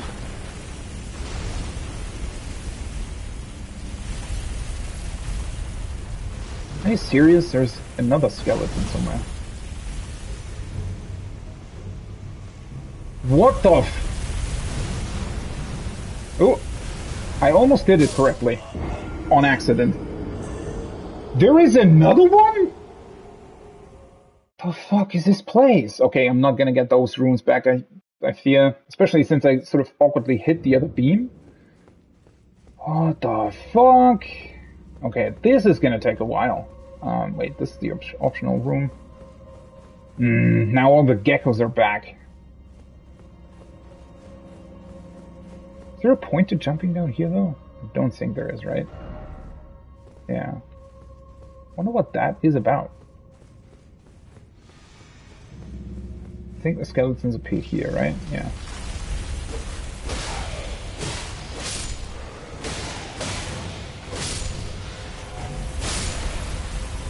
Okay. Turn on my light again. Okay, so... Wait, is there a point to this light being here, though? Or is that just somewhere where the chariots start appearing?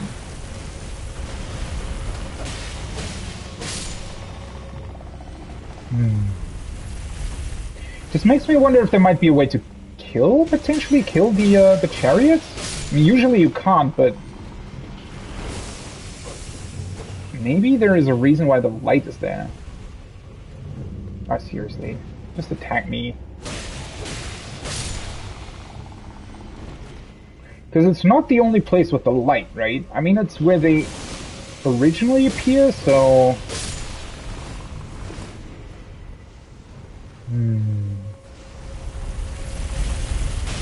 Oh, seriously? That didn't look like it should have hit me.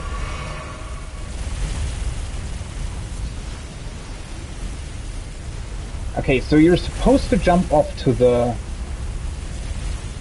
right there, right? Oh, my runes are actually accessible. Oh, but why is this one so much quicker than the other ones? This is getting quite ridiculous, to be honest. Bats. Okay, that's that one dealt with.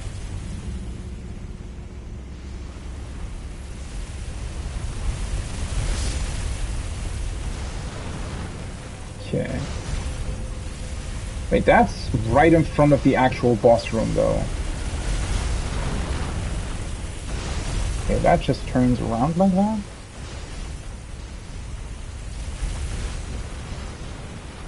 Seriously, what the hell is this dungeon?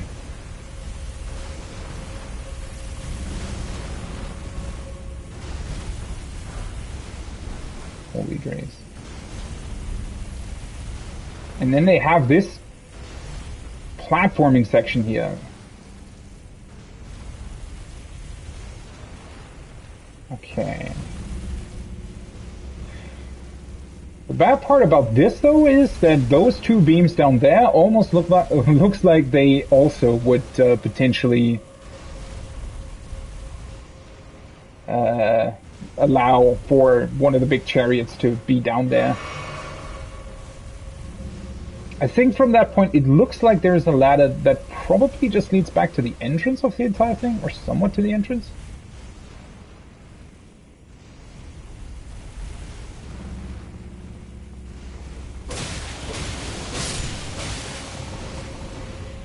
This dungeon, they've definitely gone all out with the chariot type things. Ooh, that was almost a bit too risky in terms of staying in the mist. There's a skeleton down there. Yeah, I wonder where that... Oh! There was this one... I think there was... I saw a little bit of a...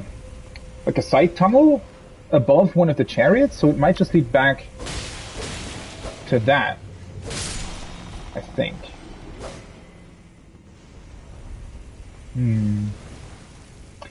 Makes me wonder if there's a way... So there was... I was already quite close to the... what I assumed to be the boss room. At least it seemed like there was golden fog. So I wonder if that particular chariot might be... I don't know, movable in a way. Where it moves in a completely different direction. Vulgar militia ashes. What a strange drop, right?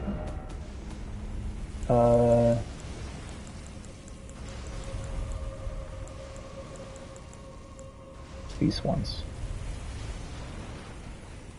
Spirits of the Volga militia, who wield long-hafted serrated hatchets. These brutal weapons are particularly effective at causing blood loss to opponents. In the lands between, the small were scorned, and so they formed the Volga militia as a means to make a living, albeit in ignominy.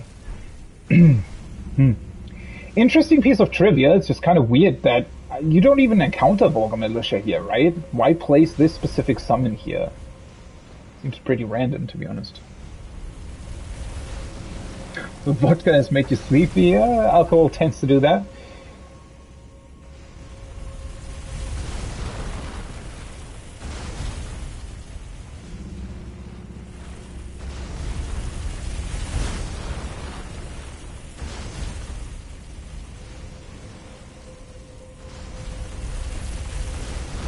Where the heck am I appearing now? Oh, never mind. I think this is actually the... I think that, yeah, this is the small tunnel that I was looking at.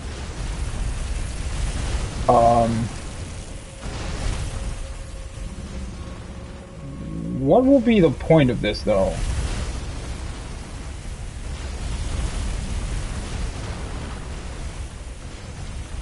This is where I ultimately need to go. The problem is just that the chariot's probably gonna kill me. Let's take a look at the other ladder. Maybe there is something that I can do. If I go back here...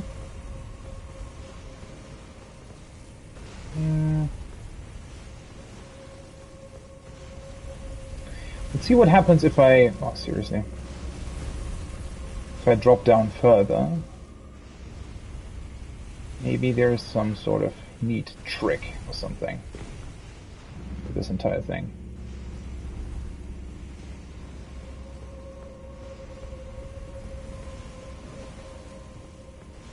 I didn't actually... should probably get off of this first. Bye-bye.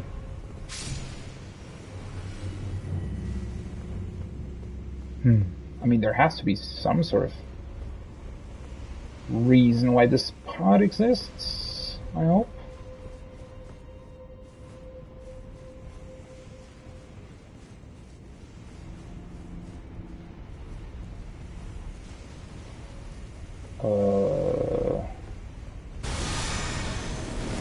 Wait. Dog. Oh. Wait, what? I think that might have just been this thing spawning in, right? Where the fuck am I now?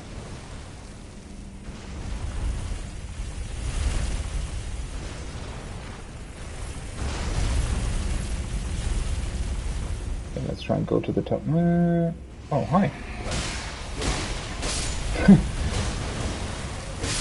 What a random skeleton. Let's take a look. Where the hell does this go? Oh, what? Okay.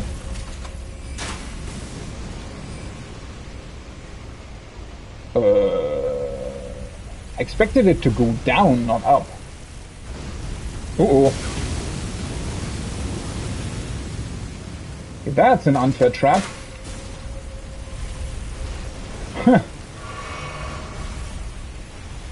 Okay. Can't continue. Okay. This way it just shoots into the wall? Wait, what's the...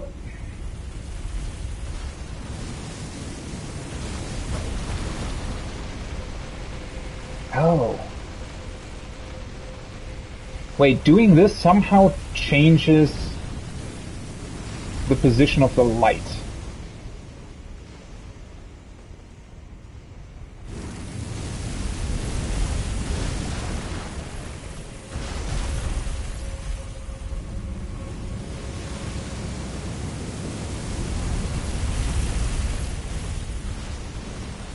Is there a reason to go down there? Is there even a way to go down there?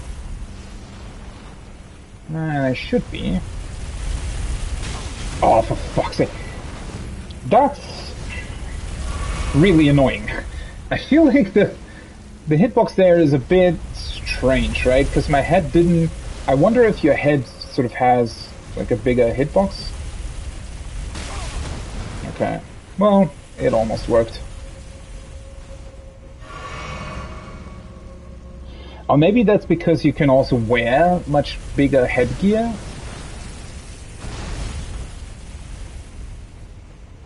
Is this honestly just a dead end? No, it's not. Okay.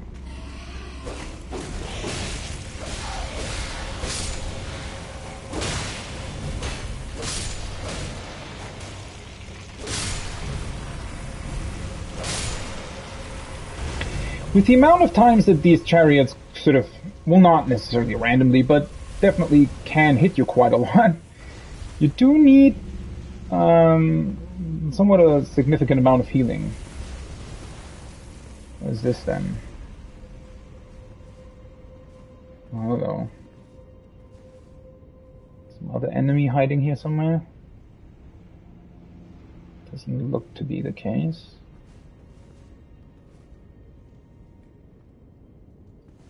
Oh, seriously.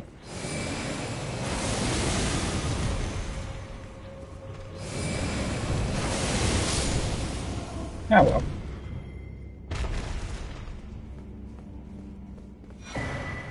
Crucible Feather Talisman. Whew, that sounds to be interesting. Where is it? This one. Improves dodge rolling, but increases damage. Holy shit. Okay. Well, that's a talisman I wouldn't think they would put into the game. A talisman fashioned from feathers that embody the aspects of various creatures. Said to have grown on the human body long ago. What? Proves the effectiveness of dodge rolls, but increases damage taken at all times. A vestige of the crucible of primordial life, born partially of devolution, it was considered a signifier of the divine in ancient times, but is now increasingly disdained as an impurity as civilization has advanced. Okay. Not so sure about the references in this one. So...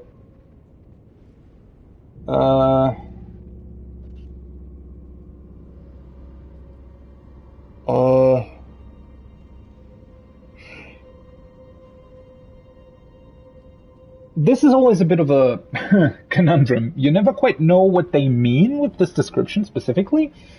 Improves the effectiveness of dodge rolls. I don't think that makes them quicker, right? I would think that effectiveness of dodge rolls probably means just more iframes on a given roll. I honestly wonder if that's worth the trade-off. I mean, if you're really, really good at the game, right? If you know most enemies and know how they attack and their timings and stuff, this can definitely make your life easier. Let me see. Does it actually change my stats in some form if I... It does. Okay. Wow. That's... Yeah, that doesn't look too good, does it? I can actually... Wait, let me see.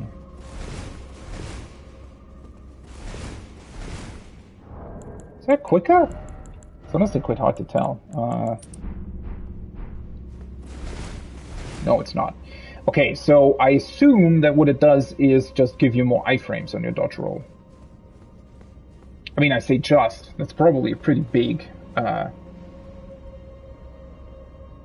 think it's more iframes, but if you miss the timing, yeah. It looks like it would be more iframes. Yeah. That's a pretty big trade-off, though.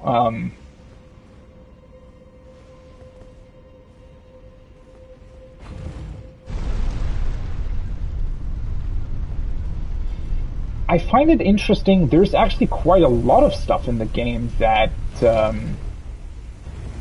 gives you more of something, right? More stats. There's quite a significant amount of, especially talismans actually, that are pretty good in their effect, but they all make you take more damage, which is especially hard or especially difficult to deal with if you stack multiple of them. I feel like you can bring your defenses very, very low.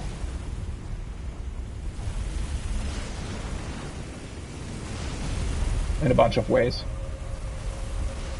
Okay, so I think what these things are doing is basically spawning in the chariots, right?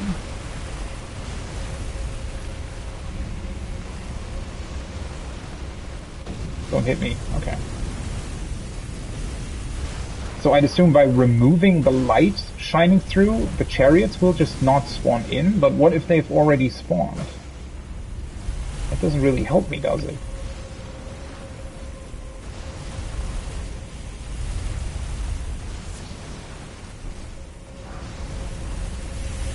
Okay, now I'm back here. So I think I should be through the entire dungeon then? Oh, are you serious? How the...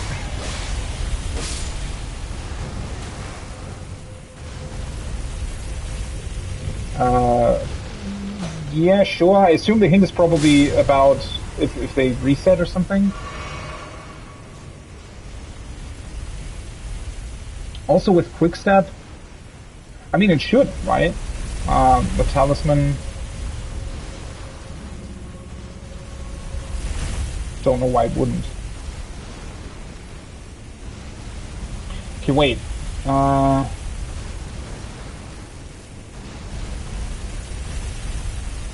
That particular chariot still didn't spawn in though. And now it does. Oh. Wait, is there a way for me to change that statue? Ooh. Because that looks like it's solid. And that's the one that I would have to change, right?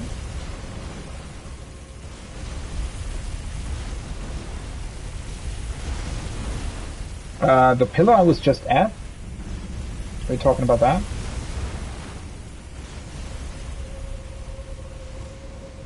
Because wasn't it already all the way up from when I entered the room?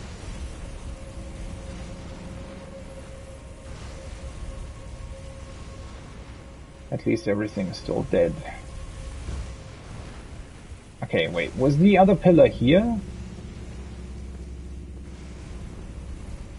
I'm just slightly confused because I mean, well, the solution clearly is that you need to somehow move these things so that the chariots don't actually spawn in, right? But the very last one close to the boss room seemed to spawn in regardless because it was attached to a statue that is not movable. At least that's what it looked like.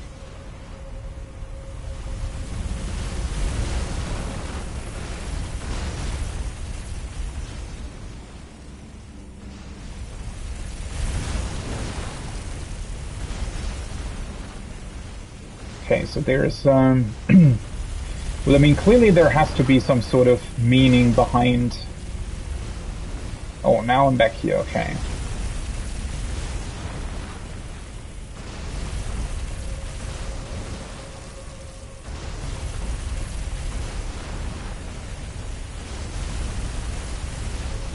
Hmm.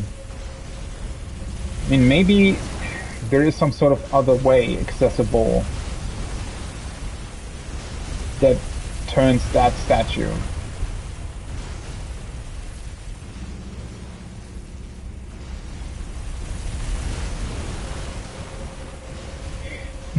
It's very, very difficult to sort of keep in mind which light ignites or summons in which chariot, because they're all so high up that it's very difficult to tell sometimes, I feel like.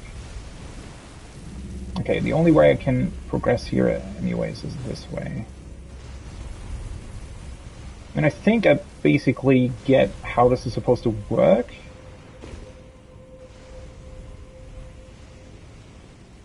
I just didn't really see my the things that I did in action.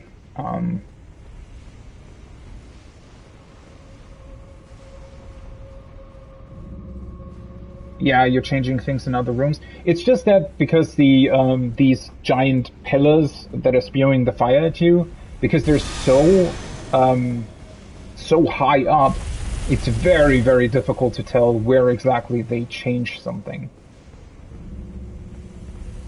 And it did change their direction, which makes me a bit confused. I would have thought that maybe I would have changed another chariot already somewhere.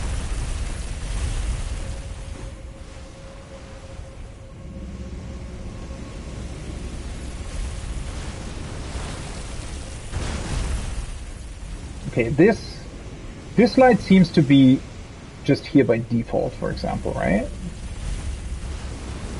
Or maybe it's not. Wait, didn't I move this one?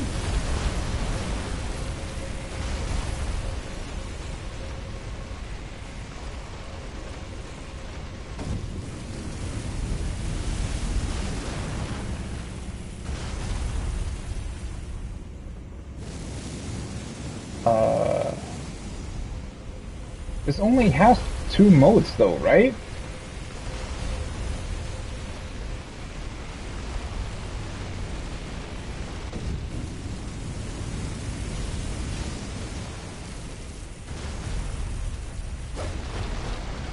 Wait, so this way shouldn't this light disappear? Oh, it does! Oh. Ah, I knew it! It was too slow. Okay, so it's also quite confusing because the chariots you're actually changing don't disappear, right? They just don't spawn in again. But didn't I... Okay, this is where I came from, so I need to go back down then, right? I think that's how this continued.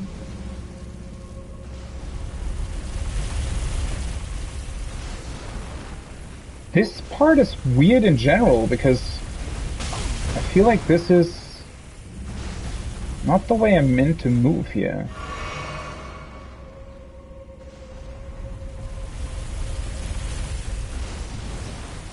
Hi, I think I pretty much know what to do. It's just that I need to actually find which ones of these correspond to which chariot, and then also find the correct way to move forward.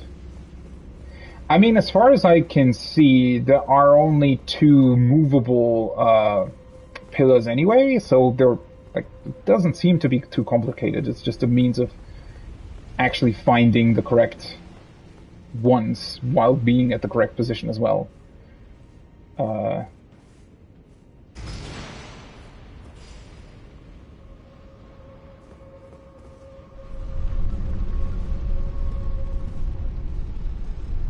I'm just a bit confused, didn't I? Or was that when I died? That's maybe what confused me. Because I thought that that one pillar that I just changed, I thought I changed that already. but it somehow appears as if I didn't. So maybe that was the problem?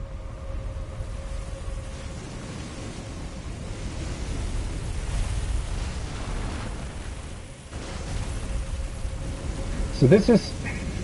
Or do they reset after a while? This still shines out there.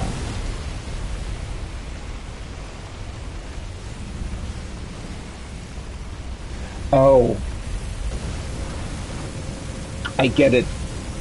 It's the same fucking pillar, isn't it? I think that's what confused me. Okay, so by doing this, so it's actually only one pillar that moves up and down, and okay, so I reset it. That was the problem. So if I put this back up,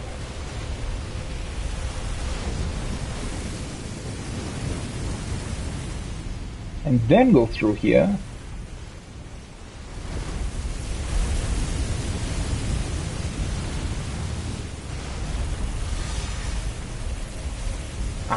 okay, so now there is a third one here, but the last one... Are you kidding me? Wait. Ooh. Tree cent... What? Wait. They just destroyed each other. Okay, that's neat. That's quite funny. So all of them just died because I summoned in the one in the middle? That's actually pretty great. But wait a second, does that solve my actual problem?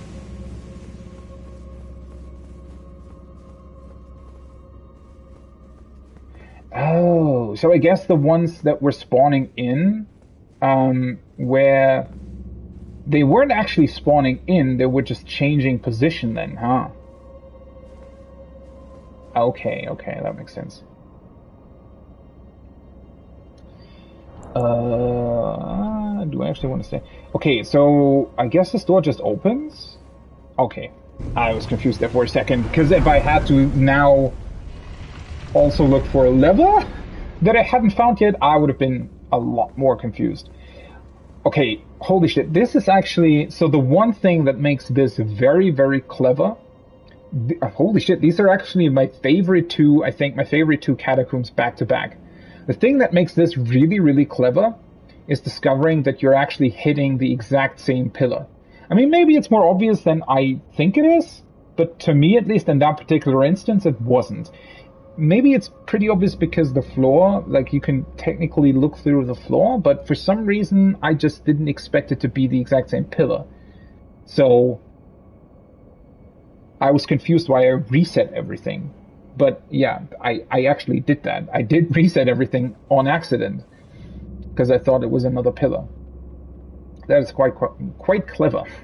And then also that the solution is that they hit each other is pretty great. Man, what a cool dungeon. The only problem is I don't have any healing left. Or do I? Wait. Have I healing equipped? No. I think at some point I actually bought healing for this specific instance, but is that really learning fast though? I mean, I feel like it's still... Oh, well, okay, so fair enough. The reason why this takes a while is it actually takes a while to loop back around to the pillar, right? So if you reset it once, you basically have to make a round through the entire dungeon again to then realize that the other pillar has moved back to its original place, which is more or less the one hint that tips you off about it being the same one.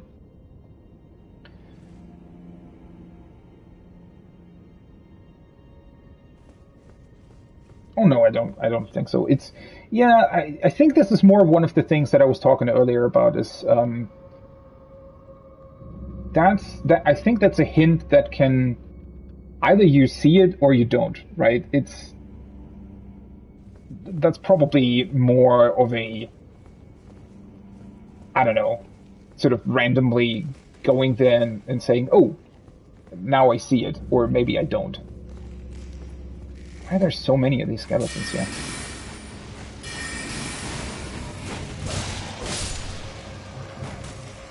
Well, at least they do give you a statue of Marika here, so if I do die, I can just reset and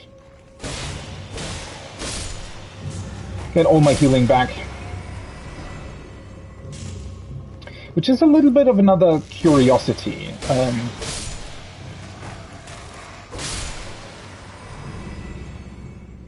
Because technically,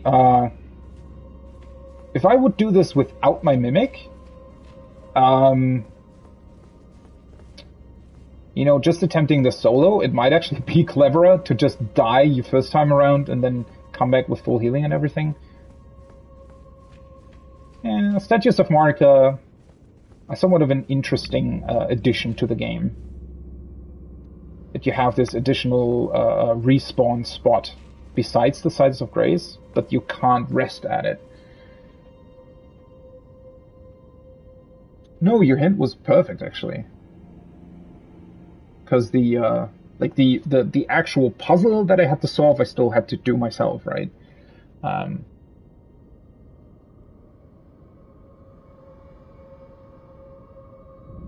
guess. No, it's a pretty good. I think it's a pretty good thing here. Ugh, and it's a double fight as well. This. Oh yeah, never mind. He has more range than I thought he would. With the fucking Crucible Knights of all things. Ooh, what's that range?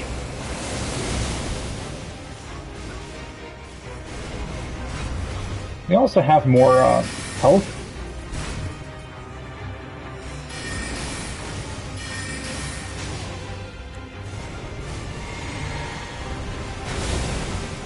Ooh. Yeah, I knew it that I was gonna fuck that up at one point. The timing on that. Well, without any healing, they are actually quite. Also, they have a bit more HP, interestingly enough, compared to your typical dungeon end boss at this point. Oh well. I find it interesting, though, doing these solo, I can see being very, very annoying.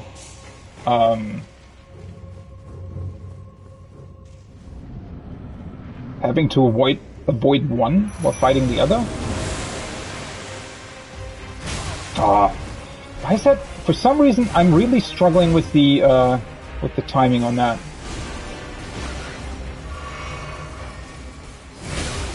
Yeah. Also, maybe it's just the visual of the spear coming towards you.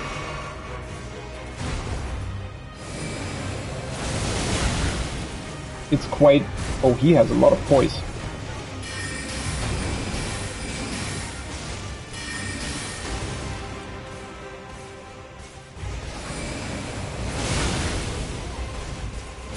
Also, he sort of weirdly breaks you out of the...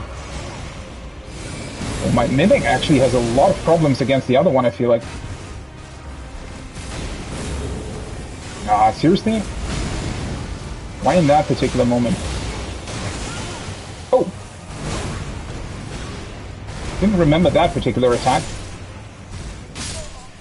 Wow! Holy shit! Actually, challenging encounter for a change.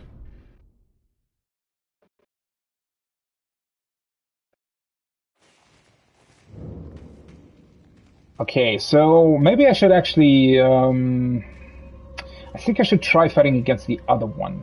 Because I think the one with the spear is the more difficult one, probably, out of the two. Because one of them has an actual name, right? And the other one is just a sort of random Crucible Knight. So...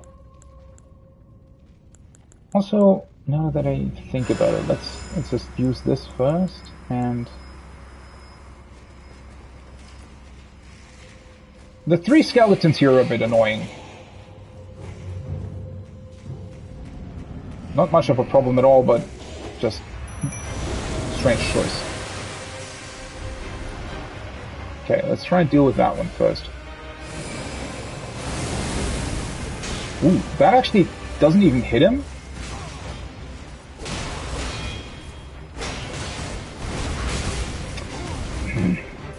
It's been a while since I've fought them. I don't remember the timings all too well. I think my Mimic just had problems with the shield. I think the Mimic can't really deal with the shield all too well. Oh, for fuck's sake.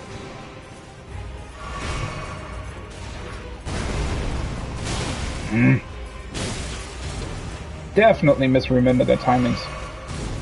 For a while I was actually pretty good at these. Also, they have a lot more HP for some reason. Oh, that's what always was really annoying about them.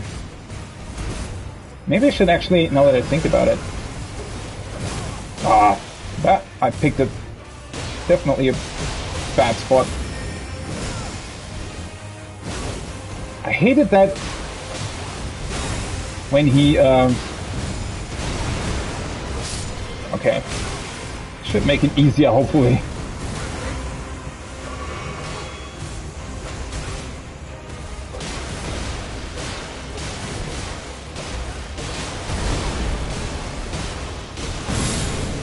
This way works a lot better if you're doubling up on them.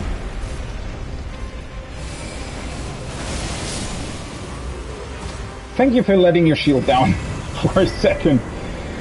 Hoo boy. Ordovis's Greatsword. Crucible. Oh, you get the entire armor? Cool. Okay, this... Wow. Doing this on your own?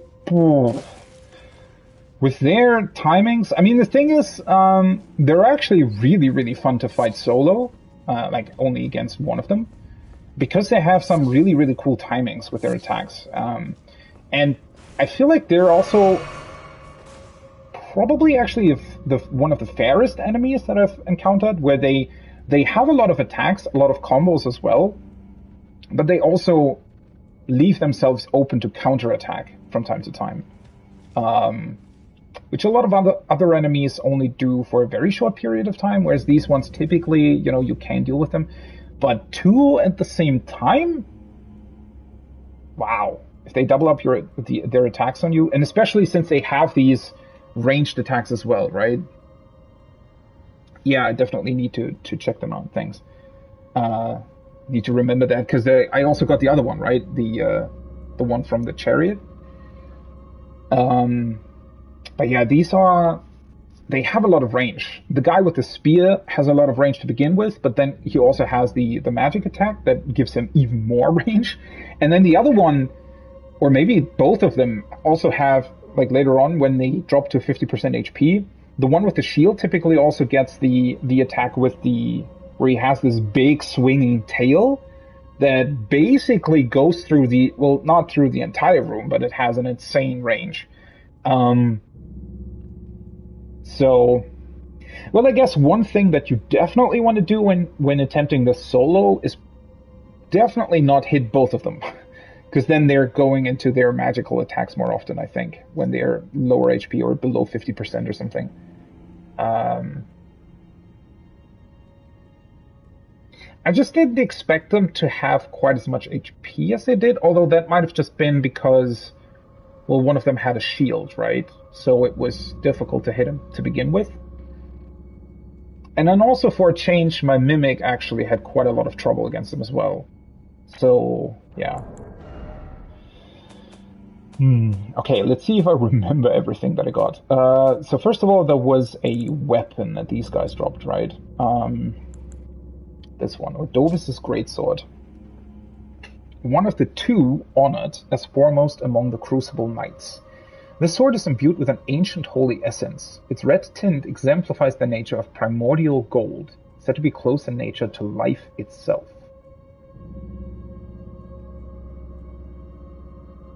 Primordial gold?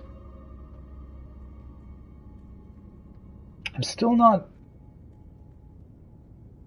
with this like primordial crucible and everything, I'm still not entirely sure how that really connects to everything. Especially since these guys are then also in these catacombs, which I would have thought came about later.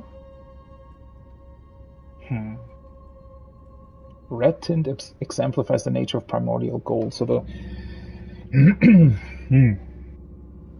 possibly a hint as to why the Earth Tree and everything that's associated with it is also, I mean, all of that is also like some golden stuff, right? Golden order, everything.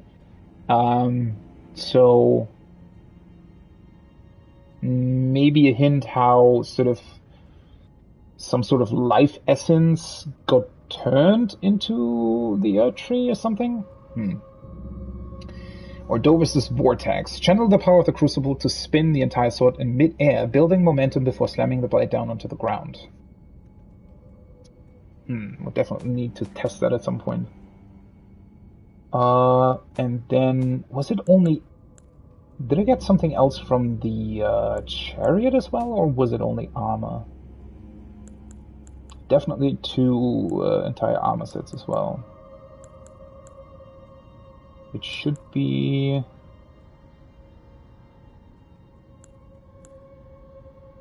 Tree Sentinel Helm as one of them, which makes me...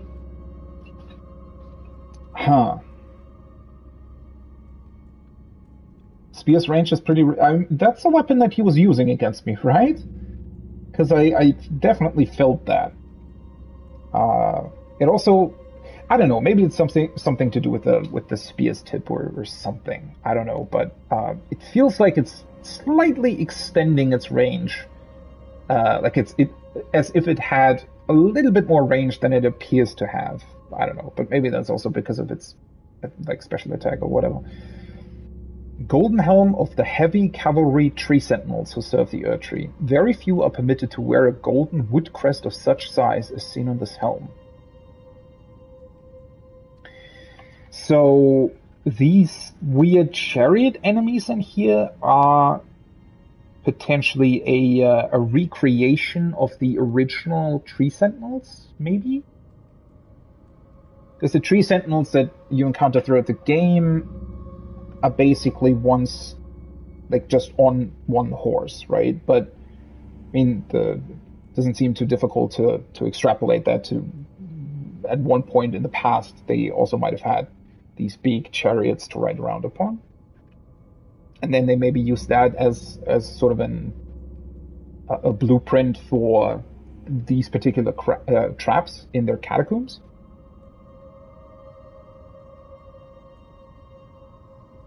It's interesting that they dropped this as well. This armor also looks pretty awesome. It's quite heavy though, right? Then again, wait, what does my... well, 1.7. This is probably the heaviest that I'm wearing. 15, I think. Let me see, how does that compare to the 15.5? Okay, yeah, so it's a sort of a... like a lighter version of the heavy armors, right? And this would be a heavier one of the heavy armors. Let's see. Helm of the Crucible Knights who served Godfrey the First Elden Lord. Okay, well that explains why they're in this sort of, why they're in here as well, if they served the First Elden Lord. The Primordial Crucible didn't that exist before the Earth Tree sort of came into being though? So they must have existed before then, right? Unless they, for some reason, were just named that and didn't necessarily exist back then. The axe ornamentation is the knight's Ordovis's mark, displayed also by his men. Okay, so Ordovis potentially being the commander or whatever of these knights. Holds the power of the Crucible of Life, the primordial form of the Earth Tree. Strengthens aspects of the Crucible incantations. Sounds pretty awesome.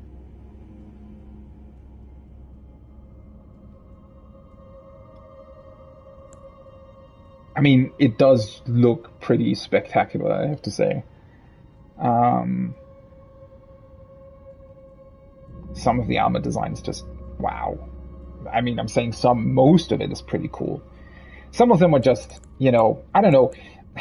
I'm always struggling a bit with these kinds of things. Like, obviously, this is quite unique, but I don't necessarily want to run around wearing this the entire time, especially with these ones as well. They kind of look a bit weird, right?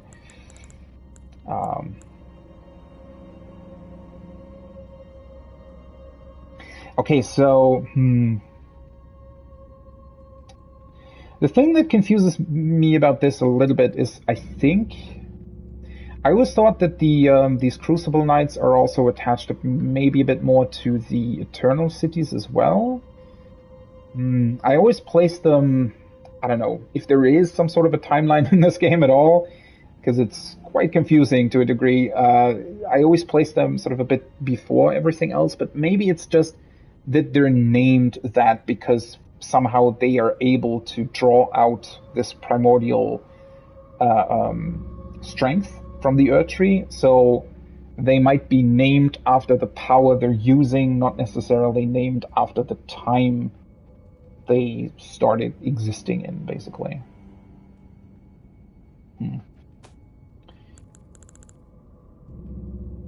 I just think that if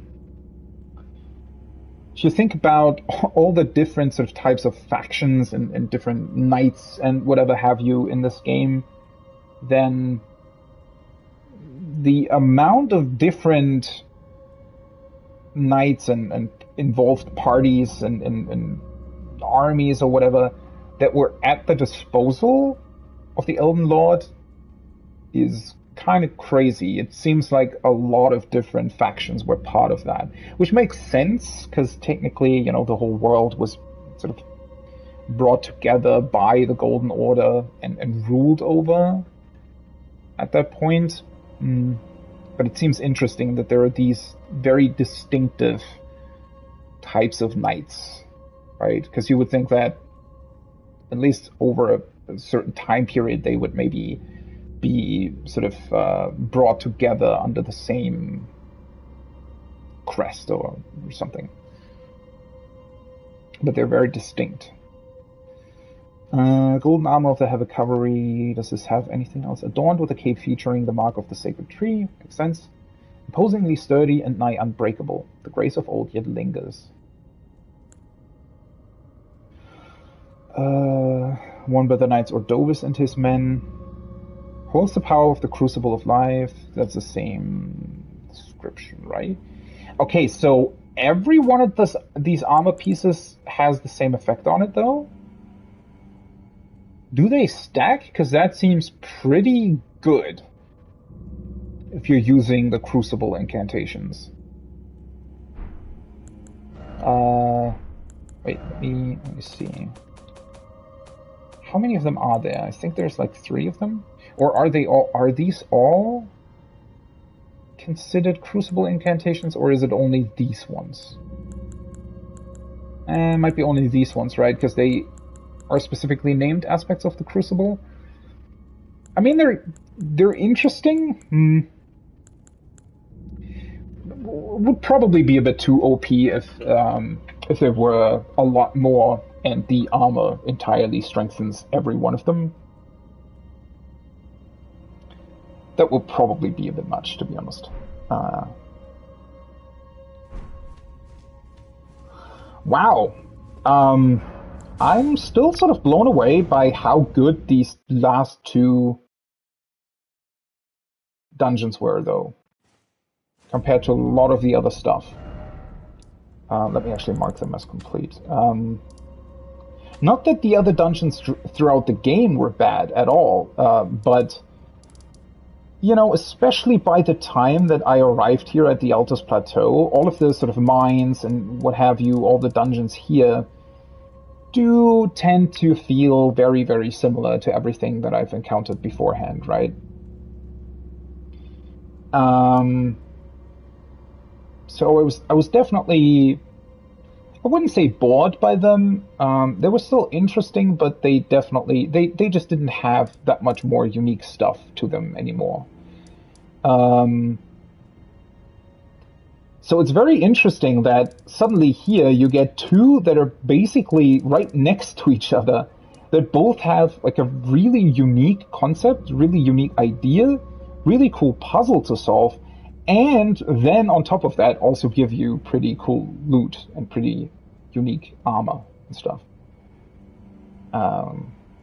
Which not all of them do either. So that's, yeah, just pretty cool. You don't really expect that to still be here, right? Just, I guess, a testament to the game as well, that it can still surprise you after all this time with these dungeons. Though it also, yeah, as I said before, I think if I compare them to all the other dungeons, especially here in the Altus Plateau, maybe they could have also done a bit more with all of the other ones. That's complaining on a very, very high level though. So okay, well, I guess it means that I've actually done everything outside of the capital. Yeah. Unless I want to go back to Caleb for sure. No. Not now. I think I'm going to just teleport to this one and then into the capital, potentially. I just need to... maybe I'll take a little bit of a lunch break here in a few minutes. That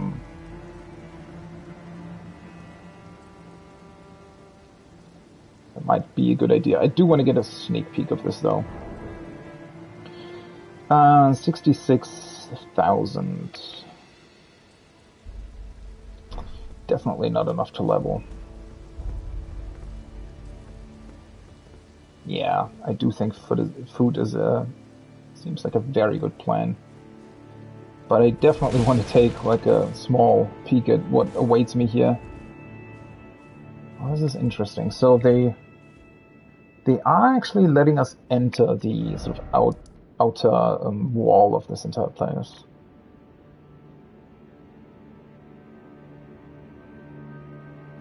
Yet again, very interesting decision. So the whole time you have these giant, enormous structures here. Very, very big places, giant battlefields and whatever. But then the actual access that we get into the capital is this weird side entrance that seems to lead just into some random portion of the outer wall. Is nobody here?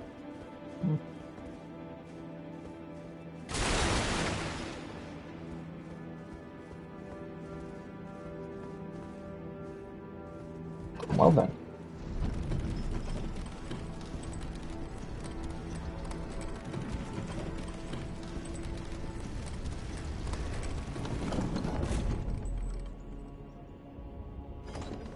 Music change.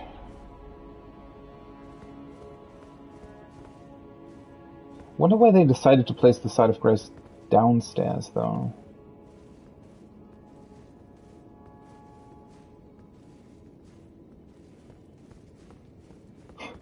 Yeah, this just seems to be some random storage space, right? Somewhere in the outer wall of the capital.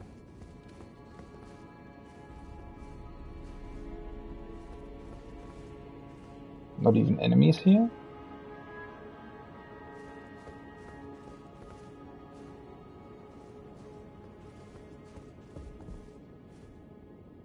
Aw. Looks awesome. I think we're about to get a pretty great view of the capital, hopefully. That is an interesting piece of loot. Fur calling finger remedy. Yeah, that's the Erdtree, alright. Holy fuck.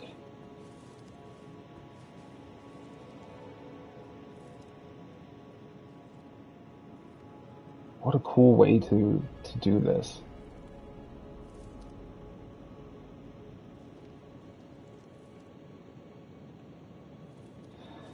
It's certainly been a while since the start of the game, and now finally I'm getting close to the Erdtree. What are you doing here? Is this random guy sitting here? It's interesting though that this portion seems to be somewhat destroyed. I mean, we could definitely see other destroyed parts on the outer wall as well, but interesting that they're letting you enter through this particular part.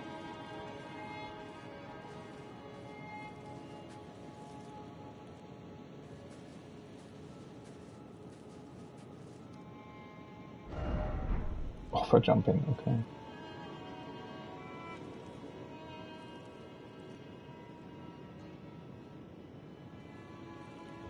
So close.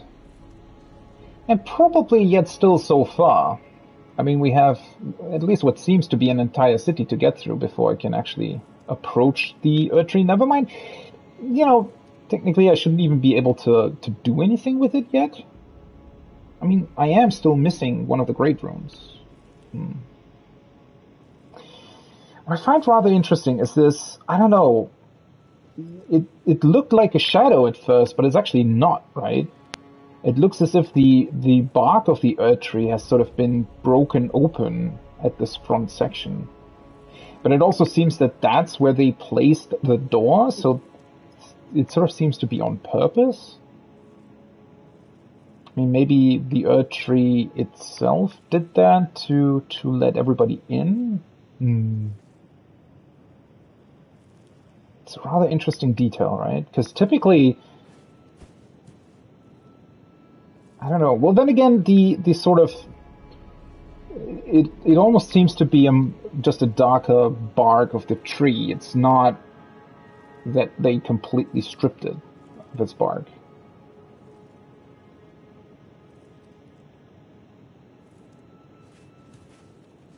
What are these guys doing here? They're just sitting here? Well, that was quite a long fall.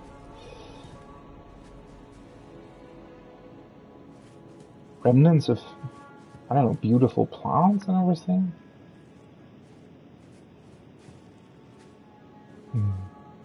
That's also a rather interesting image, right? These big roots growing out of the building?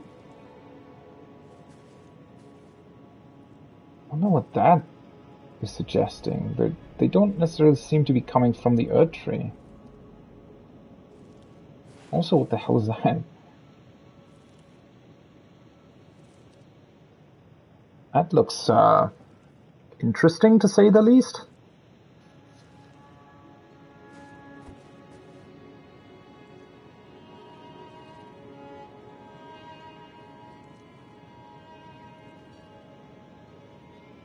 Turning hollow, yeah. It's actually interesting how close. I mean, well, maybe that makes a lot of sense that these, especially the people as well, they're just so similar to hollows or whatever they were called in Demon Souls. Were they also called hollow? I don't remember.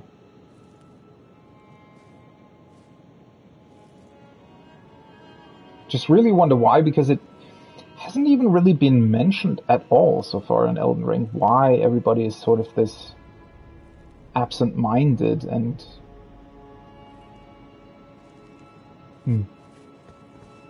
yeah, seemingly hollow, for the lack of a better word.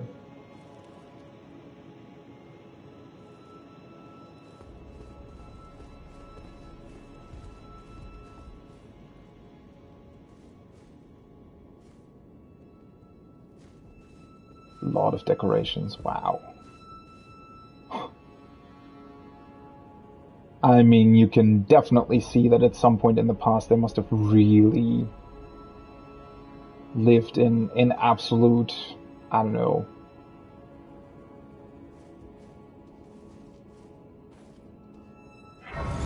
sort of a state of prosperity, I guess.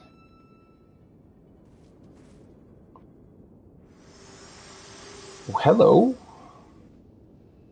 My utmost thanks for bringing me to the base of the Erdtree.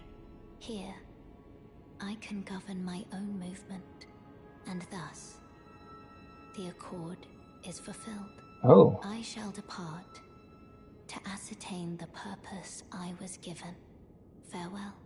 I shall leave Torrent and the power to turn runes into strength. Here, with you, I wish you luck in realizing your ambition. You have fought long and hard. Well, that's certainly true. I have no doubt you will become Elden Lord. May you take the throne.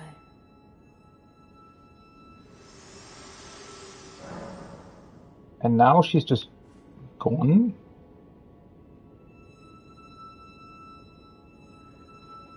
I mean, I know that that was what we basically agreed on, right?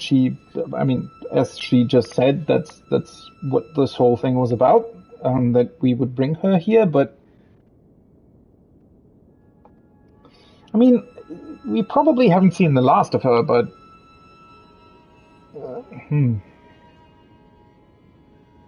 interesting.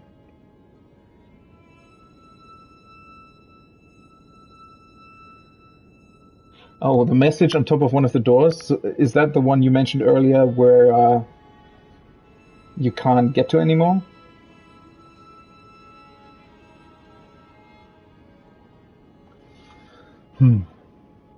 What an interesting...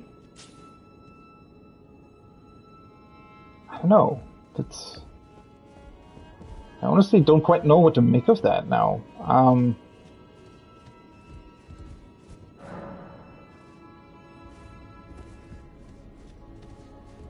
What are you doing here, by the way? Seamster, at your service, master.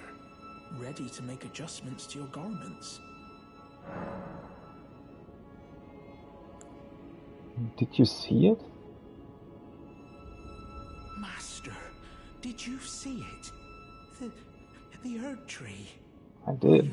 Oh, I don't really have the words for this, but I was so dazzled. I felt something stir in my breast. The Erd Tree is waiting for you, master. I know it, I do. I feel it in my bones. Why are you here, though? It seems so... The places where he appears seem so absolutely random. Or you can still get to... As long as you don't... Okay, that sounds pretty...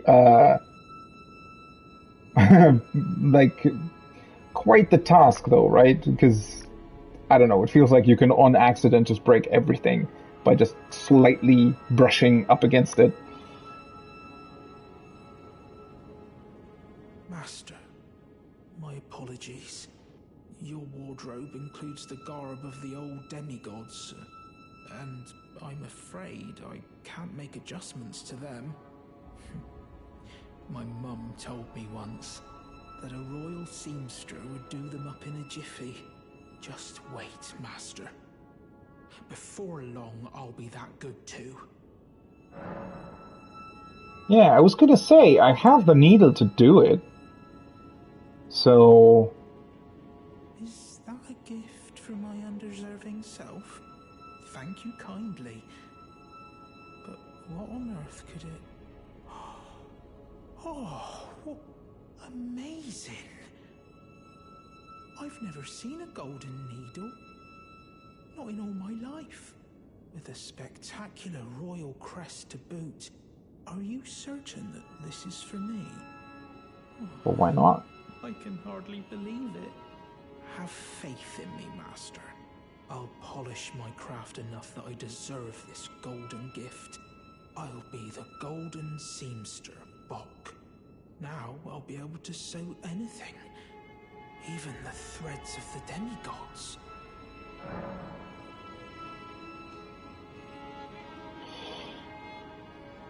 I've had this for quite a while. It's a bit...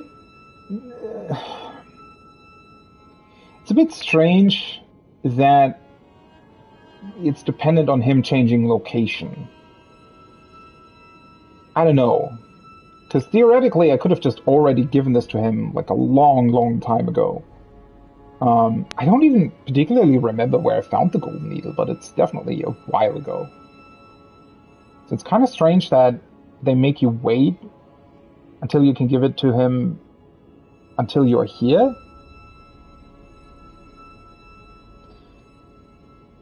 I mean, obviously it's to possibly gate some, I don't know, some form of altercations that you could possibly make with it, but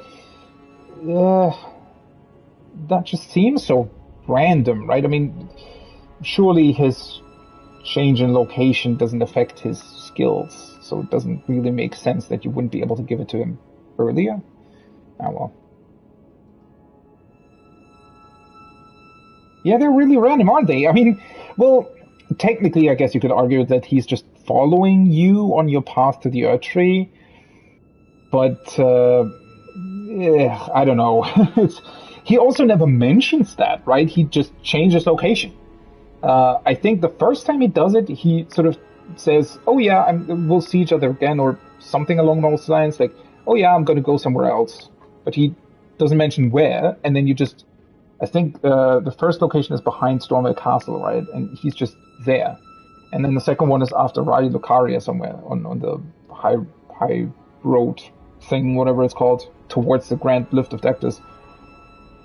But he never mentions that. He just sort of seems to follow along, which does make sense to a degree, but yeah, I don't know. Give me a second.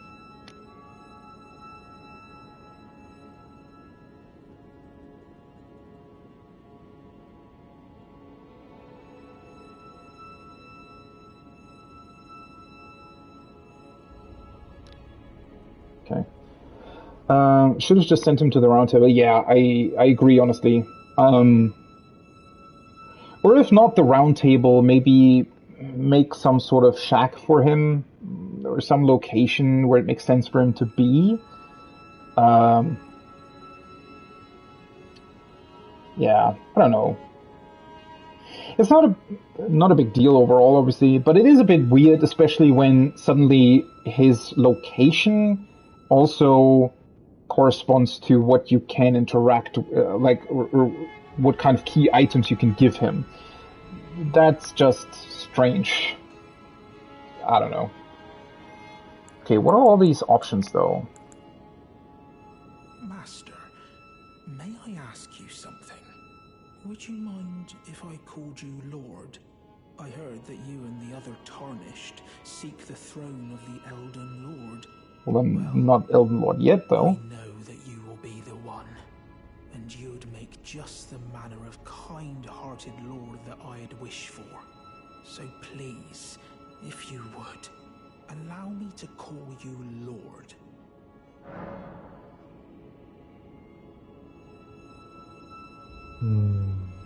I wonder if there's some significance to this. Because technically, I think... Obviously, I don't know, but I assume one of the endings of the game might be that you don't become Elden Lord, or at least something to that degree. I wonder if you say that he's supposed to call you Lord, but then don't become Elden Lord, if that's gonna do something. And sure, go with it if you want. It's not my decision, to be honest. You don't say. Obviously, he wants to, so... Thank you. Why not? My lord, my lord, my lord. Please become Elden Lord, and please let I, Bok the Seamster, remain at your side. Honestly, that gives you a gesture. Oh, cool. I think that's sort of the weird thing that with the game also struggles a little bit with. It's the same sort of with your Finger Maiden, right? Maybe the reason why they're not putting him at the round table hold is because they want to make it seem as if he's basically sort of at your side. Like, obviously not during battle, but I think it's supposed to indicate that he's sort of traveling with you. But I don't think it really works all that well. Maybe they should have also had him just... He could just appear, when you're resting at a site of grace, he would always travel to the one you're currently at. That might also work. So...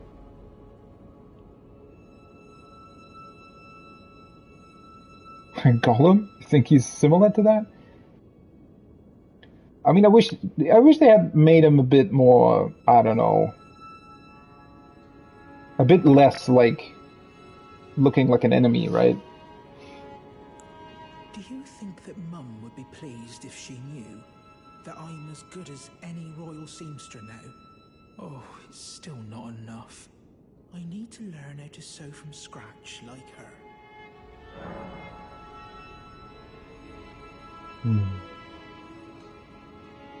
Wonder if if that's a hint at something? Maybe he's able to actually craft things from scratch at some point? My lord, have you ever wished you might be born again? Well, they say that Renala of Rhea Lucaria has the power to help people be reborn. Oh, me? Reborn? Oh, look at me. When you're this ugly, well, being reborn, it would hardly make a difference, I'm afraid. Come on. You're a bit too hard on yourself. Wait. What? You can give him a larval tear? Is he actually going to change his appearance?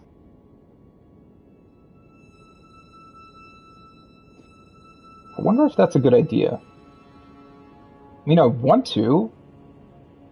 I think he maybe should if he wants to, but... That's an interesting choice. I was wondering why he started talking about Renala all of a sudden, because that seems like so long ago. I mean, Rhea Lucaria now is quite far away, honestly. It's been a while since I've been there and dealt with that, so... I mean, sure, I have more of this than I need anyway, so... It can't be. From my rebirth. But these are precious. Are you certain that it's for me? Well, I don't have any use for it. Oh, my lord. How did you know? It was my only wish that I might honor you with a decent appearance. My lord, it shouldn't take me long. I'm off to see Renala of Rhea Lucaria. I'll be reborn, fresh and new. My lord, I'm off. Okay. I'll be reborn. I guess it's gonna happen once I rest again, possibly. I'm still not sure what this altering garments is even supposed to be about. Yeah, I don't know. You can make them lighter, but at the same time remove the cool capes. Yeah, kind of a weird option. Going already, my lord. Please do be safe on your journeys.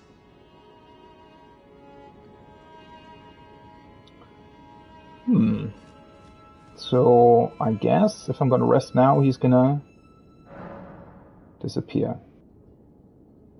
Potentially come back at some point. It's also quite strange that they then allow you to alter your garments. Well, I guess yeah, that's what they sort of suggest here, right? Is that he's altering your garments, even though it's an option while he isn't here. Yeah, I don't know. It's a bit weird, to be honest. Yeah, it changes the stats, but I don't know. It feels like the stats don't change enough to really make it worth it. I mean, I guess if you want to go for a very, very specific look, if you really get into, I guess, min-maxing and like PvP, it probably makes a difference where you can do some kind of cool stuff and maybe equip things that otherwise you wouldn't be able to. I don't know. I find the option a bit weird because the only thing that you're essentially doing is taking away the capes, right? Which normally is somewhat of the coolest part of most most armors, I think. And yeah, the stat change isn't really... You might as well just equip a slightly lighter armor. I don't know. It's a bit of a weird thing. It's just that when I unlocked the option at first, I thought that it was like way deeper than that, right? That either you could dye your armor or you could make like pretty substantial modifications to it. I mean, honestly, considering the amount of content in the game, you know, if that would be possible, that would be kind of mind-blowing in a way. So it's not a big deal that it's not, but I find it weird that they included this alter garments option, but then limited it a lot, especially compared to other sort of customization that you can do in other games, right? It's a bit of a weird choice. But not a big deal in the grand scheme of things, obviously. Though I did think that they would at least, include sort of a dye option at least. I don't know. Then again, the colors of most armor pieces also have a lot of significance in the lore. Yeah. I can also see why they're not doing that. Okay, that being said, it's definitely a good point to take a lunch break before I venture into the capital proper. So I'm going to take a bit of a break, about 30 minutes probably, and then come back and go further. So if you want to still hang out, obviously that would be great. Otherwise, thanks for watching up until this point. I'll be back in about 30 minutes. Alright, I'm back. It's been a good lunch. Certainly feel a lot more filled up, and hopefully gives me the energy to continue quite a bit more. Now that I'm here, I actually am very interested in seeing what the capital has to offer. Right, now that I'm here, it's been such a long time. I don't even... It honestly feels quite surreal. I mean, it doesn't help that the landscape and everything, sort of since I've arrived at the capital, right, everything does seem somewhat surreal, simply because I think it's on purpose supposed to feel like that. But yeah, it's quite something that I'm here now. Okay, I wonder if I rest again, if Bok will reappear? No. Okay, so wherever he is, it might take a bit longer. Do I want to take a quick peek at whether or not he's at Renala's? I wonder if we can see him there. Or if that's just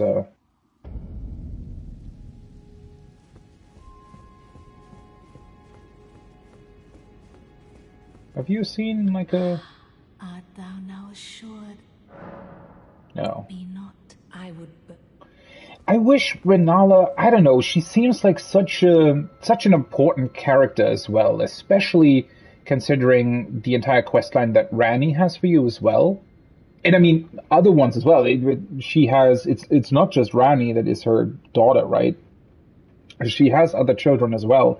And overall, she plays such a big part in the main story, it seems, yet somehow she doesn't comment on anything at all. She's just here to, well, basically change your appearance, right? To make glamour stuff or whatever. I don't know. Seems like a bit of a waste of a character. What? Never mind. Is that him?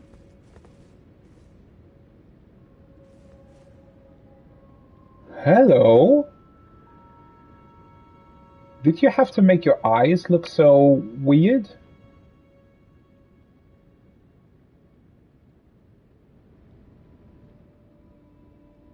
Okay. I mean, that's clearly him. I hope it's not something that he regrets in the long run. I mean, he doesn't look too happy about it, right? But maybe, I don't know, maybe he's just not entirely done yet? We'll see. I'm sure at some point he's going to come back, or I don't know.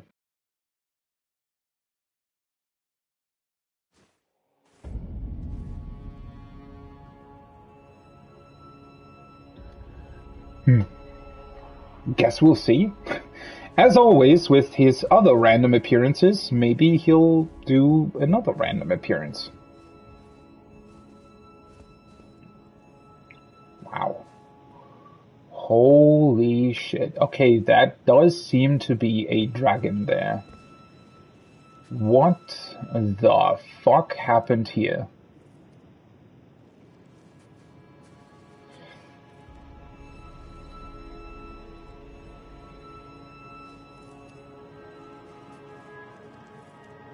This looks absolutely stunning, by the way. I mean, the whole Altus Plateau has already been this, right? Where it has this very, very cool golden tint. Even though it's not actually golden, now we actually get golden, right? The golden rooftops. Wow. Imagine what this would have looked like when it was still, you know, functioning. Let's put it that way. What are these weird things? You see how that one moves? Honestly, it looks quite funny. I wonder if they were even hostile if I approach them. Hey, there's a door here. This is probably going to be some sort of shortcut at one point, right? What's up with the giant dragon, though? What the fuck is that? I feel like that's even bigger than the one in Caelid. The really, really ancient, big, rotten dragon that you can actually kill in Caelid. This one looks even bigger than that, to be honest. Does seem to be turned to stone, though, so in this case I don't think that we can actually interact with it. At least I would be very surprised if we're able to. And also, what is that big... Is that some sort of godlike bolt? Looks to be some sort of giant iron golden spear thing. I wonder if it was meant to hit the dragon?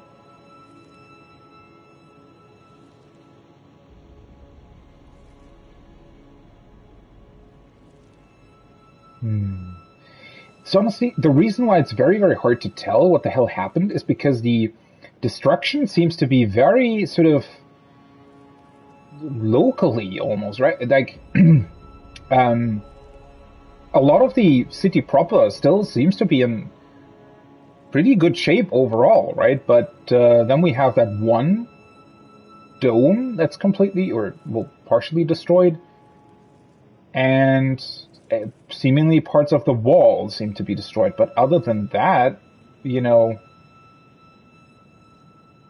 it's very much still intact. So I'm wondering why only these very specific points seem to have been hit by something. Why would the dragon have turned to stone in the first place? Because, like, in a way, wouldn't you expect the giant spear thing to be stuck in the dragon, potentially killing him? That doesn't seem to be the case, though. And yeah, I'm wondering why some of the roots are sort of growing, I don't know, out of the building like that?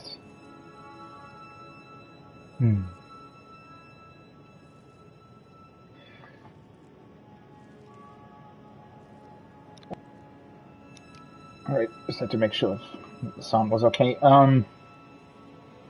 Wow. Pretty blown away by this whole thing, to be honest. Is she actually supposed to be making this high-pitched sound that I thought was part of the music? I think they are, aren't they?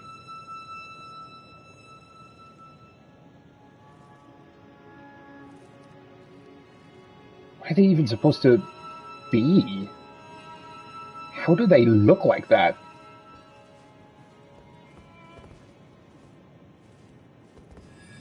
Oh. Huh? Ooh. So they can create magic bubbles?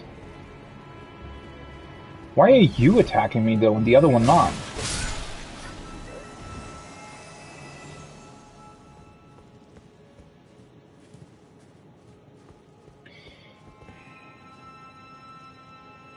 Oh, one of them is doing a different sound as well.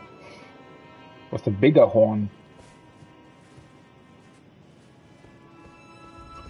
Huh. I wonder what the significance of this is.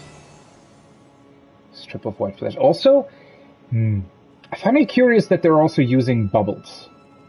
Right? Because that's definitely a connection to the Eternal City. Or cities, rather.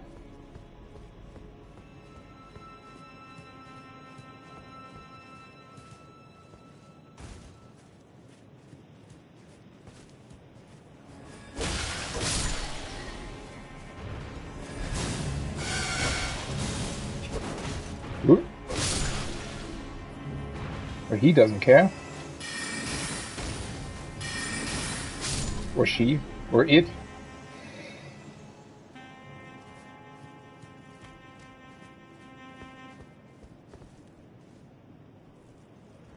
Do you have different attacks because you have a different horn? It's definitely a bigger one. What? What?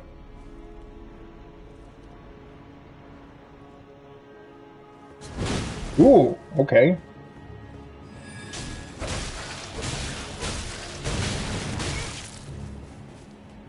I guess I underestimated them slightly. That was still pretty weird, though. I don't know. Not quite sure what to make of them. Ooh. That part is definitely destroyed.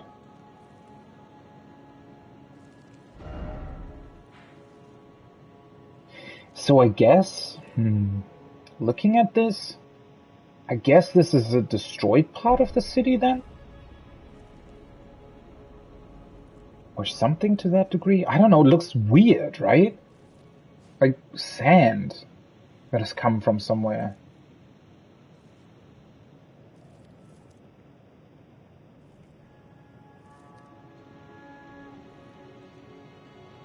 God, this place is absolutely massive, though. I can definitely go down there as well. I mean, it would be, right? Considering some of the bigger sort of dungeons, if you want to call them that, or like the bigger castles or levels that exist within the game, you'd assume that this probably would be the biggest one, considering that it's, well, right next to the Earth Tree, which has been the target all along. What the fuck are you? Is he vomiting fire? What even? He looks like something grew out of one of those trolls. Also, what the hell is he standing on?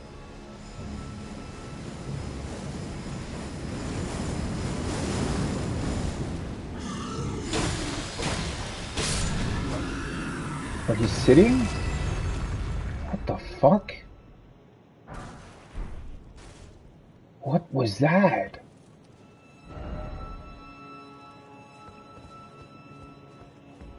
At first I almost thought he was sitting on something that looked like the two fingers, but it was just his legs that apparently were missing the feet? Maybe?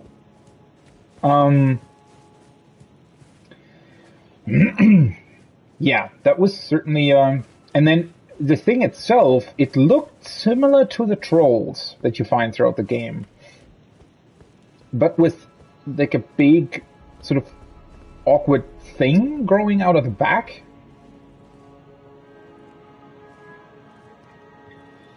Also, I like the imagery of these small plants and stuff, right?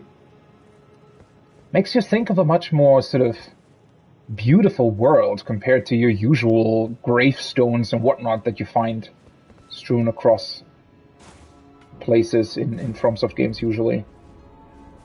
Also this, holy fuck. This looks way more detailed than most other places in the game. Maybe it's just the specific objects that they used, or because they're more ornamental than other stuff. Or maybe because there are these plants growing throughout the room as well? Whoa, hello. Where the hell did you come from?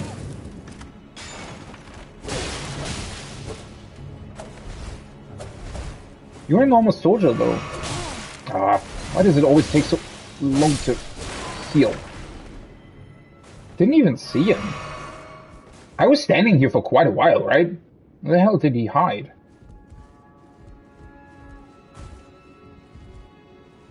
Huh. Smithing Stone 4?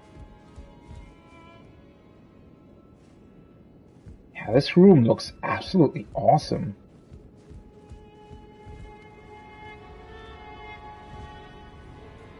Wait, wasn't there? Oh yeah. There you are.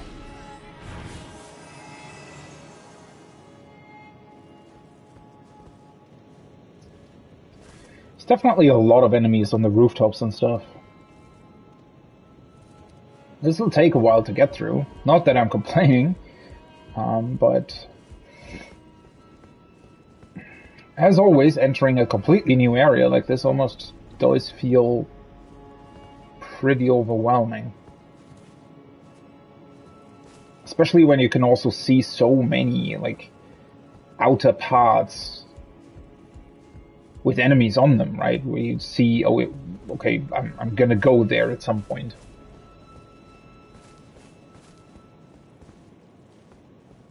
I wonder what this white sand is. What? Wait. How did they immediately hit me? Or maybe I missed something?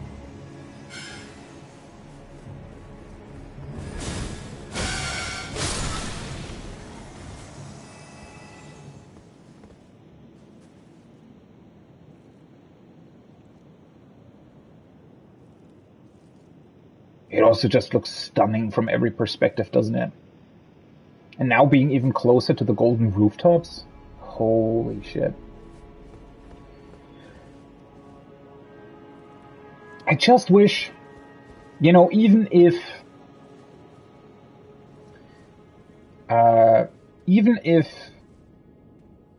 sort of in terms of the timeline, this place has long been destroyed or abandoned, I still wish we would get maybe, I don't know, some sort of cutscene or something similar that would show us how this place looked like in its, you know, glory days.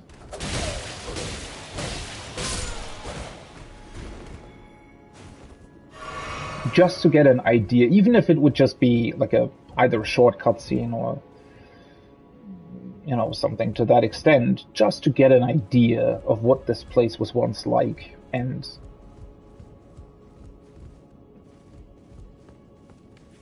also why it was built like that, right? Why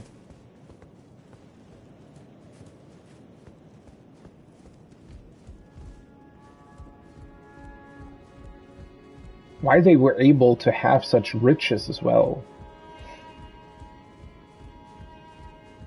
I mean, just because you call something the Golden Order doesn't necessarily mean that you suddenly have a bunch of gold at your disposal, right? So,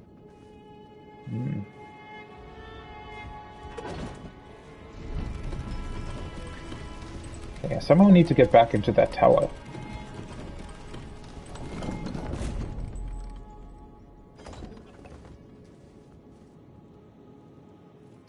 And honestly, this just, not that other areas of the game are bad, but, you know, especially thinking back to Bloodborne as well, for some reason I like these dense city levels more than the other stuff that FromSoft does. Not that the other stuff is bad at all, it's just that, I don't know, something about them, this sort of dense detail and these streets and how they sort of connect and flow into each other just makes for a very, very special thing that is honestly quite hard to put into words in a way. It's a very cool and unique design. And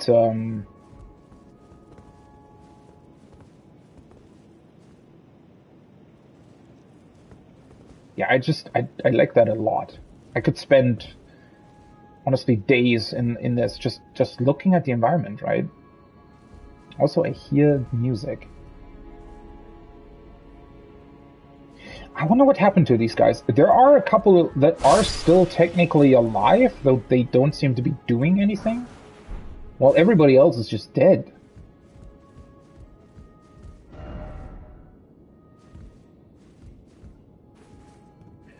Also, that's a flute, right? Reminds me somewhat of the I don't remember what the level was called, but in Sekiro there is this wood level that ends in a HUD that has this weird being in it that's also playing on a flute.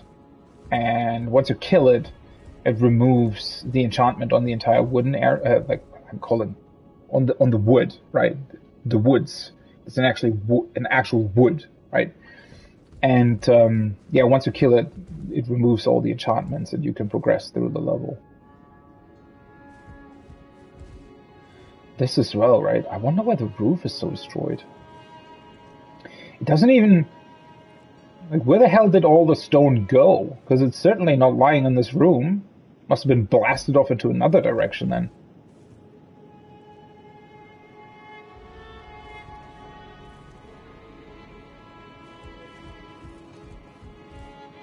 Man, this is just... What's up with him? Why was he... Another one of these. Maybe I should reread the description on them. Curse grown on a corpse killed and defiled by the Dung Eater, a tenderpox afflicted with omen horns.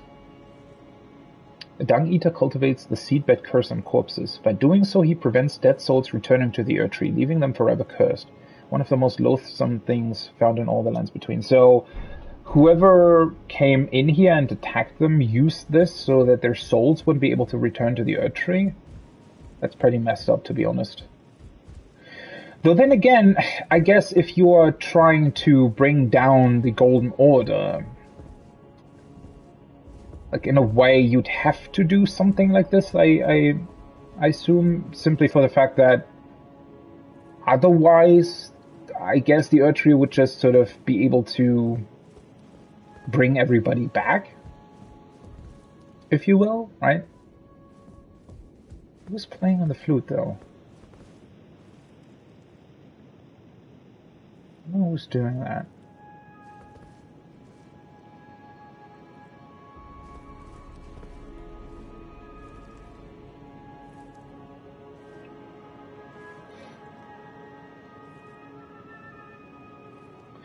Still doesn't necessarily explain why they're also sort of absent, right? Why the people are all, even though they're not all dead, why they're still, well, looking the way they look.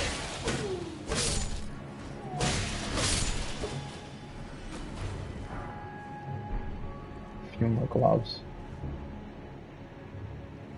Is that the guy playing? Wait. Isn't that one of these assassin-looking dudes? Ah, shit, you can't move with the... Is he playing on the flute? Or some other instrument? I think he is, right? I wonder why. What is up with this weird sand? I wonder if something potentially turned stone back into sand, maybe?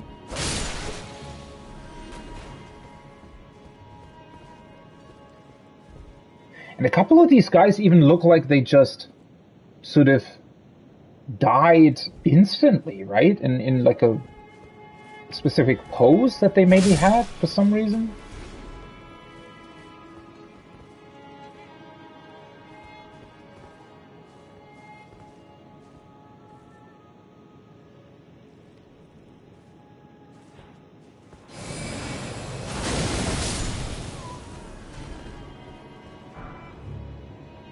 page guard. Yet at the same time, these guys are still here, right? And seemingly protecting the capital, at least to a degree. I think at some point I actually read through their garb description already. Or maybe... let's see. Which one is it?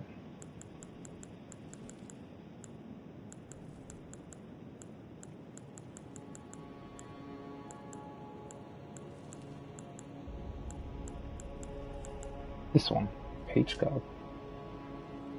Worn by pages who serve the nobility and are mindful to keep them out of harm's way. Traveling wear tailored with exquisite precision to avoid any undue shame for the page's master. Okay, so they're essentially the bodyguards of the nobles, right?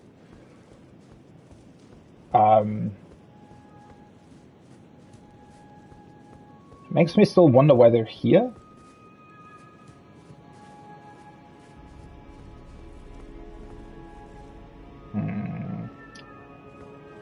Okay, from this point I could jump onto the rooftops. I don't really know if there's any kind of reason why I should do that. I've definitely seen enemies on the rooftops, but not necessarily items or something. Hey. Didn't even see you earlier. It's actually quite hard to tell which one of these guys are still alive and which ones are already dead. But look at these. I mean, he's literally died standing. It almost looks as if they've just sort of withered away to a degree, right? Not just died, but almost as if a tree or a plant dies.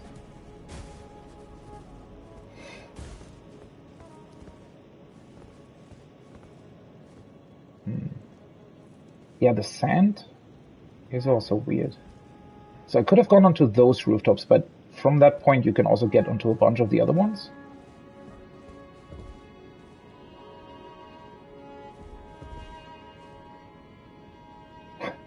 The amount of tree-shaped stuff is also pretty crazy, right? I mean, it makes sense, obviously. But yeah, it's also kind of crazy.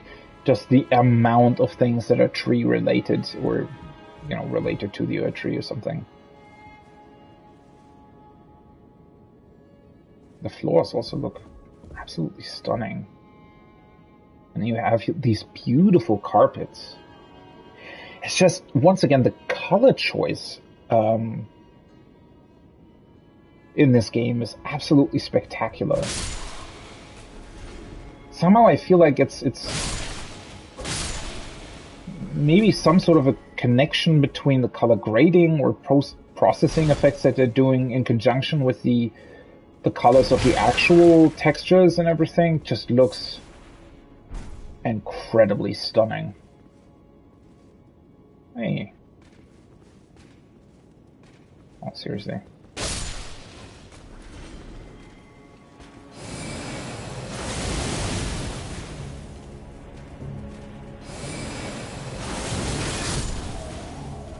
Yeah. Sorry, mate. Not gonna shield that. Wonder why this is some sort of secret passageway here. Yeah, I don't know. Somehow the way they're creating these very, very small, narrow streets is something about FromSoft city design that is very, very special. I mean, obviously, the interesting part being that it's not entirely realistic, right? That's the same thing in Bloodborne as well, where the way they've designed these streets in a lot of ways, if you really think about how they're sort of put together, he's looking at me, but he isn't doing anything.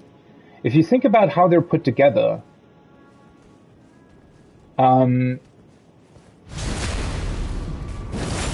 to a certain degree, they really don't make a whole lot of sense.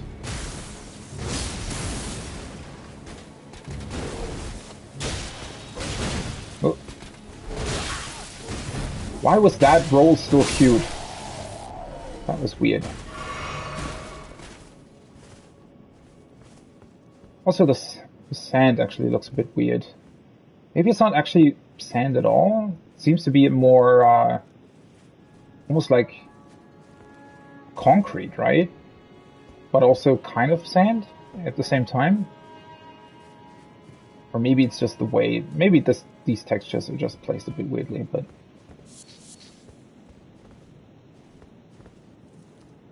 What happened with this door? The fuck? What is that? It almost looks like honey or something. But yeah, if you look closely at sort of the city design, in a lot of ways, for example, these like small things, it doesn't entirely make sense. Which is not to say that it's bad or anything, because it does create, like, somehow they're able to design these cities in a way where they don't necessarily make complete sense, but at the same time feel like a very, very dense city. And in conjunction with, you know, if this would be a place, let's say like Novigrad in The Witcher 3, I don't think it would entirely work, right? Because, yeah, it simply just wouldn't really make any sense anymore. Right? Because you see that the overall design just doesn't properly actually, you know, work. But since it's a bit of a sort of a degraded city, right? It doesn't actually properly, I guess, exist anymore. Because of that, it still does work. What the fuck? Oh, he has the...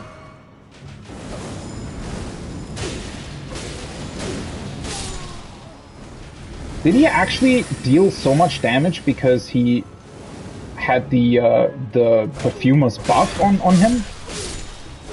That was pretty crazy.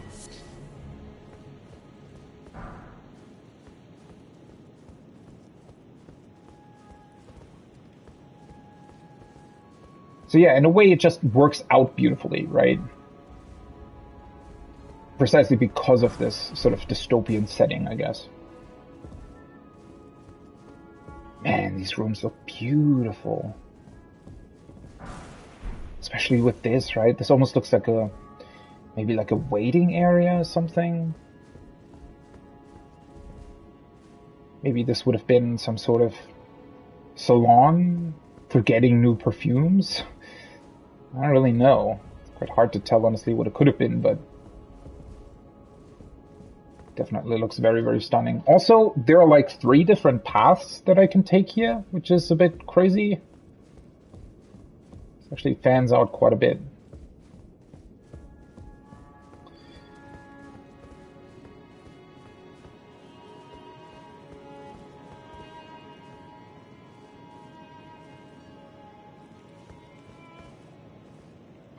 He's also just sitting here, right? I mean, something seems to have happened to make them... I don't know. Oh, hello. The fuck are you doing here? Something must have prompted them to... I don't know.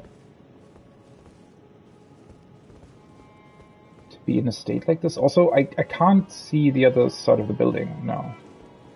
So something must have weirdly sealed off these rooms, right? Oh, for fuck's sake, really?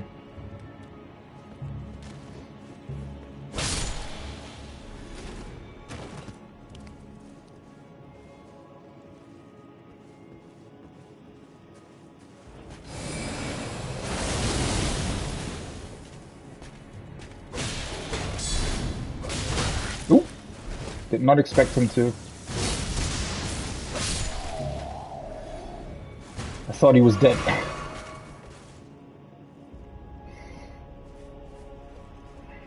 Also, I'm actually slowly running out of healing, which I didn't expect at all. Okay, now I'm in the lower portions. I wonder if I should, I don't know, maybe try and go back up? Okay, I can summon here. Which makes me think that either there's going to be a very big enemy appearing, or maybe it's just going to be a bunch of enemies. I don't really want to continue that way quite yet.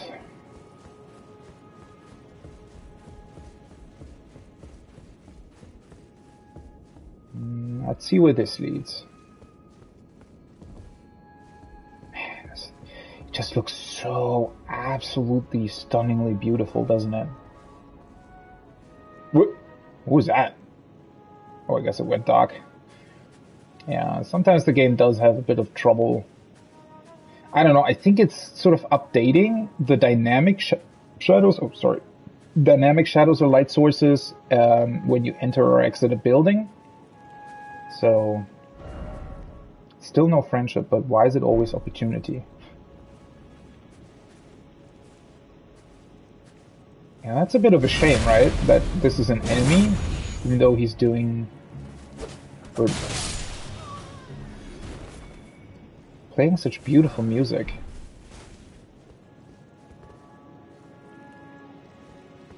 Also, I like how that's pretty cool, right?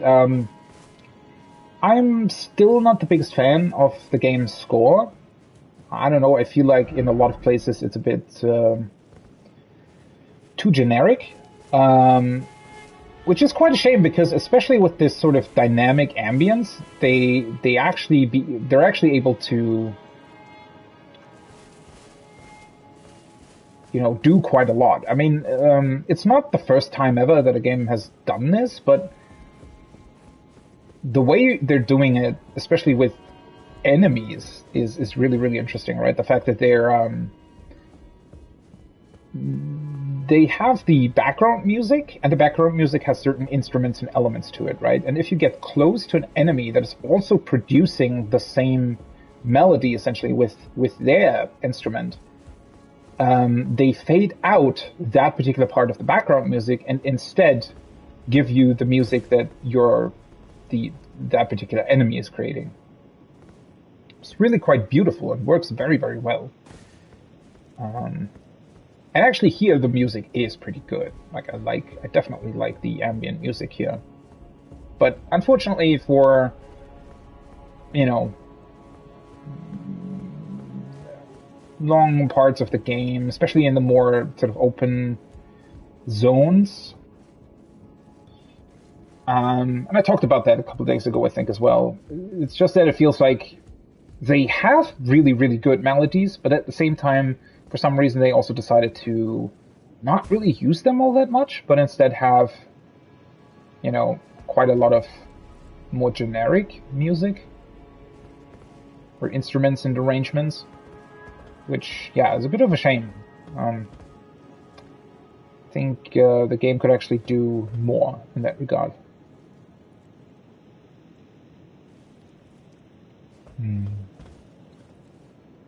Do I want to try jumping over there? I'm not entirely sure. I could jump on that one. Honestly, it's quite hard to tell where the hell you're supposed to go. Halfway expected there to be another side of grace here somewhere.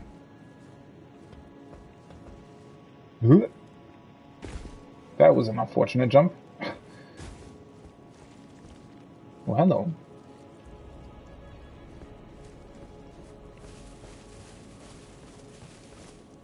Where the hell am I now? I'm sort of close to the main street, it seems.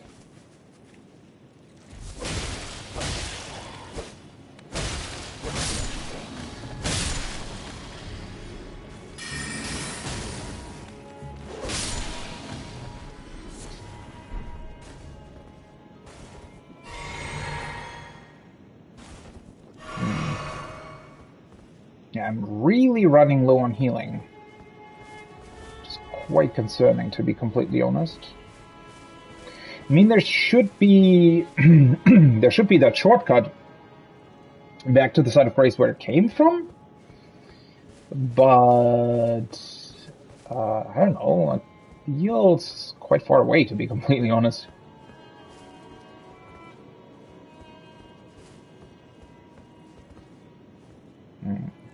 Okay. This leads back to where I was.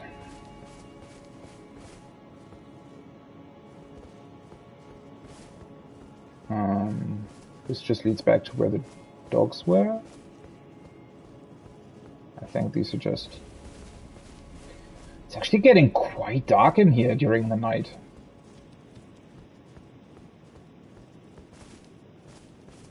It's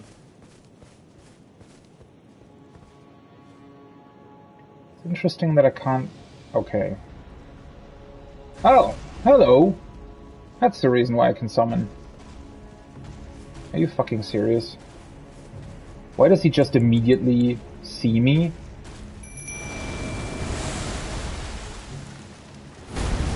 I hate these things because they have... Oh yeah, sure. Oh, for fuck's sake. I hate being stuck on walls when your camera... Oh man, that was such an unnecessary death. Fucking hell. That was a really, really unnecessary death. I mean, it was on me, obviously. I completely messed up my timing with the dodge roll. But that's always, I don't know, it's always weird. When you're stuck, for some reason, sort of in the back of your mind, you always try to get unstuck first, instead of only dodging the enemy. Which makes things quite annoying. Okay, what the fuck? So I need to somehow get all the way back down there. Yeah, I don't really know. Okay, so that's the street. So I entered the street about there where the cart is, right? So I think from there I basically need to run to the right. And then somehow here there should be a shortcut back to this tower. But that's honestly quite the distance. Okay, the problem is also that now I have like a million enemies to get through. To get back to my rooms.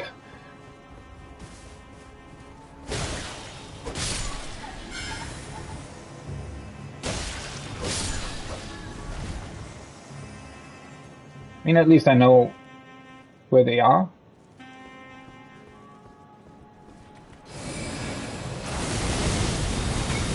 What the... What? The hell did it do? It still hit me so much. I guess... Well, I don't have to kill that thing again, right? I can just go around. Definitely I don't have to kill everything.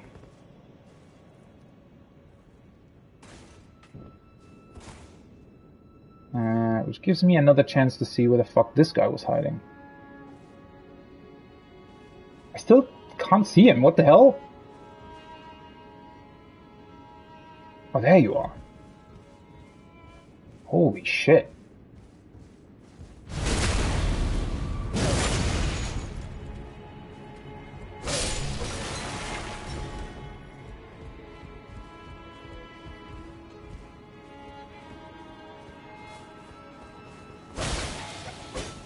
Oh, for fuck's sake. Also, that guy up there just doesn't care at all, right? Is that... That almost looks like a weird sort of cross between a troll and one of those big demon things.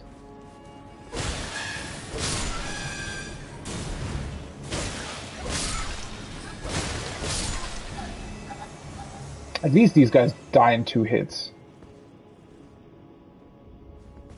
That's good.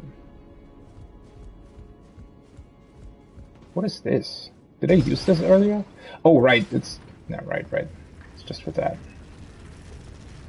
Completely forgot that there was an elevator here.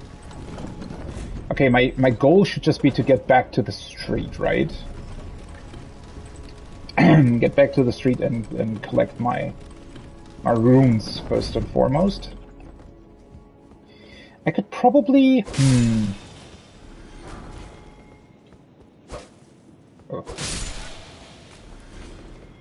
Shouldn't there be sort of a way around this entire thing? What kind of alleyway is this? Can I even jump over that? No. I can. Oh fuck, that's where the... Okay. Are you fucking serious?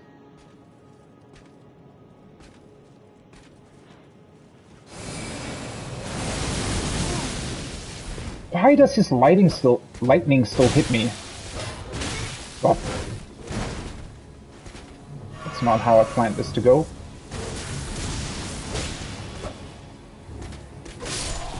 Okay. Oh boy. Somehow I didn't expect him to turn to the right. It was quite unlucky. I chose this specific spot to jump down to. Okay, the other guys shouldn't really care about me. There was one guy to the left here that I should probably take out. It is quite interesting, though, the amount of freedom that you have in order to traverse this, or to traverse this level. Really gives you not only a lot of options, but also allow you to come back to this part quite quickly. Which I guess would probably also be the point. But yeah, that is quite interesting. Okay, where the fuck are my runes?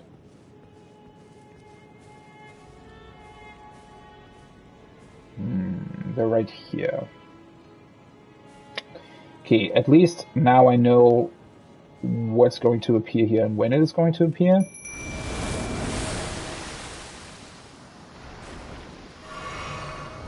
Should make things a lot easier. Okay, I have the fire pot still as well.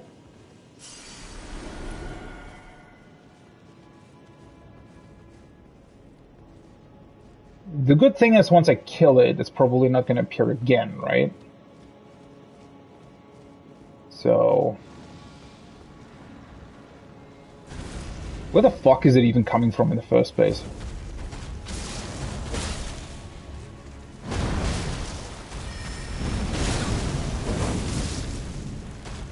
The fire damage is quite insane that you can deal against these guys, right?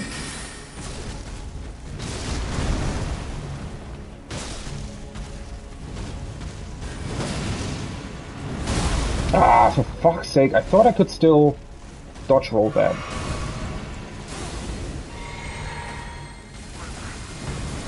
At least that all went on my mimic.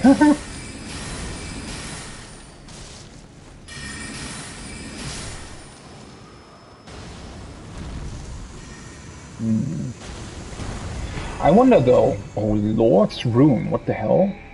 In this particular case it was not considered a boss, which it usually was. So I'm just wondering if it's actually going to respawn? Which would be... well, I mean, they're not that difficult to deal with anymore, I guess, but that would still be quite something, to be honest.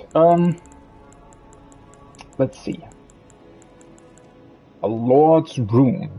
An enormous abundance of runes. Grace that dwells within the inhabitants of the lands between. True vestiges of gold. Runes of one who was destined to become a lord, but when the Elden Ring was shattered, all that remained was a distant duty. That is rather quite interesting, because doesn't that sort of suggest that whoever this tree spirit at one point was, that it was potentially destined to become the next Elden Lord? I mean, maybe there were multiple of these. I don't really... Quite hard to say, honestly, right? It's quite hard to say whether or not they're even real people. Are they just spirits? Are they maybe sort of a remainder of a great spirit? It is quite hard to tell. Okay, holy fuck, how many different paths are here? Did definitely not expect that.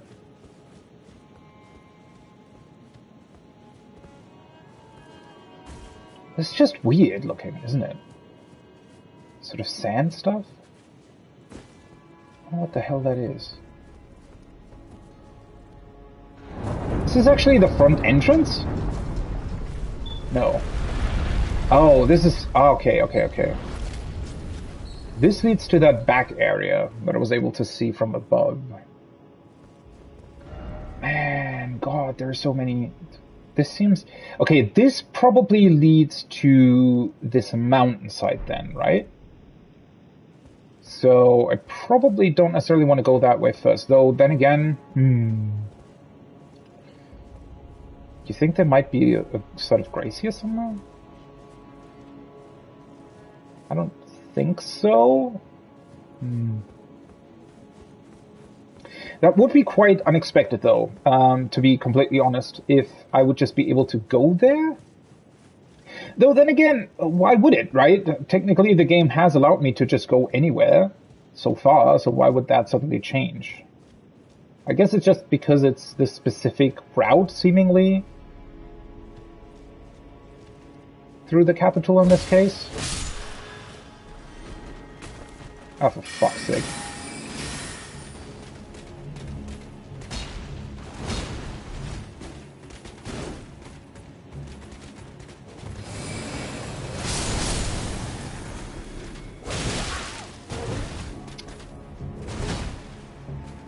Oh, for fuck. I hate that it sometimes just doesn't work. I don't know. Something finicky is definitely going on with that. What's up with you? They were really, really confused all of a sudden.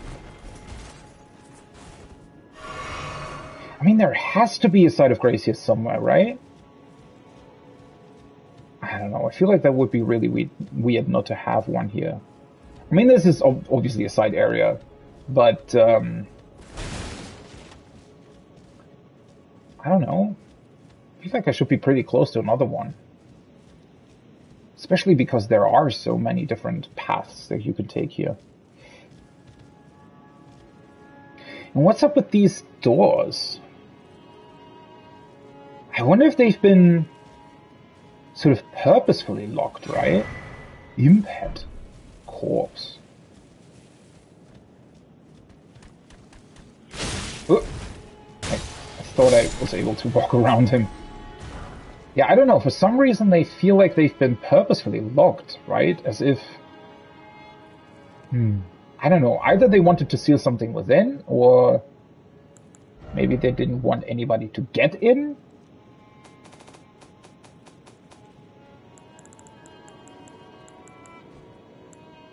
Wolf and corpse. Covering made from largely unaltered head of an impish golem. Resembling the visage of a corpse, it holds trace amounts of lingering faith. Okay. God, there are so many side areas. This is really going to take a while to get through, and also to make sure that I actually get everything there is to find.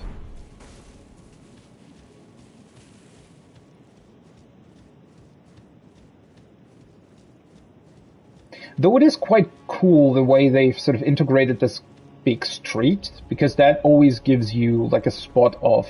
There are quite a lot of different pathways that you can take, but going back to the street always gives you orientation, right? As to where you are and potentially can go, or where you've already been.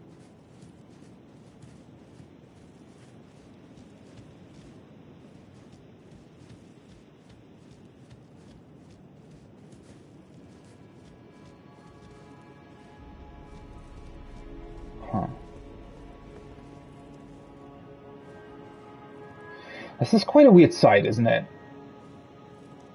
Almost seems as if the,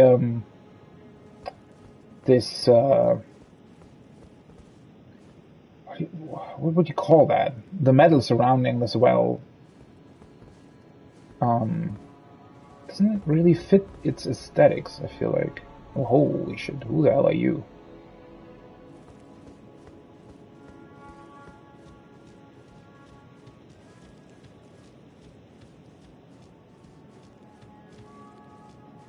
I kind of want to find whatever path leads me back to the entrance point. This doesn't seem to be it, though. This leads further below. But there seems to be quite a lot more destruction, to be honest.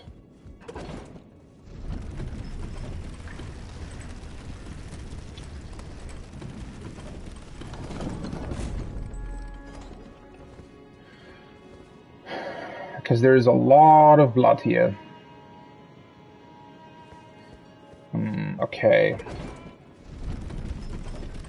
So yet another path that I could take.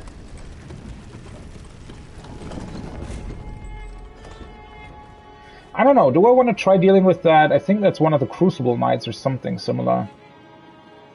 The reason why I might want to try that is because it might potentially lead or loop back to the shortcut, though I'm really not sure about that at this point.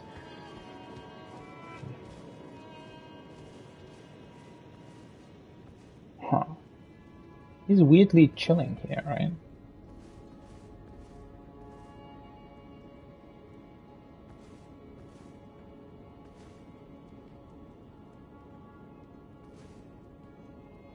I wonder if he's some sort of mini-boss. I don't think so. Just quite curious why he's standing here like this.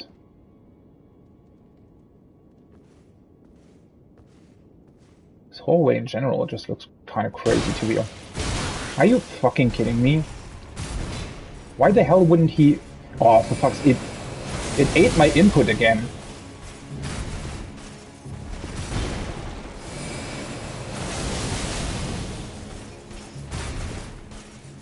At least he does seem very susceptible to this. As overall, somewhat slow.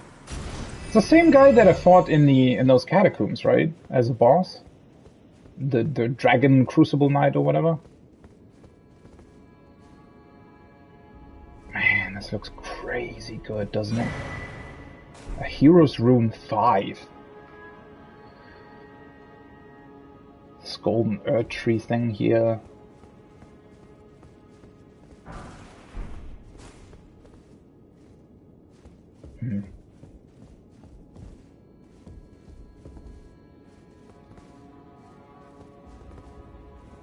This might be the shortcut that I was looking for, potentially?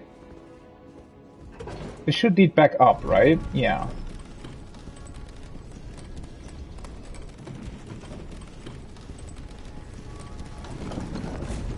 Ah, okay. Perfect. So now I have an access point at least. Okay, so this way I don't have to go through all of this every time. Which still begs the question where the fuck to go next. So I could either go through the big door on the backside that potentially leads to that mountain range in the future. I don't really know. Something like that. I could also go to... Well, I could follow the big street. Check out what's on the other side of that. Or I could go down one section further into that sort of entrance section. Leyndell Royal Capital.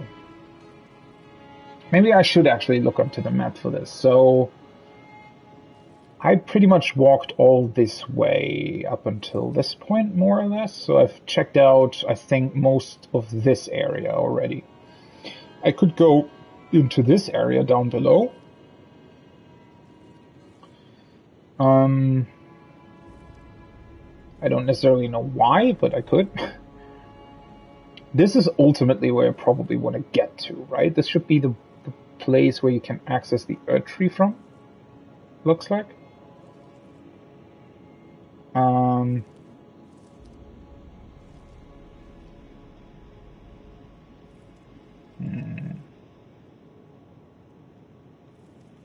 I wonder if technically I think there should be a site of grace somewhere here, right? It would make sense if there would be, so I could try going there first.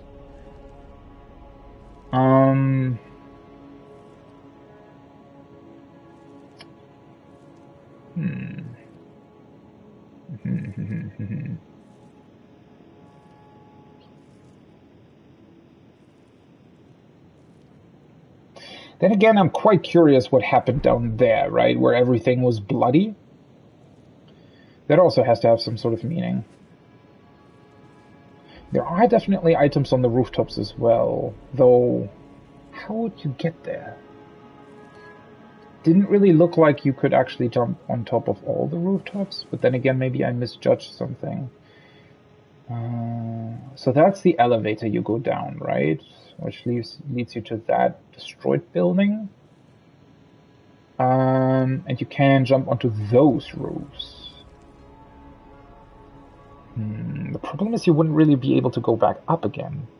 Oh, now I realize. Now I realize. You're supposed to go from that point. Where the imp is hanging on the wall. That's where you're supposed to jump onto the rooftops from. Also, there's a bunch more of these sealed doors, even on the upper levels of the buildings.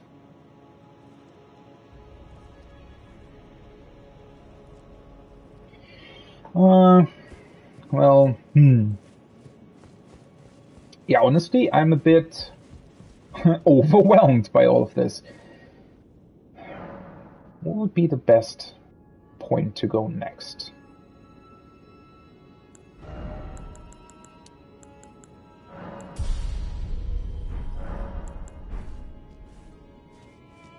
At least now I don't lose an entire level if I die and lose my runes.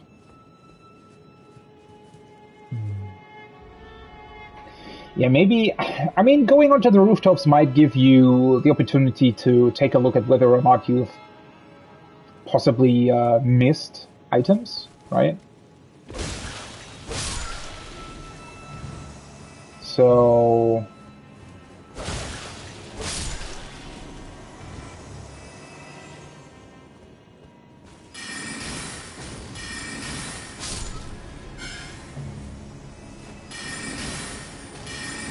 Oh, I underestimated the speed of these bubbles.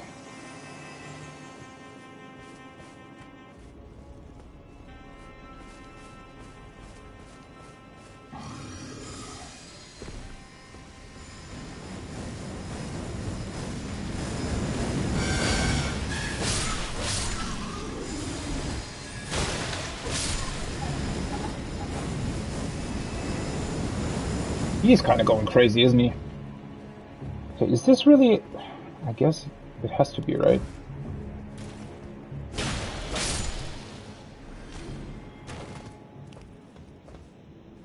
The imps are an interesting choice here. Because it sort of confirms that the catacombs were in fact built and maintained by the capital at one point, I'd assume. I mean, not only is the architecture very similar, but yeah, they utilize these imps in the catacombs as well as here in the capital itself as sort of protectors, I guess. Oh, that was quite a good dodge. Hey, dropped its head. Okay, there's an item there. Why is there an item there as well? Didn't I already go here? Or I guess it didn't. Oh, see? It's definitely... Oh, hello.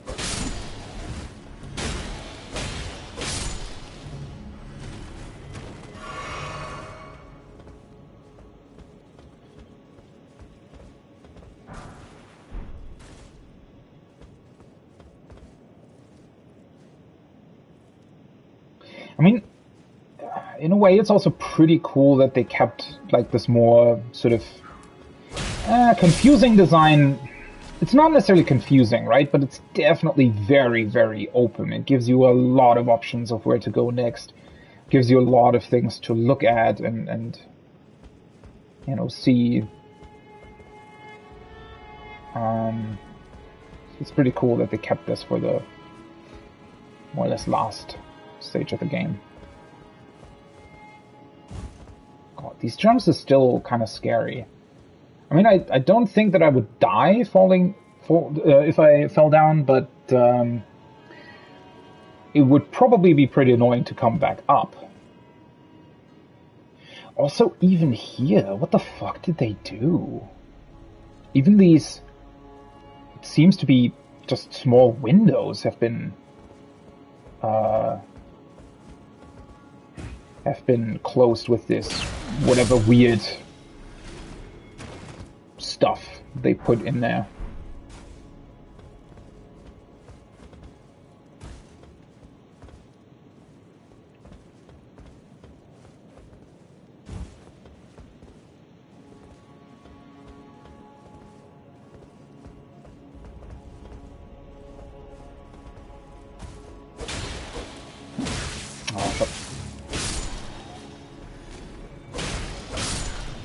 Sometimes you can sort of, especially on these rooftops, depending on how you hit them, they can sometimes just be sort of hit into a position where you can't hit your second hit. It's a bit weird, but I don't know. Okay, let's see if I can go back to... Where the fuck was that knight standing? Here. Okay. Smithing stone. Don't know if I was already in that alleyway. Doesn't look like there's any kind of item there, though.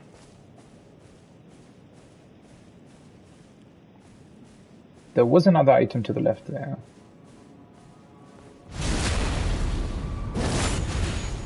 Quite a lot of these knights here as well.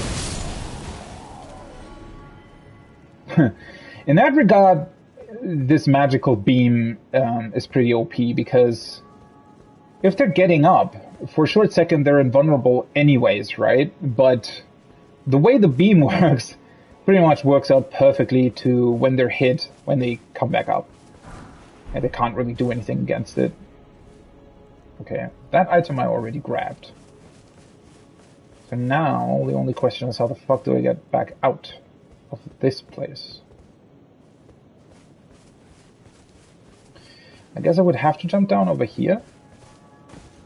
Honestly, for a game like this, right, that puts a lot of focus not only on traversal, but also on sort of its, I don't know, very specific points of how these levels are laid out, this must have been quite hard to test, right? To make sure that the player can't get stuck anywhere. I mean, you could always teleport out. I think that's at least sort of this positive thing, or what is it called? Like something you can fall back on in emergencies, right?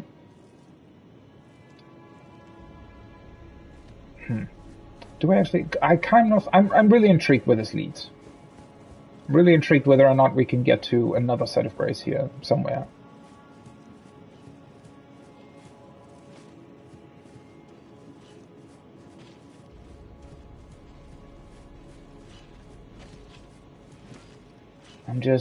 Why are there beastmen here? And what's up with this weird sand?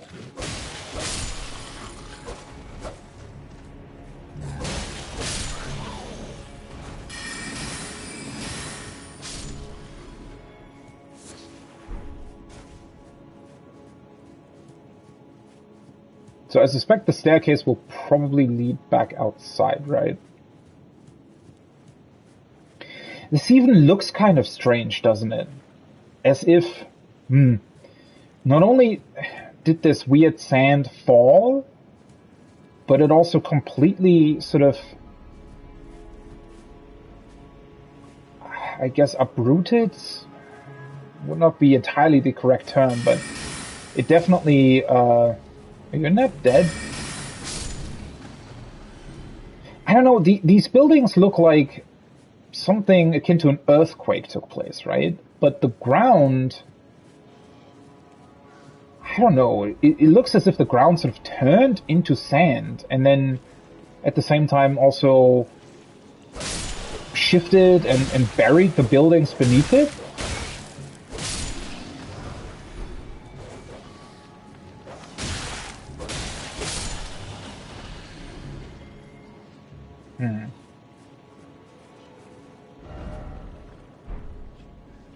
This is actual water, though.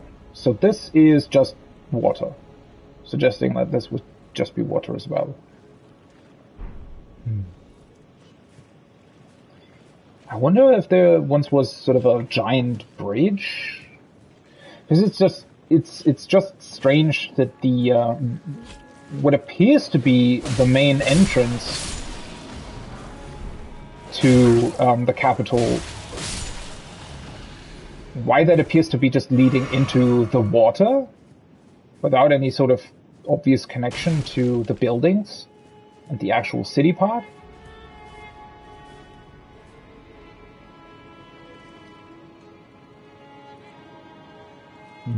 Though at least in this case, the water definitely seems like it's supposed to be here, right?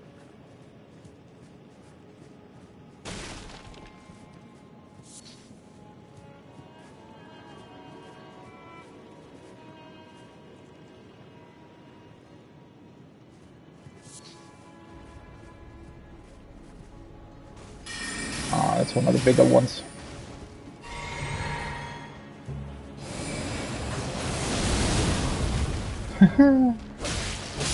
Perfectly timed.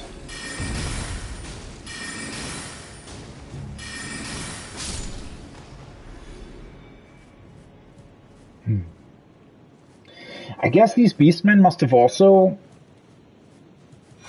been able to infiltrate the capital after it fell, more or less, right? I mean, this looks like they've sort of just found an open door on this side of the capital and decided, oh yeah, sure, we're going to loot the place. Because otherwise they probably wouldn't have been able to come in here. Though it's also interesting that at least these two buildings look like they burned out. At least on the upper level.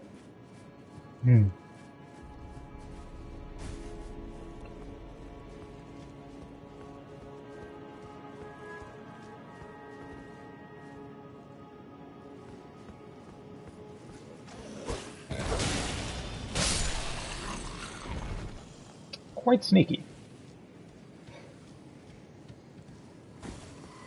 Some random gravestones, you know, always need to be present, of course.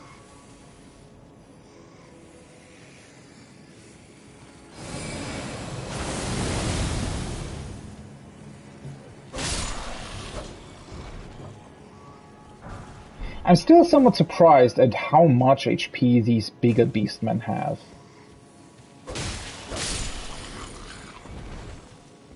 Especially since the smaller ones are just very, very simple to defeat.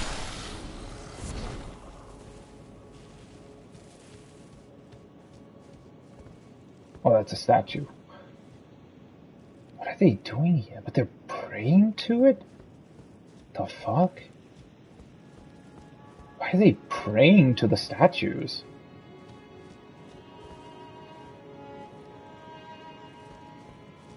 Am I now standing in the shadow of the Erdtree? Is that why it's so dark all of a sudden? Let's try and get this guy normally.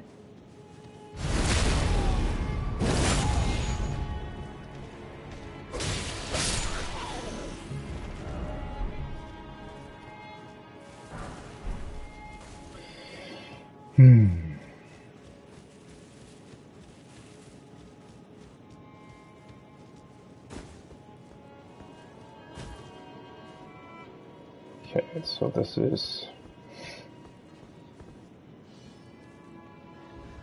Did he see me? Are you kidding me? He did. Oh well.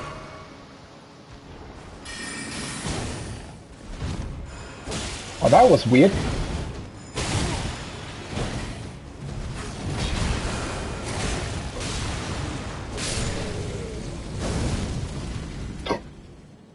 Mimic going crazy again. There's a bunch of you guys here. They're all... Are these... Wait, there are perfumers here as well. I mean, I think we also saw other places where they worked together with the Beastmen. Wasn't there a cave that they entered somewhere that also had perfumers and beastmen together.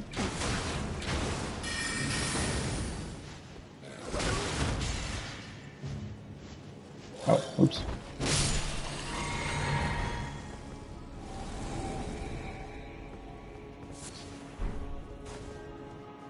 How strange.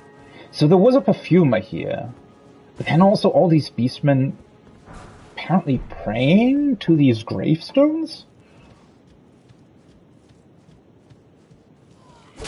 Why the hell did my mimic disappear? There's still enemies here.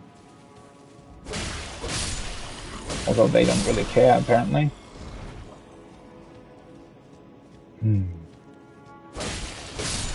I mean, I guess we've never actually found out what these beastmen really believe in, necessarily. I guess at one point in the past they might have also been part of the Golden Order. Or connected to that, or, you know.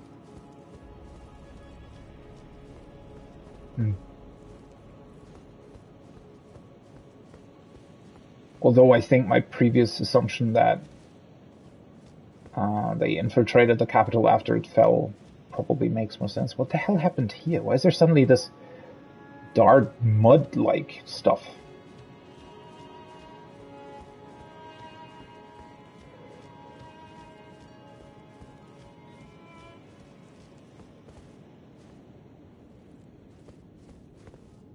Is this a giant elevator? Holy shit.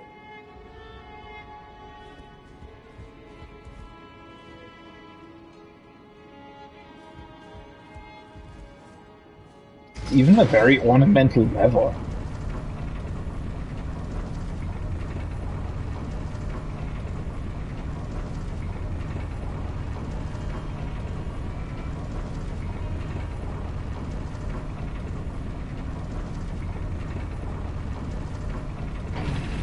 Hello. Oh, I was wondering how they were going to do this. So this is, in fact, magically sealed. That is interesting. I was wondering about that, right?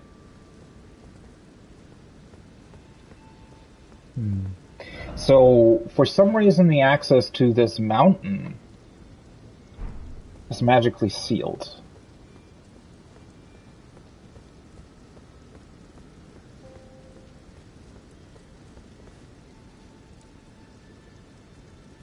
Are you kidding me? There's no sight of Grace here? Seriously?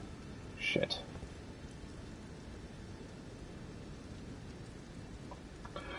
I expected to not actually be able to continue here, but I had kind of hoped that it would spare me of having to do this again in the future.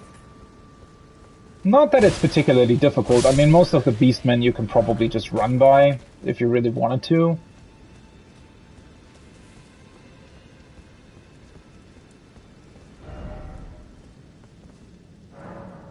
Sealed by Morgoth the Grace Given. Okay.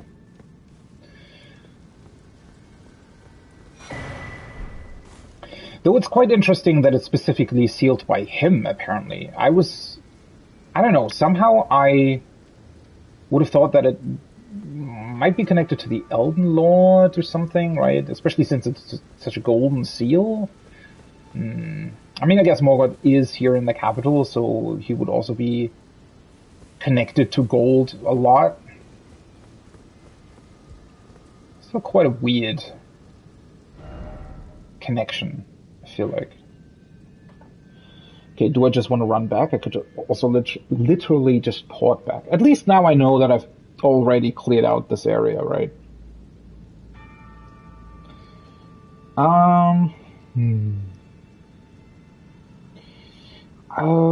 Yeah, I guess going in this sort of lower portion next would maybe make sense.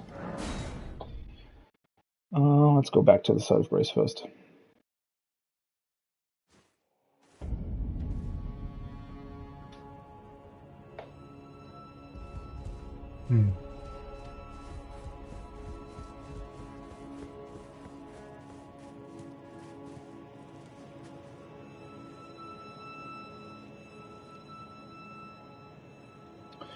Okay, so I think I pretty much went onto most of these rooftops as well. Pretty sure. Yeah, that's why I started, right? Yeah. So those should be cleared out. It also feels as if I've been pretty much in all of the smaller streets here as well.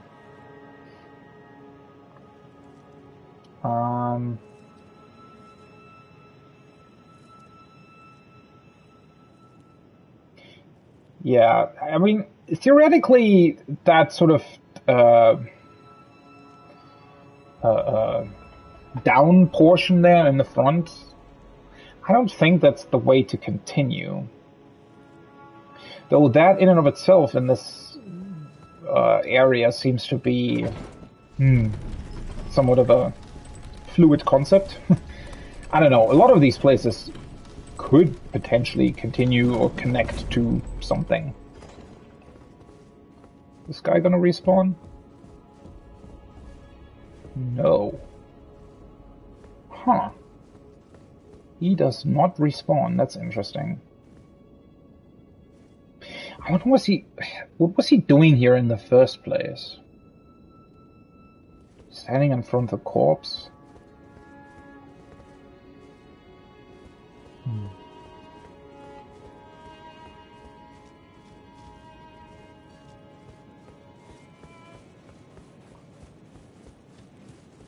Well, that probably means that the tree spirit on the main street also doesn't respawn, I think.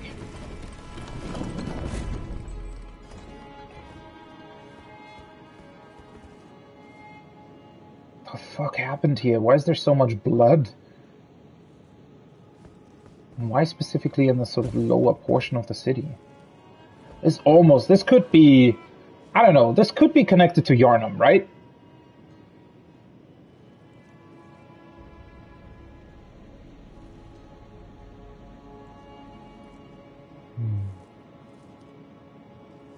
Actually, it doesn't look like there are too many sort of pathways here.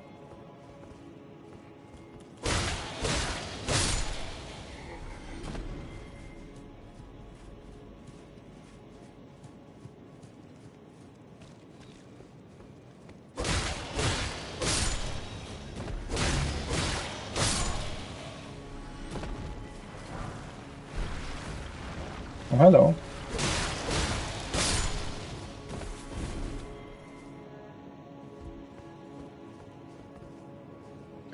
Even those guys look like they're sort of praying, don't they? I mean, they might not necessarily be praying to the same god or whatever. Maybe they're not even really praying, but more sort of honoring their dead or something. But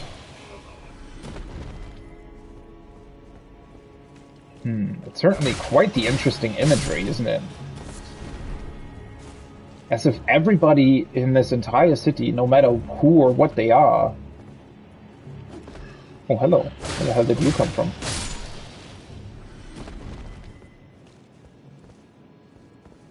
As if everybody has... I don't know... some sort of weird...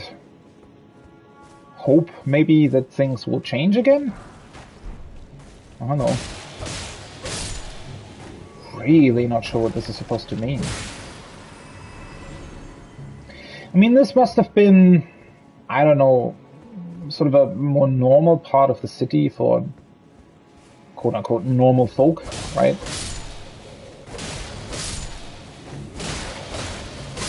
And the thing is also, the weirdest part is that a lot of these people, even the beastmen or even these guys, almost don't really seem to care when you kill people next to them.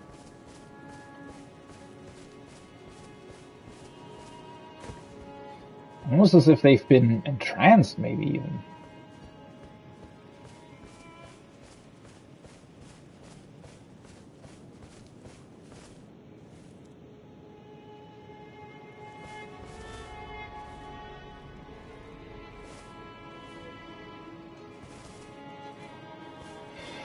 Oh boy, the city really has a lot of layers.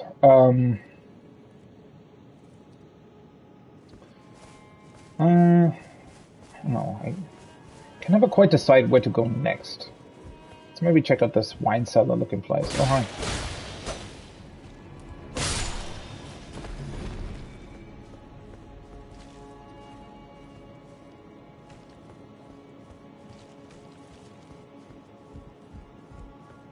And it's very, very dark in here, to be honest.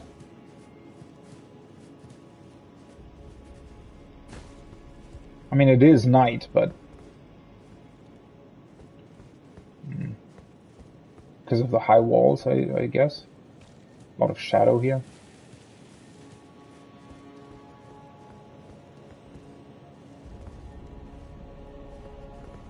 And then suddenly, almost normal soldiers? Oh, hello. Well, not that normal, apparently.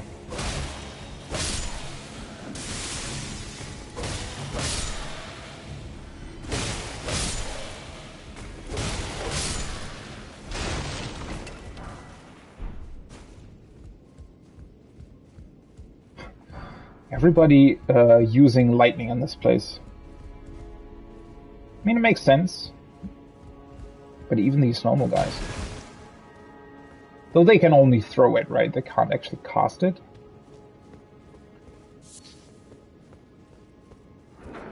Oh. Wait, this just opens? Huh. Another... Why are they suddenly giving me so many stone sword keys? What the hell? What's that about? There haven't been any kind of secret pathways to something here. Huh.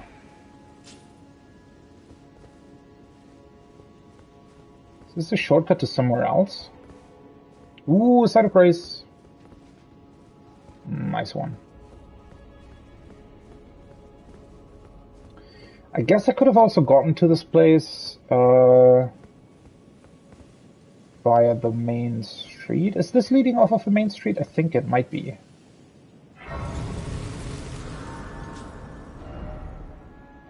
Yeah, I think so. Avenue balcony, okay.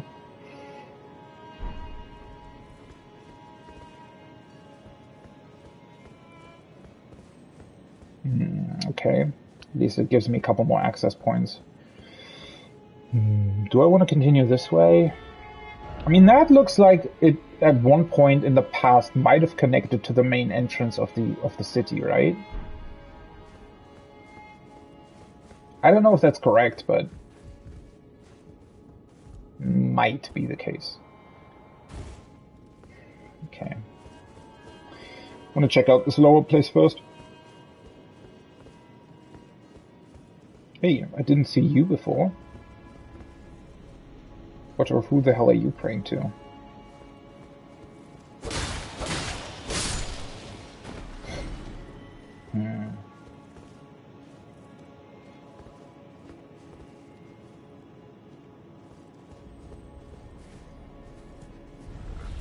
Ah, as I suspected. Oh, seriously? I'm not even able to summon here?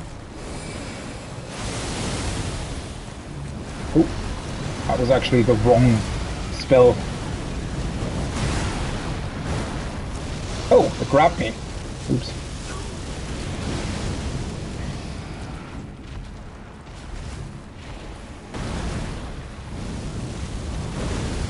Oh, seriously? How? What?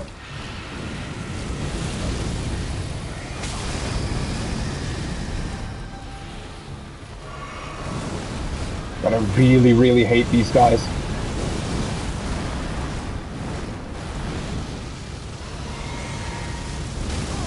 What the fuck? Did I just jump into the wrong direction, or... What the... How are you supposed to evade that? Well, that, yeah.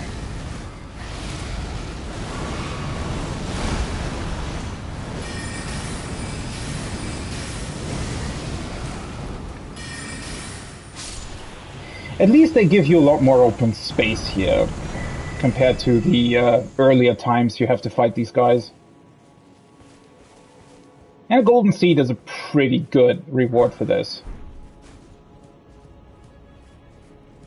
I mean, it definitely looked like there was going to be a bigger thing in here. I halfway expected it to be one of these guys. At least in this particular instance, the only reason why I'm not too mad about these things is because they are supposed to be rotten tree spirits, right? So it makes sense that a lot of them would exist in a way. Well, I'm saying a lot of them, a few, right? Makes sense that there's multiples of them, let's say that. But... Oh, they really... I mean, now they're not that big of a deal anymore, but... I just really don't like their design. They're too big, they're too sort of flailing and weird, and they're also kind of boring to fight, to be honest, because if you're doing everything correctly, they're actually quite slow compared to a lot of other enemies, and their attacks aren't that dangerous. And that's sort of the main thing that I don't like about them is, you know, with a lot of enemies, obviously you're still very much relying on the iframes of your dodge roll, right? So, the thing that keeps you safe in most cases are the iframes, right?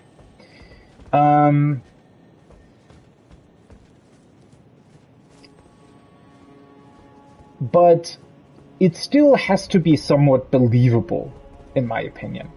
You know, and what I mean by that is if you evade an attack, I think it's, even though the iframes are what saves you, visually it should still look as if you're at least, you know, somewhat actually evading the attack. Because, like, realistically, right, if the game would be physically correct, obviously things like iframes wouldn't exist. But they're necessary in gameplay terms, I guess you could say. And what I mean by that ultimately is just that I think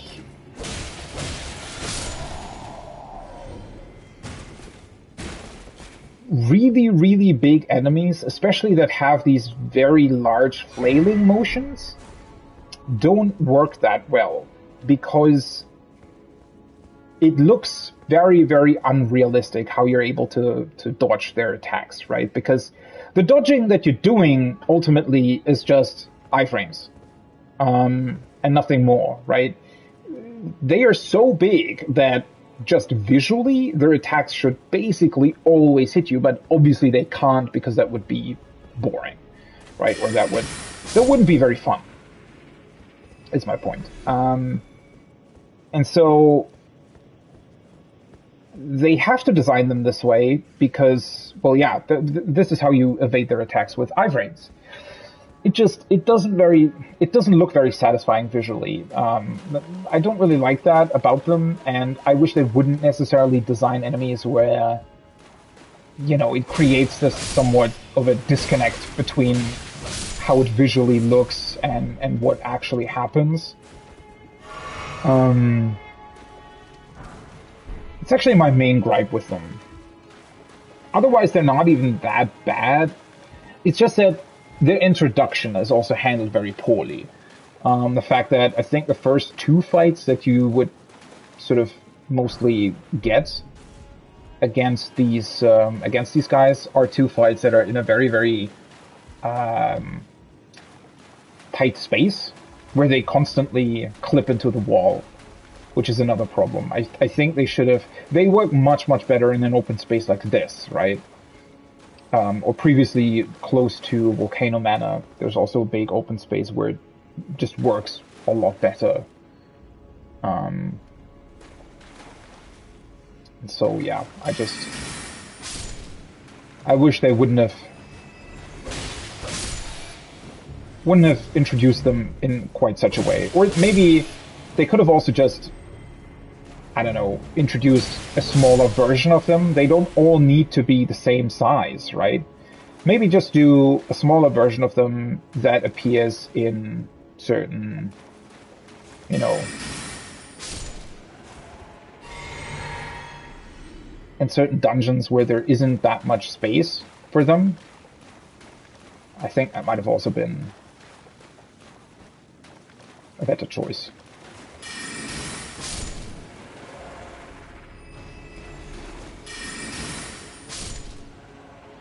I wonder what these hands are doing here, though.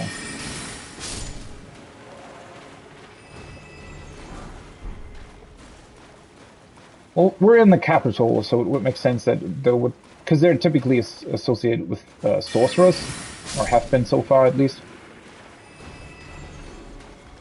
So you'd think that maybe maybe that's why they're here. Is there only this one big one? While it's sitting on the wall like that, it almost looks way, way bigger than the other ones even, or than the other big ones.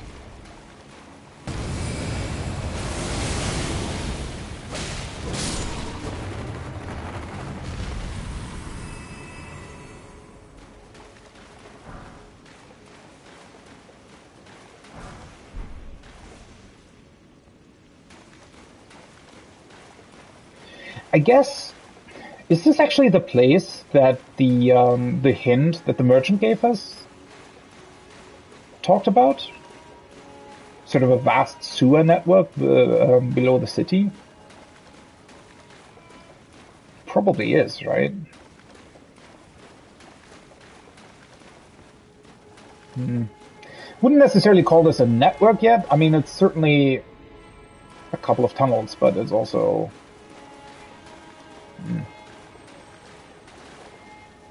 not necessarily that vast, all things considered.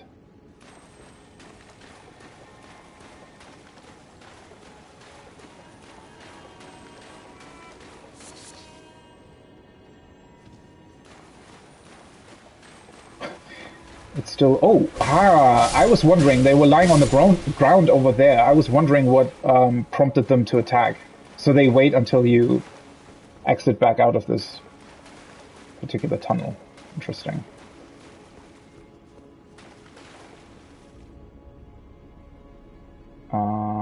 That looks like it could be one... That's the same thing that was back up on the first path that I took, right? Let's just do this. Probably easier than doing anything else. I guess this is sort of the back entrance to this area, possibly, right? Because otherwise this guy probably pelts you from above without you really being able to do anything against it.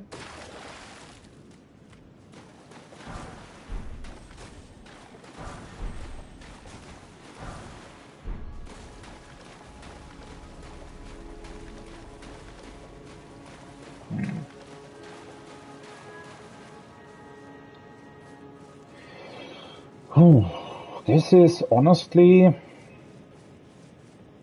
reminds me of Central Yharnam a lot, but even Central Yharnam didn't have this many places and different sort of access points, pathways, and what have you.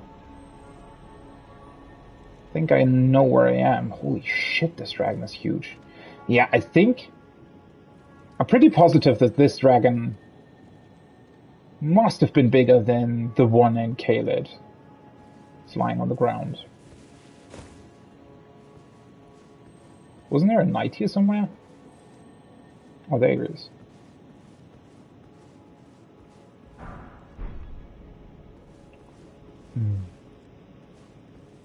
I wonder what... This is weird, right? Can you even see this sort of watery area from any given point?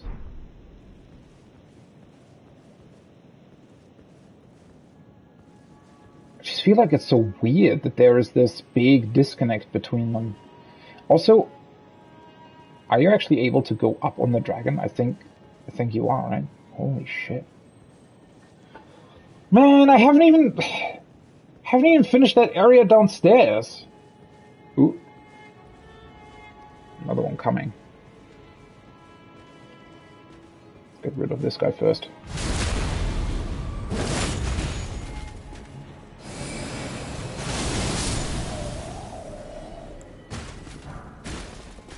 Although now I'm actually... Oh, wait, there's another one.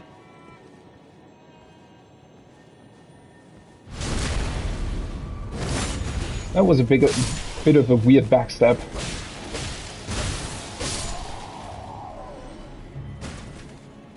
Oh, there's a bunch more of these guys.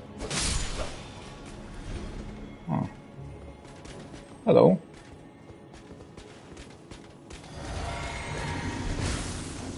What? What the fuck? Where did you come from? That was not nice at all.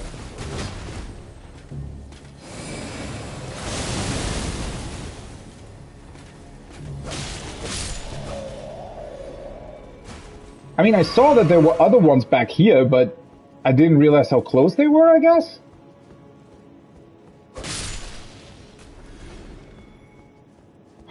Also the fact that they were suddenly getting up. Kind of strange. Okay, so this was where I was earlier, right? Where I found the site of grace. This is where it came up from, yeah. Okay.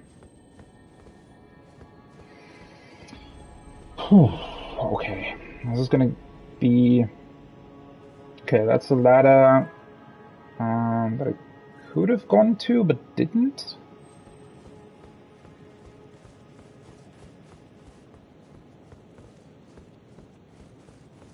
There's somebody else here, or... What?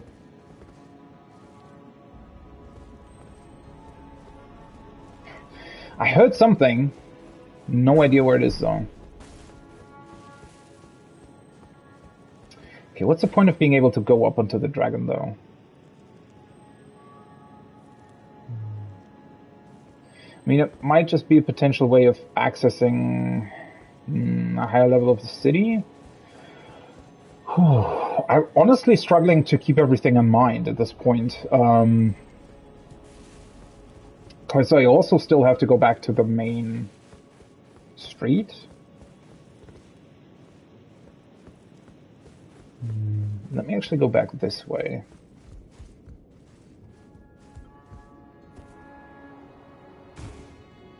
Just to make sure that I haven't potentially missed anything here. Though this...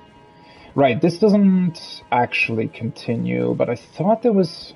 Wasn't there,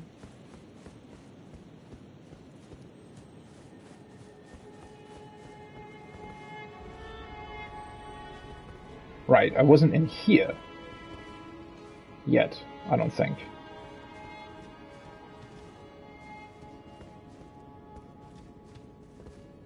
Or maybe I was, never mind. That guy's definitely dead, and I'm pretty sure that I killed him. Maybe I just... Oh no, never mind. Okay, this is where I originally went down into the sewers from. Right. But now I can go back up as well. Hey, there's another side of grace here, okay. It's weirdly close to the other one for some reason. Seriously?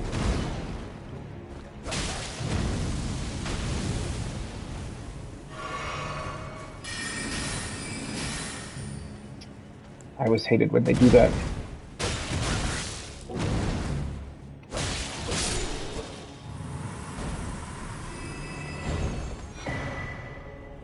Omen Smirk Mask.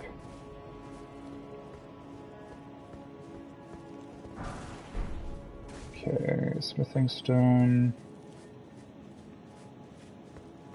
Huh.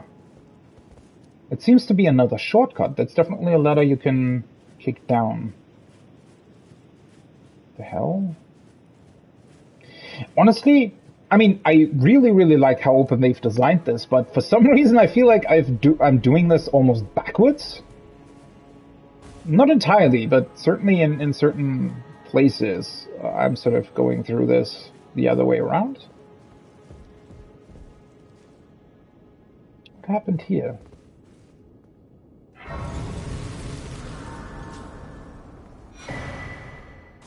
Leyndell's home.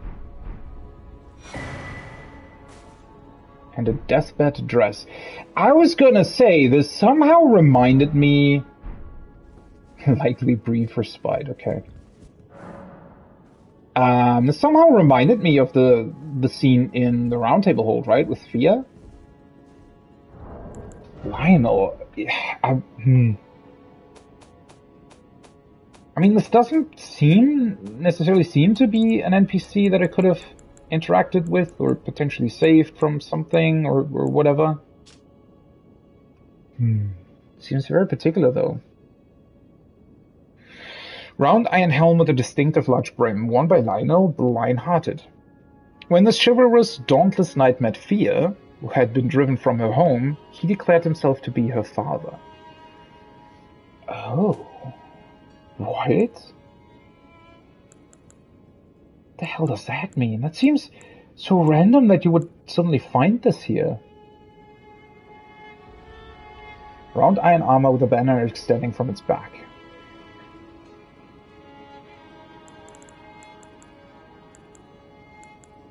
What about this deathbed dress, though?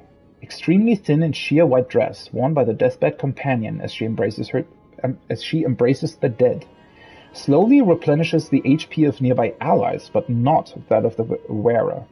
The touch of the fabric is exceedingly soft, so as not to harm even the most withered corpse, while still sharing her warmth.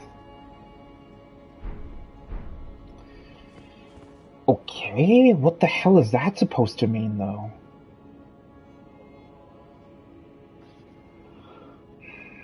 I mean, there's only one corpse here.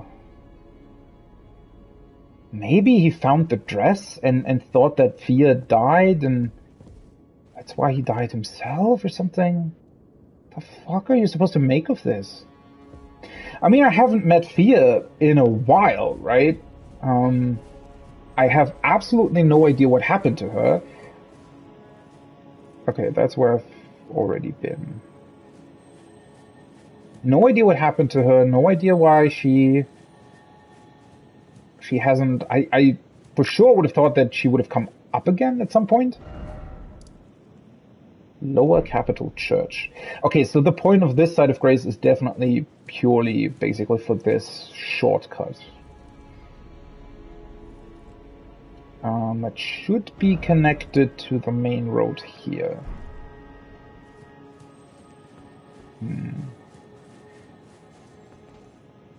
I'm just not really sure. I feel like somehow I'm still missing a connection here. Because there's also this window still I haven't been able to get to.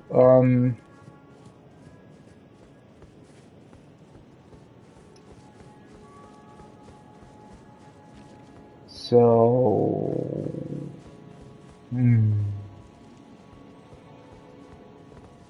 Is there maybe another... Wait, this is a dead end, right? This little portion is actually somewhat confusing because you constantly think that the middle part would just connect to all the other parts, but it actually doesn't.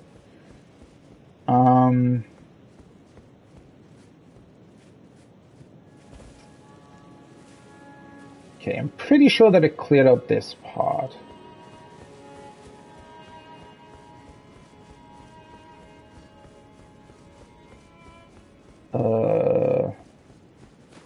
Well, I guess in order to go back to the middle, I have to go through here then?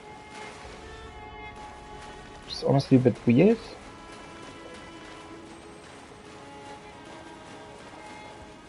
At least everything is still dead.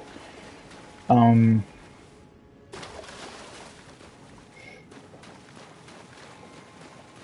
this leads back up to the middle portion.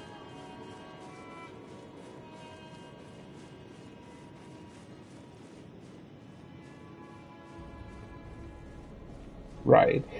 So there is still this entire part that I haven't been to, and this should also give me access to that other place I was looking at. I'm actually running fairly low on resources. I didn't want to rest at that side of Grace, though. I would have respawned everything here. It didn't really feel like it would have been entirely necessary for this part.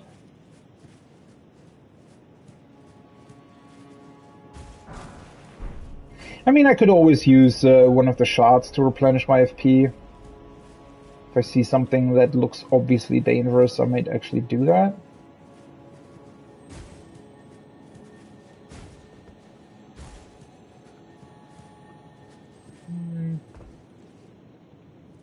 Oh, that down there? Oh, that's interesting. It connects back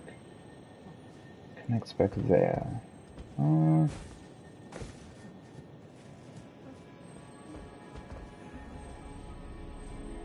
Why do I hear somebody crying? And where's the scarab? I mean, this portion overall doesn't seem to be too big, to be honest.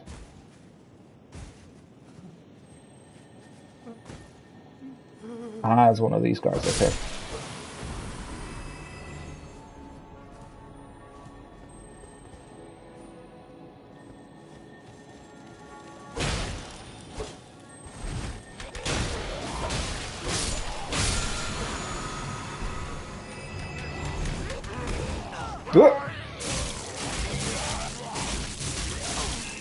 For some reason, I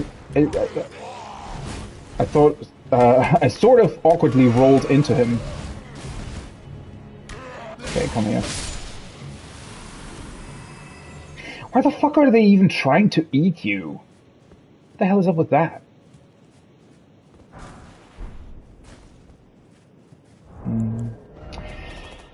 Let's take a quick look here. Thunderbolt. I think that's what the knights are constantly casting, isn't it? Skill used by the capital's ancient dragon cult. Raise armament aloft to call down a bolt of lightning. Can be fired in rapid succession. Yeah, I think that's what the knights are using. Okay, this looks rather destroyed.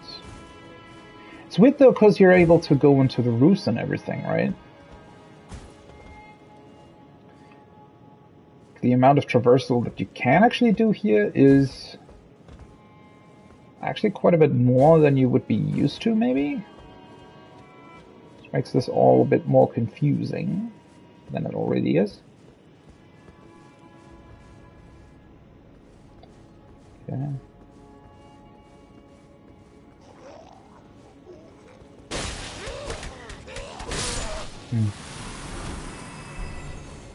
Can you not actually backstab them? Not really sure. I mean, they're sort of lying awkwardly on the ground, so maybe you can't. I don't know. Though, and that doesn't mean that you still can't get a critical hit on it, right?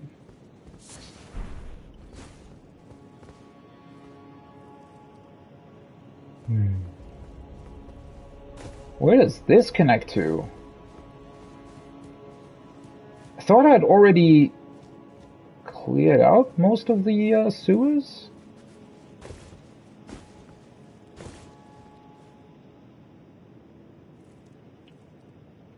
Okay, I'm actually pretty positive that I have everything here in the lower portion of the city. That should actually be everything, right? Yeah, I'm pretty sure that I cleared out the entire lower section. Except for this well.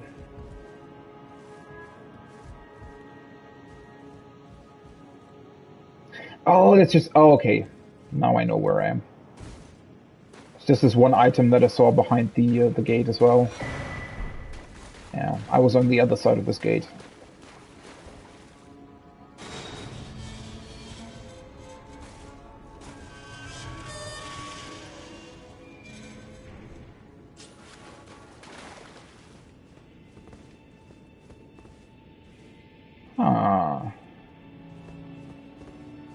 Maybe these are the actual sewers.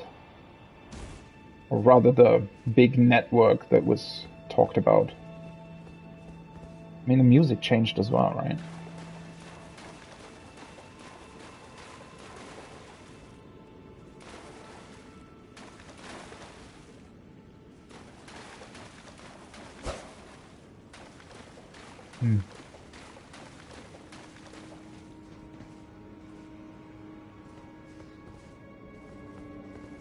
I mean, this really doesn't look inviting at all. Especially while being low on resources. Well, then again, I can just do this instead of... What the fuck?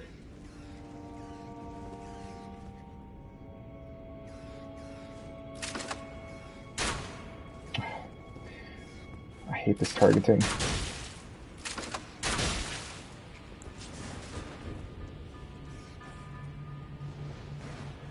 It's really dark in here.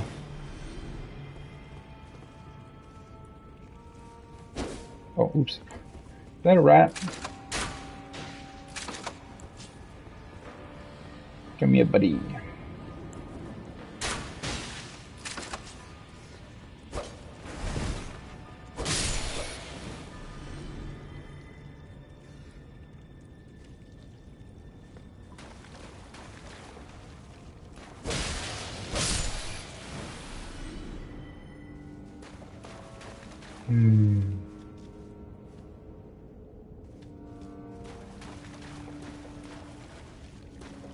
I like the music. Gives off a very interesting atmosphere.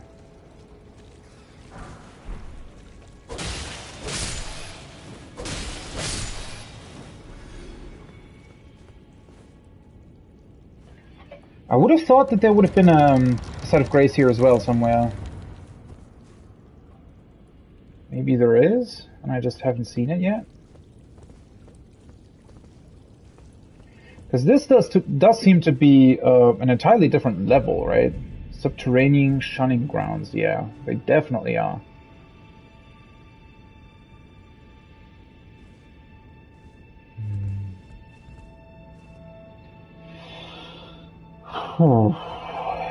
Do I want to continue in this place?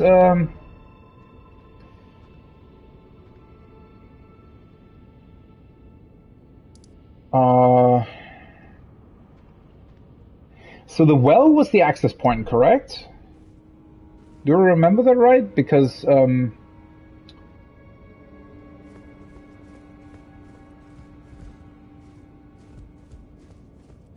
I'm really not quite sure. I mean, I still have resources, at least a little bit, so...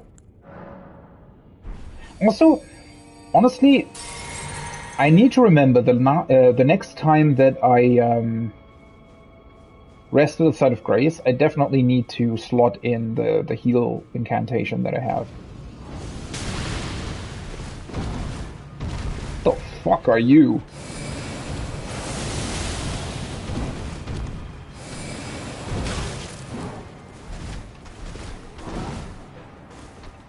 Okay, these guys are a bit more tanky than I thought they would have been.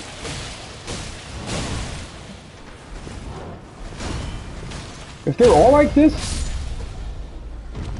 then I don't really know if I want to be here. Fuck. Can I hide from you?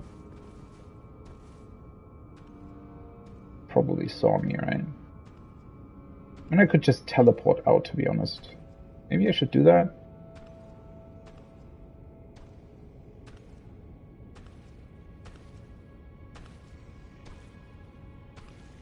Does he actually see me? Oh, God.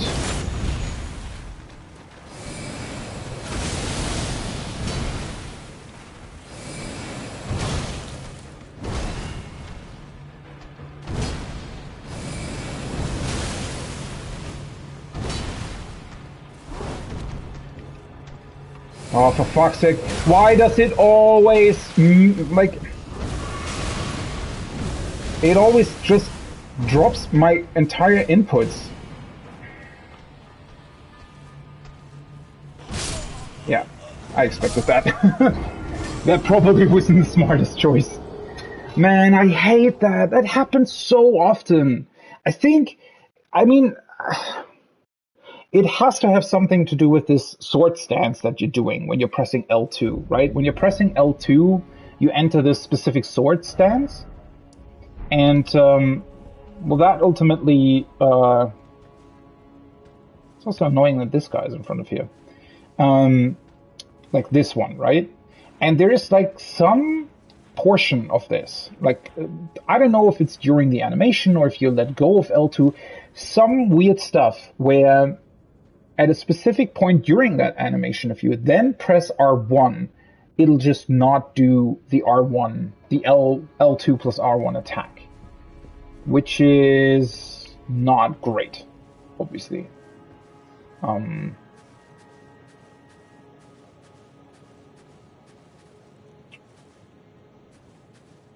Wait. Fuck. This doesn't actually connect back to the well, though. Like, at all. This one would.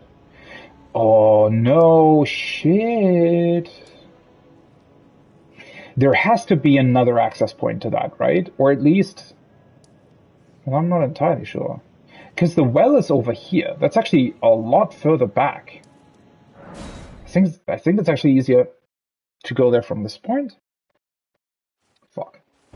When the second one didn't see me, I should have just teleported out, to be completely honest. It was pretty dumb to stay in there, because now I have to get those runes back.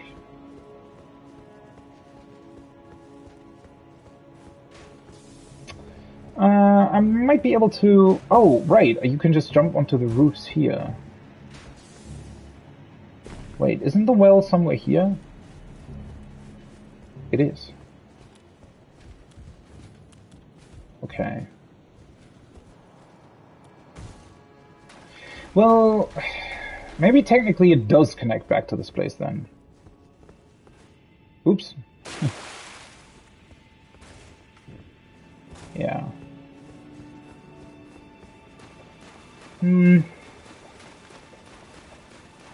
Well, now I have my resources back. It's still quite a distance to travel, though, right? I mean, this does seem to... I don't know, it's very akin to like a connecting portion between levels, right? Which is why I was thinking that there must be another site of grace somewhere here, because this felt like I was going from one level to the next. But then the next level just started. And I didn't actually have any kind of... Also, I didn't see him there at all, for some reason. I looked over to those two, and sort of said to myself, oh, okay, there are two over there, not a big deal then. And didn't realize that he was here at all.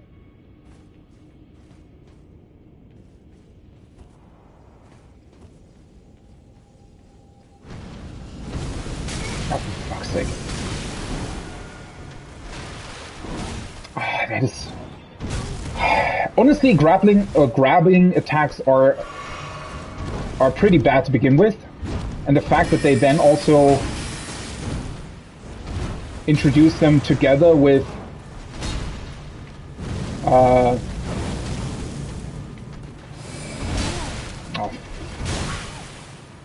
with these insanely staggered... Anna, can you please heal? What the fuck? Why is it now constantly killing my inputs?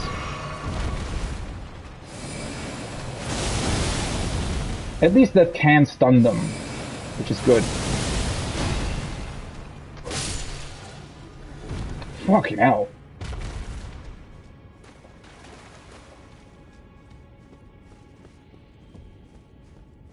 Okay, let's maybe go before the other one comes over here. Why are they so insanely powerful, though? That honestly seems somewhat strange to me. 3 of these guys with this much, with this amount of HP? Oh. Huh. That looks like another well you were able to drop down from, huh?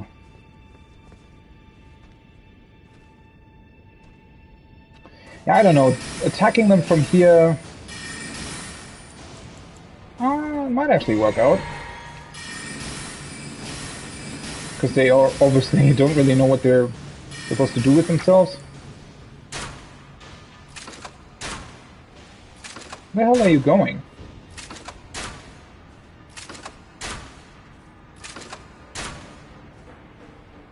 What's up with him? Where the fuck are you going? Oh, he just fell down.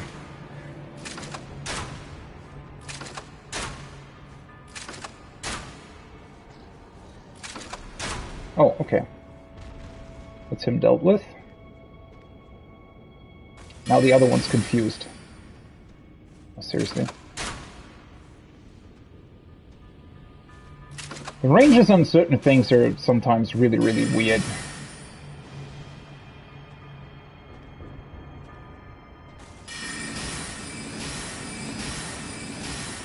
Is he also going to do the slow walk back? Yeah. Oh, that's really weird. I don't know why they're doing that. I mean, technically, I guess they don't want to be hit by you, so they're sort of deciding, oh, you know, if I just walk back and get out of range, he won't be able to hit me. But then, at the same time, not only am I still able to hit them, they're just walking back really, really, really slowly, right? Which just looks awkward as well.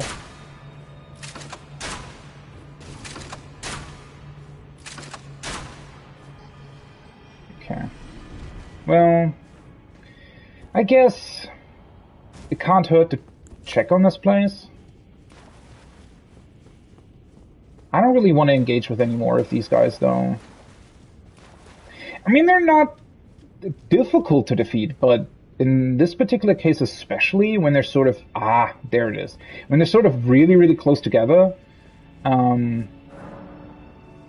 yeah, it can be quite a problem.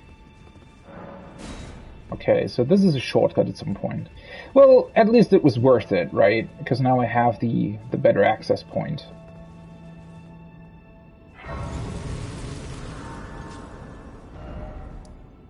Underground roadside.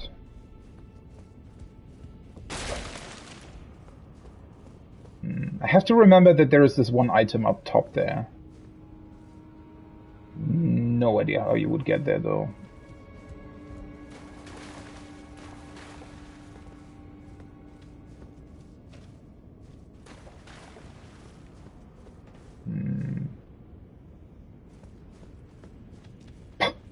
You see the spirits being thrown around by these big dudes, probably.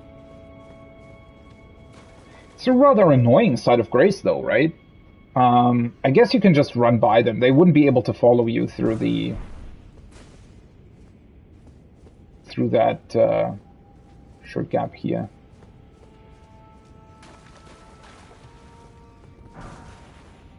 Blood-soaked. Okay. Blood-soaked stuff. Mask formed from tightly wound bandages soaked through with blood. Even the most ghastly cover is more inviting than the festering face beneath. Okay.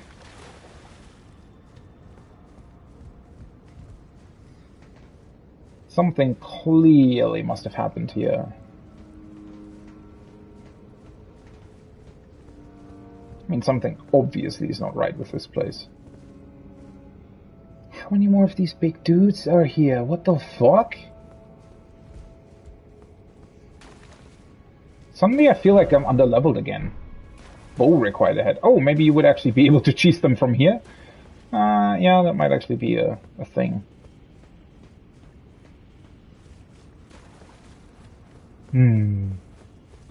I don't know, somehow I'm obviously more interested, currently at least, in the capital up above. I don't know, that being said, this is clearly part of it.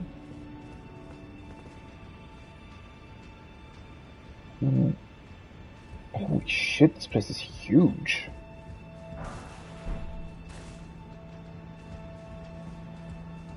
There are actually, like, giant pipes. Like, actual pipes. That's certainly not something that I expected. Oh, bye-bye.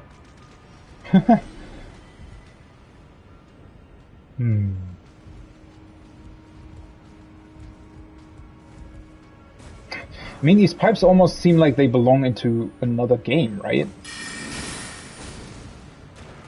Oh. It's a shame. I thought he would fall down all the way as well. I think I saw another big dude. Whew. Yeah, man, this place... Honestly, almost seems as if they wanted to recreate Blighttown a little bit, doesn't it? Whoa! Hello. Oh, for fuck's sake. I hate when you're doing the stabbing attack. I really dislike that you can't decide that on your own, whether or not you're doing the stab or the swing.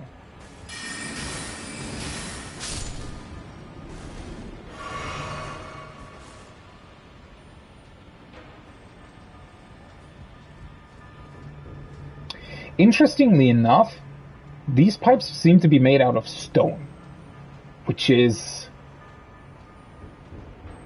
I don't know, seems a bit insane, to be honest. Oh, for a second there I thought he would fall down. That would have been funny. Hey. Oh, fuck. Well, now I almost fell down.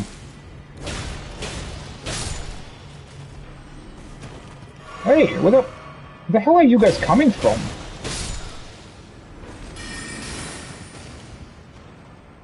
Ah, well, that's a shame.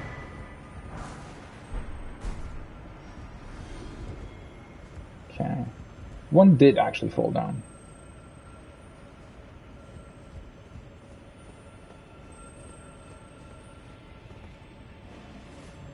Wait.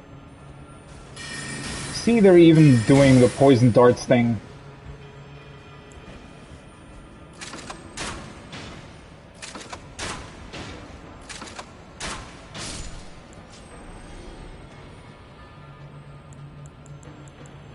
Oh shit, I'm already out of FP again.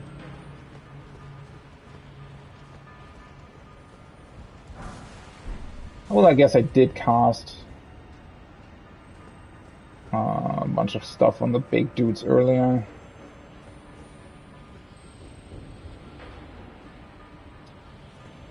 This place is honestly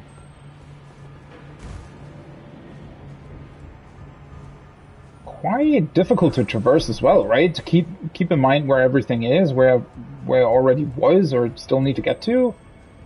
And just had kind of hoped that this might maybe lead back to the shortcut. Oh, give me a second.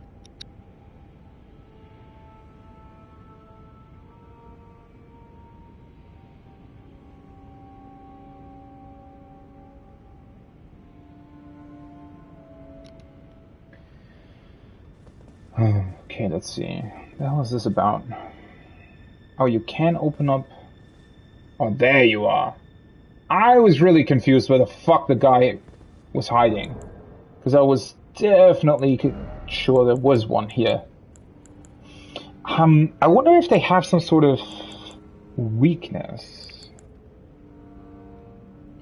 Because I thought that maybe the Giant's Flame, or like Flaming Pots in general, would be pretty effective against them.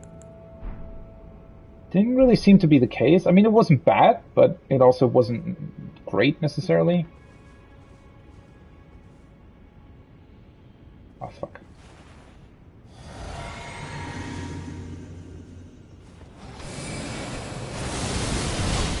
What the fuck was that?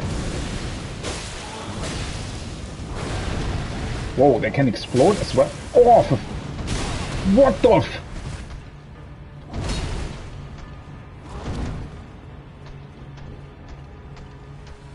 He can follow you in here? Are you fucking kidding me?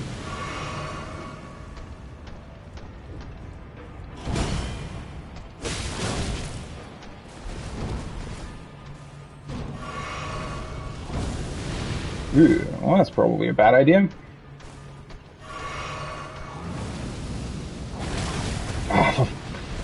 I thought I was going to dodge roll sort of beside him through this.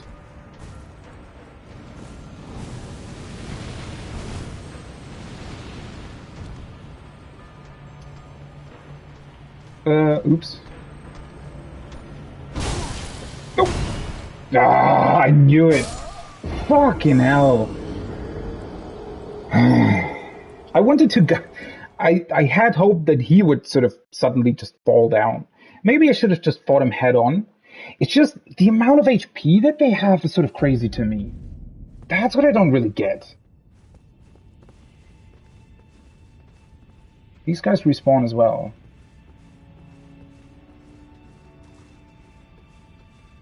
I guess in this particular case, at least you're able to sneak by them, which is good.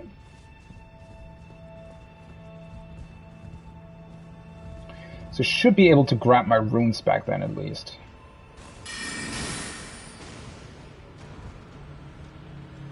Because they should be right up ahead, I hope. Oh, bye-bye.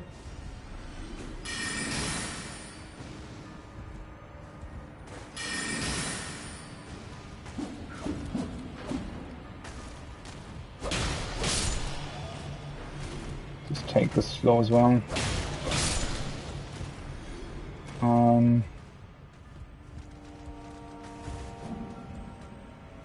Oh, hi.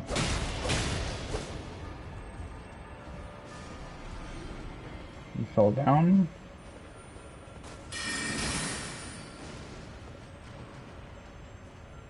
He did not, however. Yeah, at least my runes are here, so... Oh. Bye-bye. Not a big deal overall. Kind of a crazy place. I don't know. I'm just... I mean, it's not like other places haven't been equally as sort of difficult as this. There have definitely been enemies that were, I would say, equally difficult, but... I don't know, I'm just kind of taken aback by just the sheer amount of these guys. I hate how they sometimes turn around. Didn't the other one... Oh, there you are. One of them fell down, but the other ones I wasn't really sure about. What the fuck? Are you kidding me? They can glitch into the fucking pipes?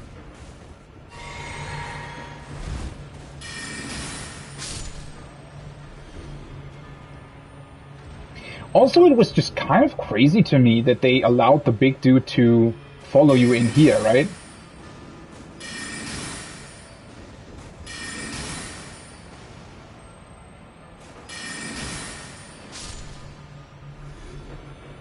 Because that's usually not something they do. At least not that way. I mean, I don't know. I was just very surprised. It was a very surprising and unexpected turn of events. Okay, do I want to try this again? I don't even know what I'm specifically doing here. I mean, there is another big dude right there. Because I was kind of hoping that this would lead to me being able to unlock the other section next to the Side of Grace. Honestly, I'm really not feeling this right now.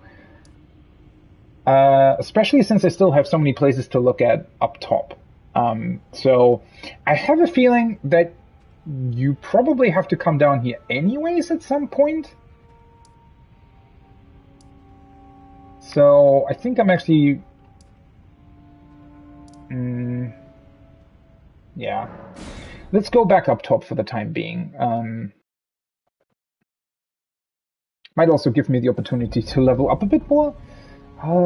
Yeah, that was certainly surprising just how tanky they are. Again, especially considering just the sheer amount of them down there as well. They weren't too, like, offensively, they did deal quite a bit of damage, but not that much, right? Not to the degree where I would have said, oh, I'm definitely underleveled for this or whatever. It's just, yeah, the tankiness of them, definitely surprising. Okay, so I guess I could try and go back to the street from here. So, okay, let's think about this. If I've basically done everything here, the only thing that I've not done here is walk up on the dragon wing. But I think before I do or try that, that might lead to a whole different upper portion of the city as well. Okay, as I suspected, this just leads back to the main street, which technically should be fairly empty now that I've dealt with the tree spirit that was here.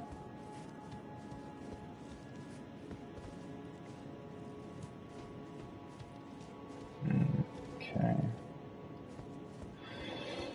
I should be able to drop down to that. And this just leads back to where I already was. Yeah, this is the place with the dogs. Okay, definitely already been there. I've already grabbed this item as well. Also, I heard the guy that's playing the flute. So I think everything from this point forward I've already cleared out. I'm pretty sure.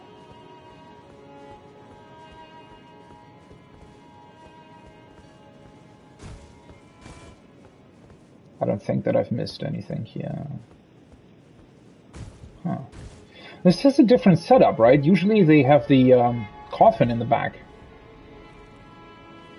This sort of has this wooden door thing.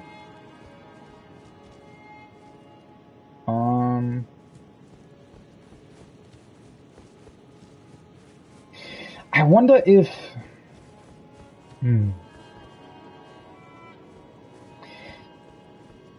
That whole underground section. I wonder if that's where we'll actually find the boss.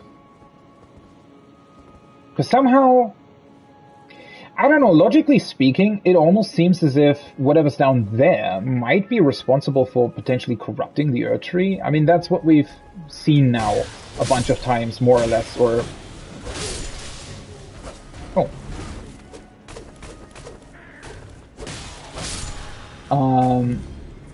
You know, the... Oh, where the fuck did you come from? The corrupting tree spirits and everything? I just wonder if... Maybe the reason why they exist in the first place is because the Earth Tree was corrupted as well?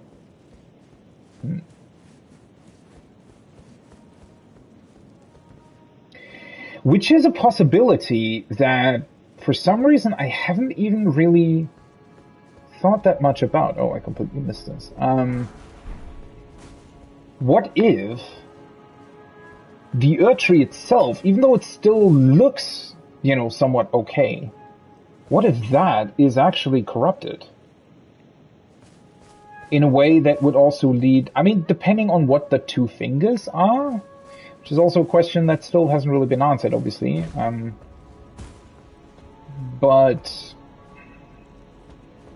I mean, potentially, if the two fingers are something that is either controlled by the Earth Tree, or, I don't know, exists because of the Earth Tree. I mean, the two fingers that we've seen up on the Divine Towers, they more often than not look like sort of wood, right? They look wooden.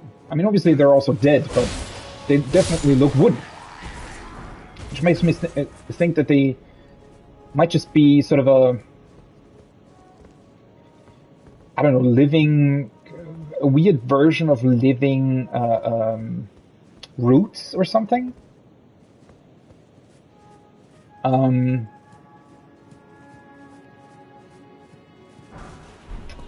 So, I guess in theory, I'm just speculating, right? But what if the Earth Tree somehow did get corrupted?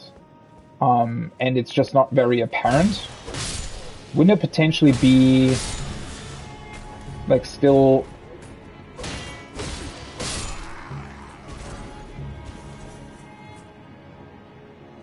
I mean, it might be the case that in that instance, the two fingers might also be corrupted, right? And the corruption itself might very well come from this subterranean... how the fuck did you notice me? From the sewers here, potentially.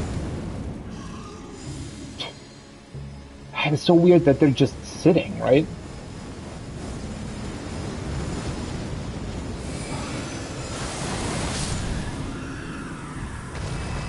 I mean, even these guys, look how easy they die. The guys in the sewers just have 3 times the amount of HP. And there's way more of them. I mean, it might very well be that you're not really intended to go into the sewers right away, right? That it's still sort of an area for later. But how much later? I mean, how much more can there realistically be at this point, right? I mean, clearly, this isn't the end, but still, you know, whatever. Ah, this leads back down there, okay. I have a feeling that this middle portion and everything else that connects back to the main street probably doesn't actually go anywhere, right? I have a feeling this is just going to be a lot of dead ends.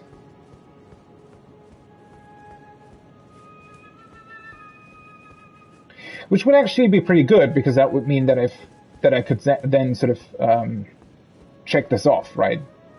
And say, okay, now I've done everything here, and I could concentrate on the sewers or whatnot.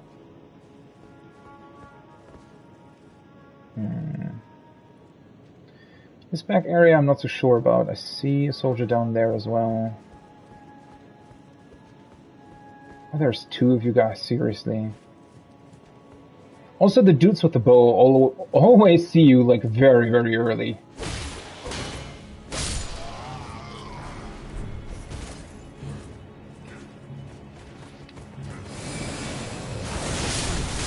Oh, that was pretty awesome. Not gonna lie. Ah, for fuck's sake. Oh. I did not expect to be able to still hit him.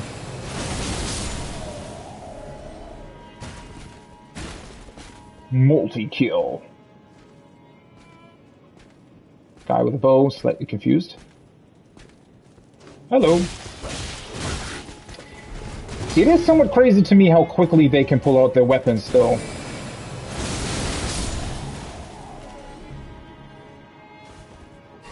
Let's heal up.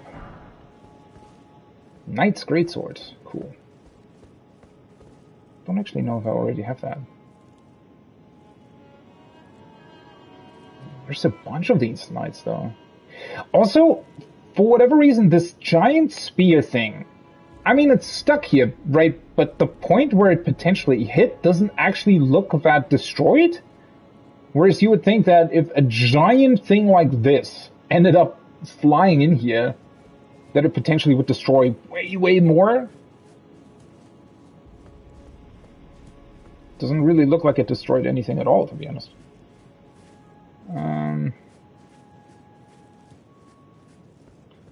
It's also interesting that you can go up there as well. Which now makes me wonder if going up on the dragon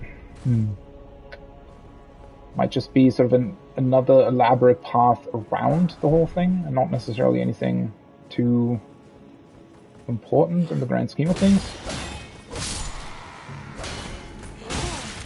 Whoop.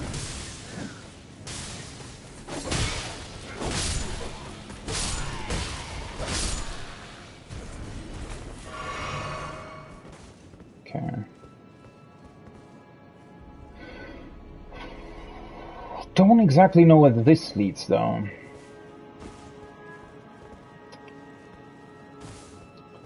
The crazy thing about this is there's just... Oh, there's one of those line things over here as well.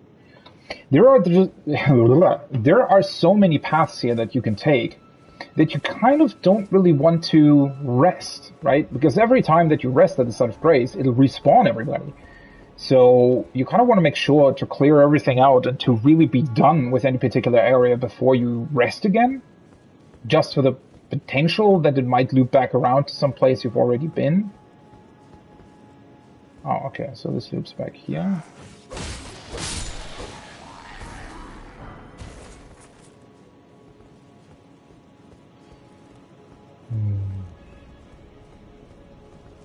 I mean, the staircase I don't really expect much from. It's basically where I came from, right? Yeah, this... Wait. This goes back to the Site of Grace. Yes, it does.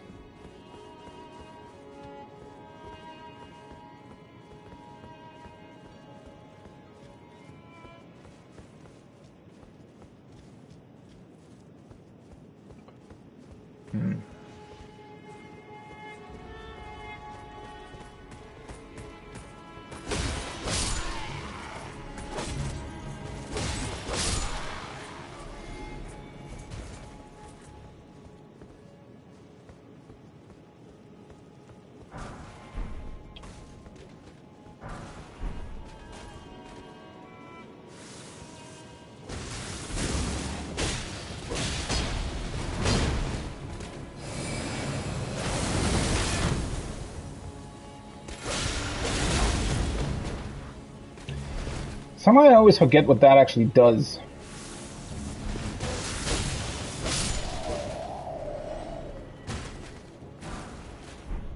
Though in a way, they're always putting themselves in a pretty bad position when they're casting that lightning stuff. Okay. So this either doesn't open at all, or it just opens from the other side. Though, it's quite hard to tell, actually.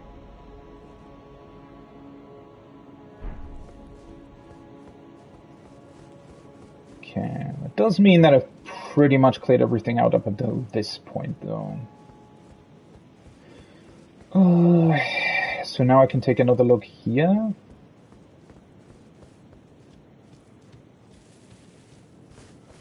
Another item over here. Honestly,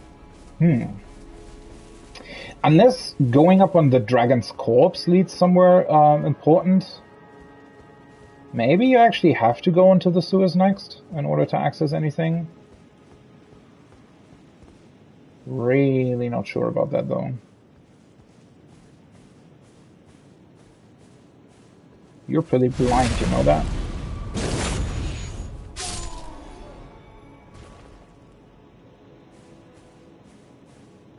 Oh, the knight dude doesn't care either.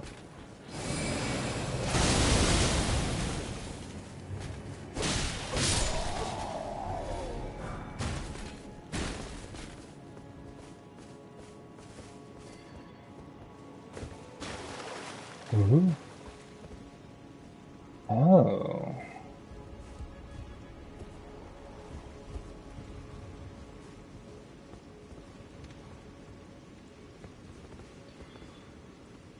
Ah, okay. This is above the giant hand. So this might not necessarily connect back to the sewers then. Yeah. Ah, okay. That's where I am now. Nice. Okay, so that's this shortcut unlocked. I'm not entirely sure what the point of this would be, since it's not really that far away from just activating or going back to the middle side of Grace. I mean, if the middle big road is empty anyways, right, after you clear out the tree spirit, then coming back up here isn't really that helpful at all, especially considering if all the knights respawn, not necessarily a place you want to be, but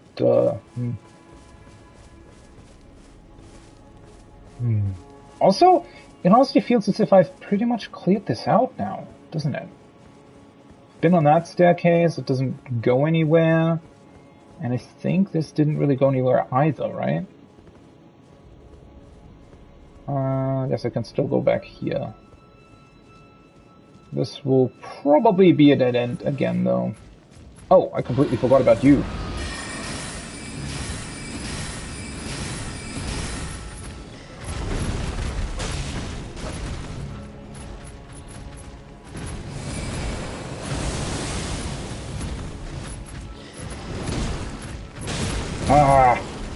Once again has way more HP than I thought it would. Are you fucking kidding me? Why is there a perfumer here as well?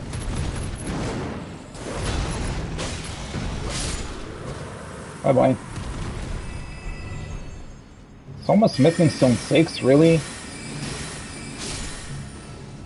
What am I supposed to do with that? Completely forgot that I saw the line here earlier as well. That actually looks like it's the path to continue, doesn't it?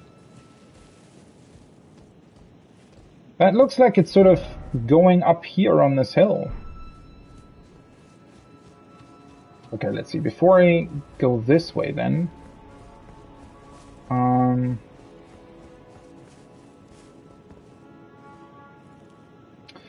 I even jump over there? Yeah, I can. That always looks way further than it actually seems to be. I don't know. I'm always underestimating the jump that you can do after you've sprinted.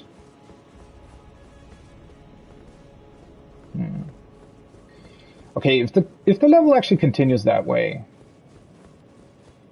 then I definitely want to make sure that I didn't miss anything. I have...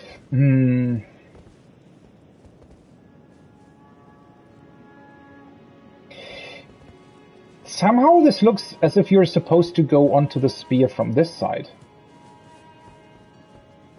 Or maybe you can jump down from above.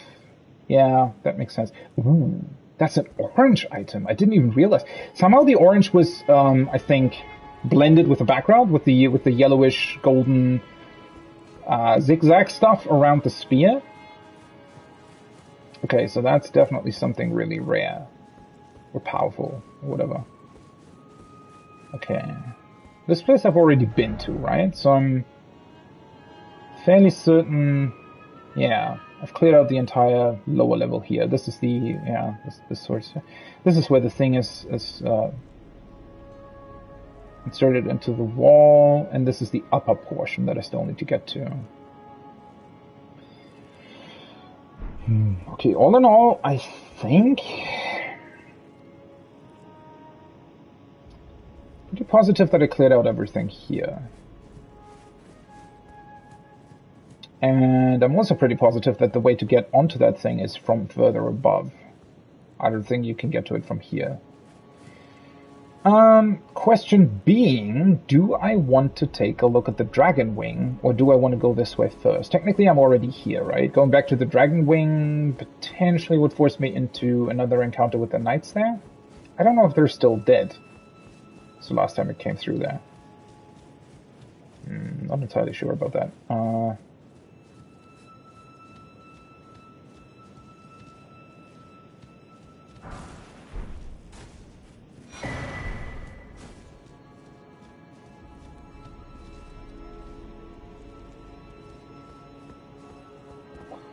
Okay. Well, this is a clear dead end then, huh? Somebody managed to jump over there, but I don't think that necessarily helps.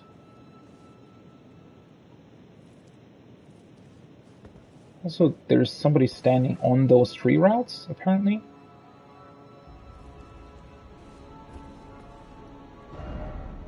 So I think these tree routes are ultimately how to get up here, right? Question obviously being, how do you get there? And how do these areas otherwise connect?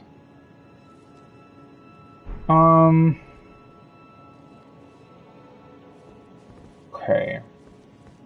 Well, at least now I know that it's not this way. So I've cleared everything out here. I'm pretty sure that I'm done with everything that I can currently access, except for obviously the sewers and the Dragon's Wing, potentially.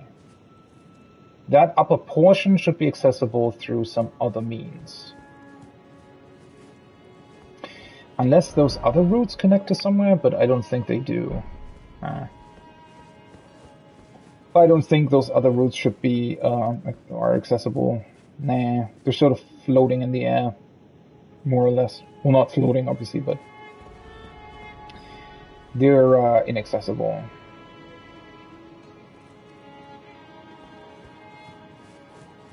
Okay. Yeah, let's check out the Dragon's Wings then, huh?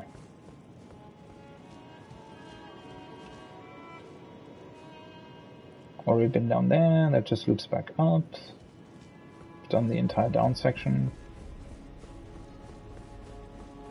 Ooh, hello. Where did I miss you? I guess I never looked back around once I came to this side of Grace. Are these guys still dead, or are they alive again? They're alive again. Okay, never mind then. I'm gonna rest at the side of Grace real quick. No reason not to.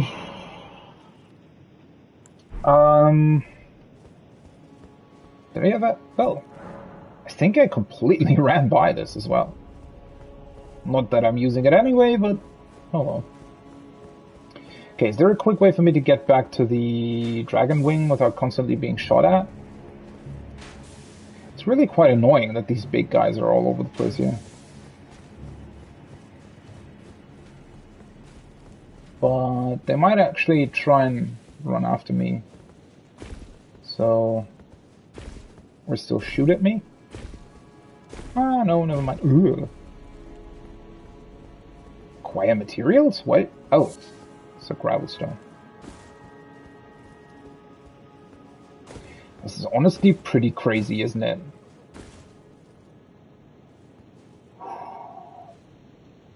It's also very, very quickly, very high up.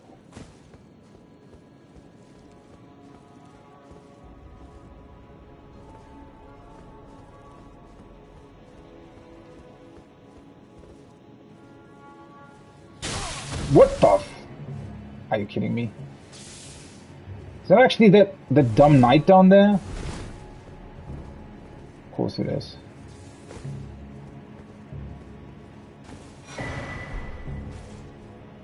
Why is there a rune arc here? I swear, if he would have shot me off of that wing, right?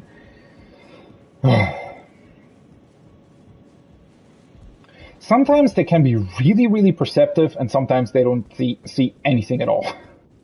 That is really weird. Oh, there is another one. Okay, so is this the way to access this upper level here?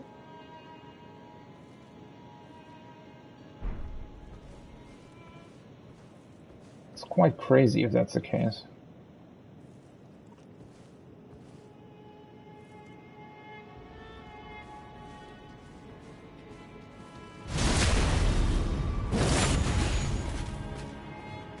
Why can I not target him? Are you kidding me? Of course. What the hell was he trying to do?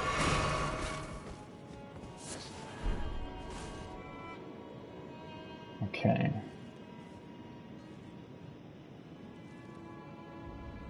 Honestly, that's a pretty cool, awesome, and unique way to access these upper levels.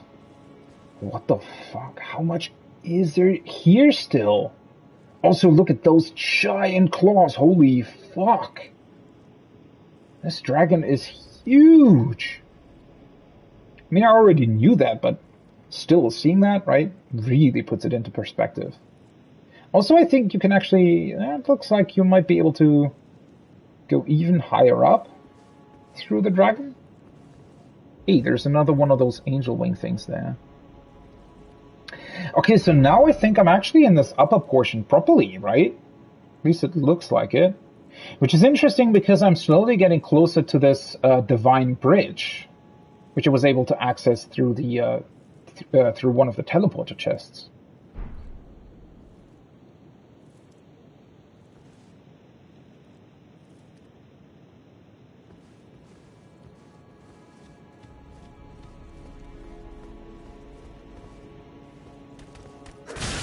Oh, I did not think he would actually still hit me.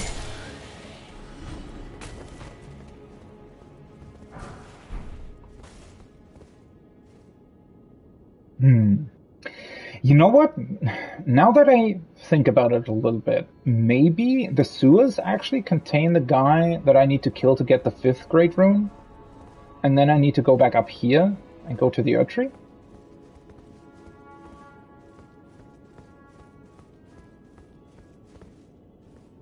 Because otherwise I'm not quite sure how they're going to do that, right? Unless the Morgoth guy is just chilling up here somewhere. West Capital Rampart. I mean, looking at the map, I'm still missing at least a third of the city, if not more. It's quite crazy. Plus the sewers.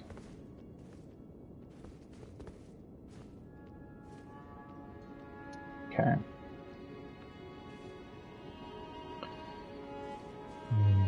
So this way we are probably able to access that path up there to the Colosseum.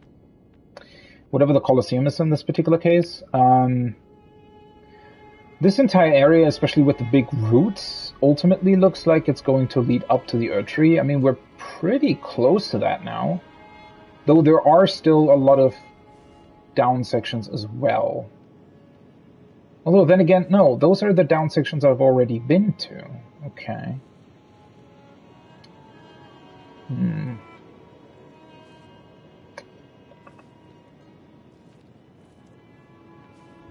this is really, really interesting. No idea what the Colosseum is about, especially considering that, yeah, that this part is here as well. I don't even, but this is not an access point. This would just be, I don't know, some form of dead end.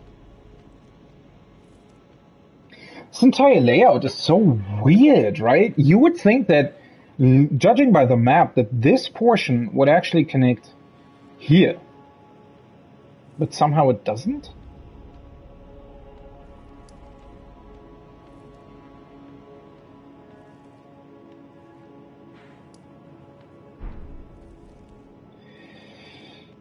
Okay.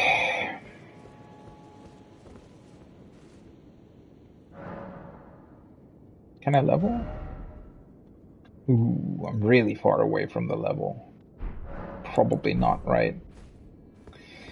I do want to make a quick trip back to, because I think I am probably going to end here. I mean, it's been around about 8 hours of streaming. I need to work tomorrow, so yeah, I don't want to continue too much further, because I think if I access the next level, then I probably want to finish as well. We're definitely getting to a point where I feel like that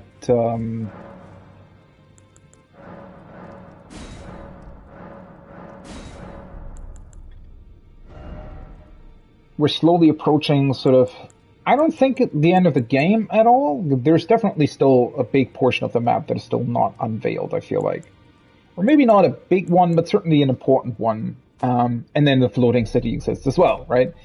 I know I said this multiple times already, but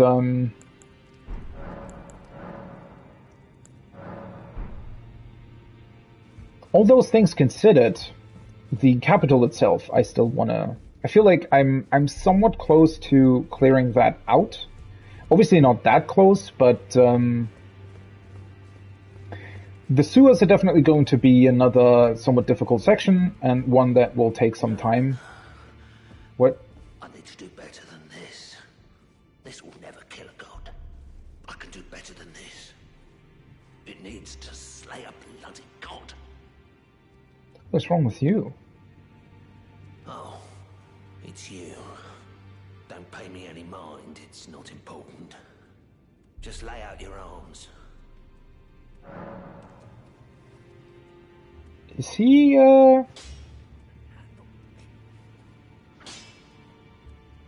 does he think that his work might not be enough? What he's currently doing?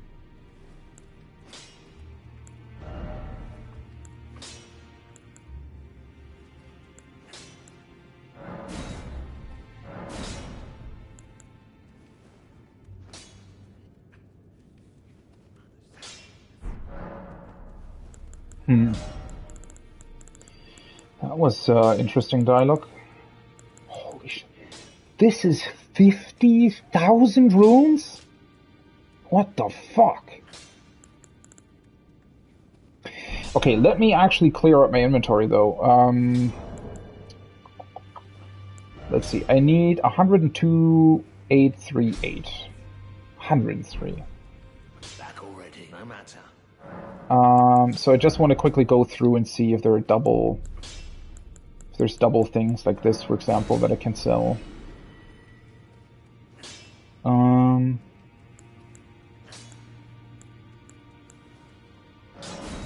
This one I can sell. Why did I ever keep that? That's weird.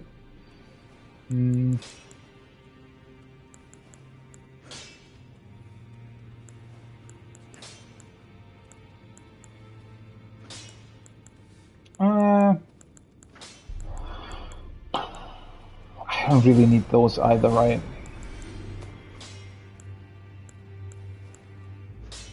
Let's see, I think I've acquired a couple of duplicates here as well. The Leyndell soldier stuff.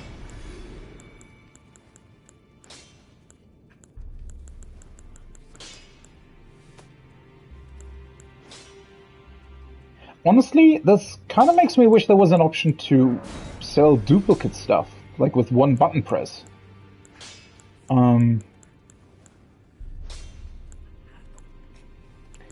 Actually, don't know why that's not a thing. Now that I really think about it, seems to be somewhat of an oversight, considering that you can get quite a lot of doubles if you're walking through specific areas, especially. Since they'll just all drop the same armor, basically, right?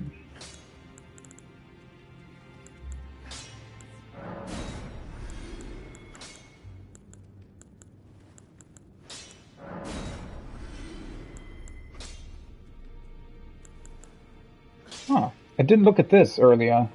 Hideously twisted horns worn by the Omen Killers.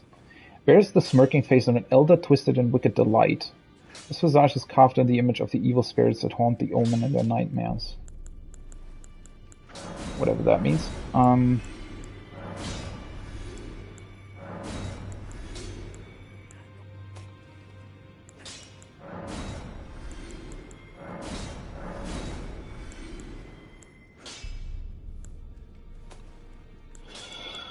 Okay, I think that should mostly be all the double stuff.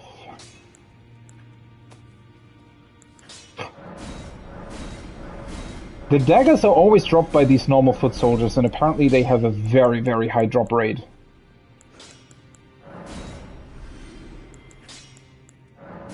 Also on straight sword, weathered straight sword.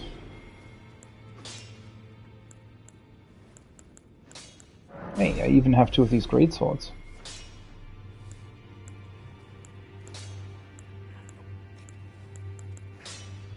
And the other stuff probably... Oh, the Omen Killer Cleaver. I think as a player character, though, I don't think there's ever any reason to equip the same weapon twice, right? I mean, technically I think you can, but I don't think you'd ever want to, because getting benefits of multiple weapons probably far outweighs the normal ones, I feel like.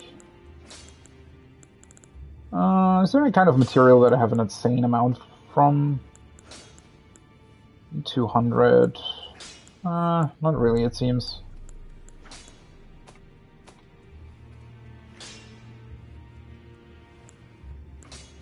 I just remembered that I said to myself that I wanted to equip healing in a slot, right? I'll probably get rid of these, to be honest. This one as well. These I also always sold. You can sell the glintstone stuff. Never gonna use these anyways. Also, if I want to use the magic, I can just straight up use the magic, right?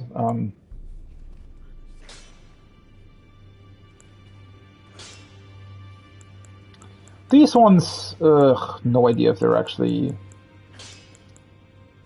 Not really any reason to keep them, right?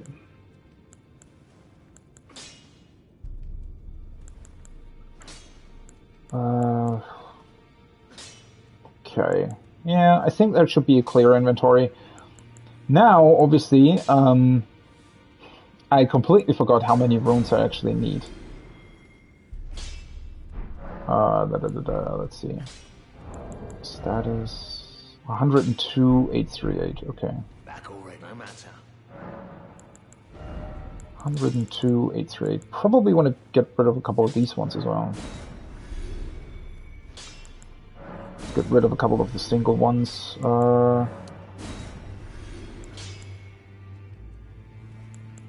You know what? Might actually be close to another level.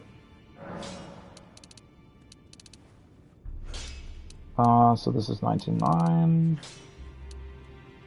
100 and... Wait, so 5 would be 102.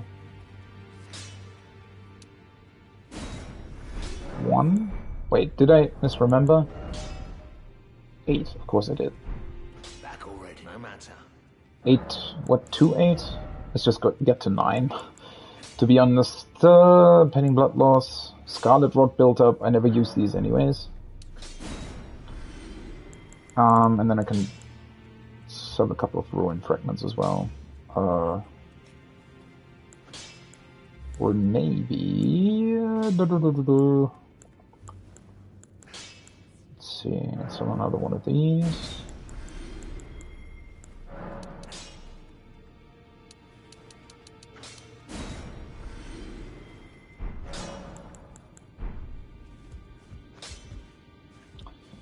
Greetings, are you here for... Okay. She did not change her dialogue, and I don't think she will have either. Okay. I honestly wonder how many quest lines I possibly missed or didn't do properly. I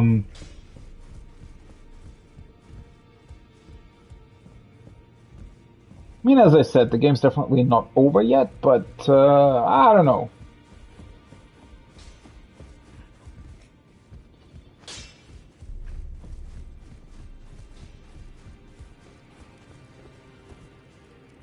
Might also want to talk to Gideon again.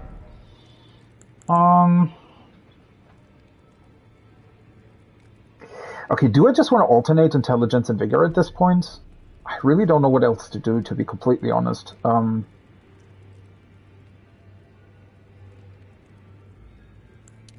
Yeah.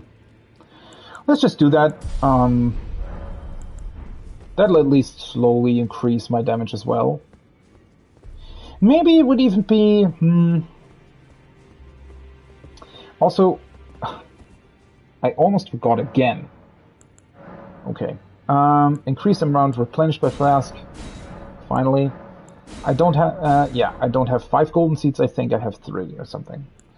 And then also, let's go in and change... I don't really know. Maybe this one? I'm always just using the glintstone shard anyway, so let's get rid of the star shower and instead equip Great Heal. Ooh, that's 45 FP, holy shit. Well, I mean, it's just for emergencies, right? Like, when I ventured into the sewers for the first time, I can just use... Because I have the Starlight shards, right, to replenish FP. I have a couple of ways to replenish FP. Well, do I have a couple? At least one. And that in turn would then allow me to heal out of combat if I'm low on flask charges. You. What is it? Finally change dialogue.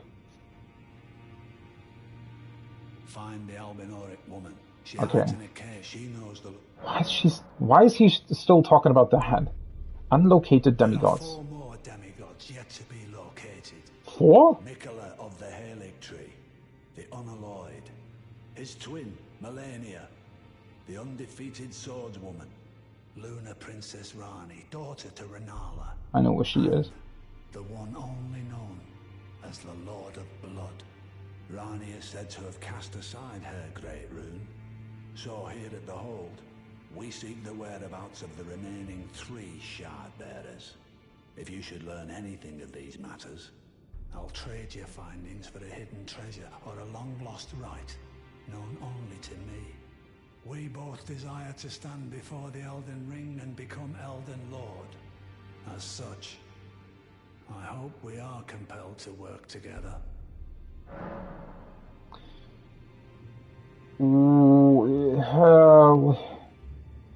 What?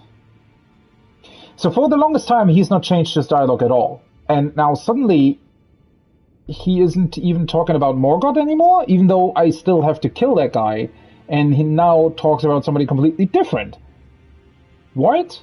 I mean, I knew that Mikola, Melania, and those guys, and the Lord of Blood, they've been mentioned multiple times, so I know that they're also somehow part of the game, even though I have no idea where the fuck they're supposed to be, but... he talks as if I've already killed Morgoth, doesn't he? I mean, I guess I know where he is, but... that is just weird. That is honestly just weird that he Especially considering how long he just hasn't changed his dialogue, and then he suddenly comes around and talks about somebody completely different without even mentioning whether or not we've killed or interacted with Morgoth at all.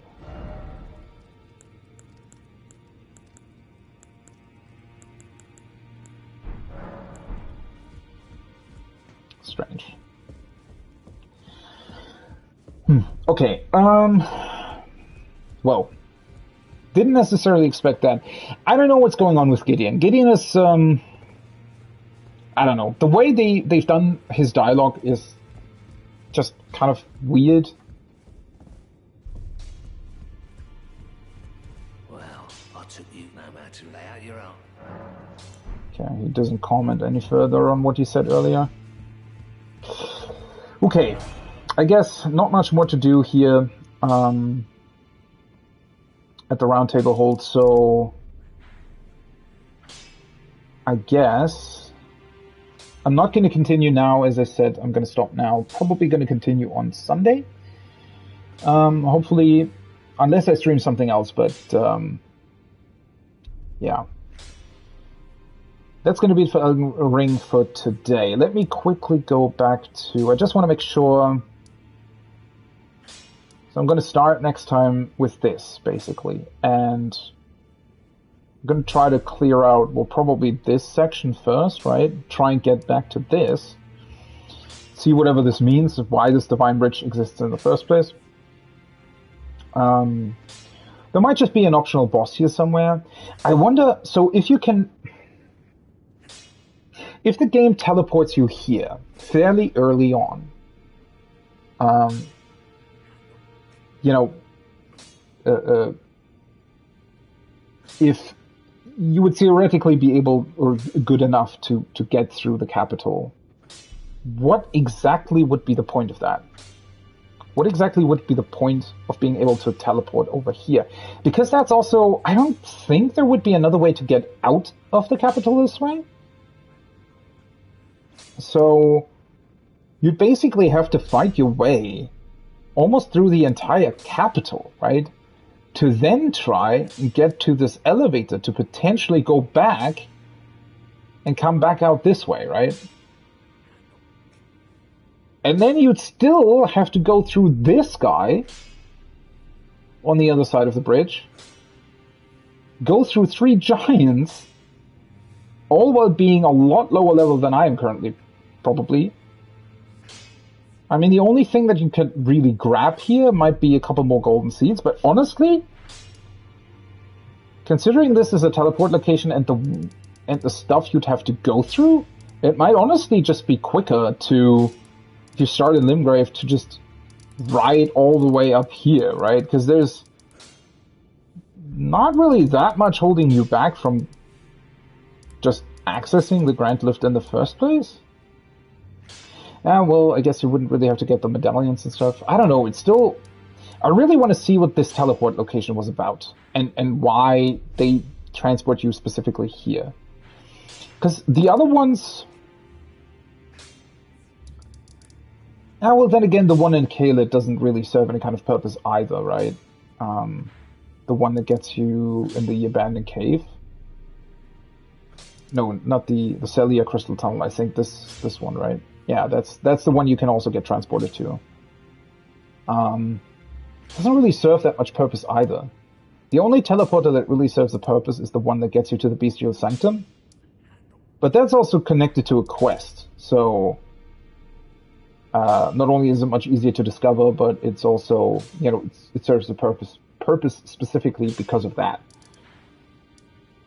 With this one, I don't really know, but I want to know. I want to know what that's all about. And then, yeah, the rest of the capital. I wonder how big the subterranean Shining Grounds are. I don't think that they're overall going to be too big, but they're certainly going to be annoying, especially with those big enemies. I still don't really know how to deal with them. Maybe they have some sort of weakness that I just haven't discovered yet. It's just their amount of HP is kind of insane. They have a lot of poise. So yeah. Okay, I am going to end with a shot of the capital, though. It just looks too good to pass up on the opportunity. Though, let's turn it to morning. Might really isn't. Isn't that great here? The capital definitely shines during daylight, right?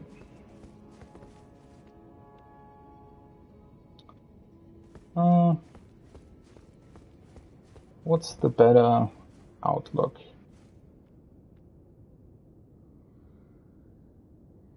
Honestly, now looking at those mountains in the background, yeah, being closer to them, they are quite a bit bigger than they look, you know, from Caelid or some of those places. Oops, that's the wrong item. Let's take that shot. That looks cool. Whew.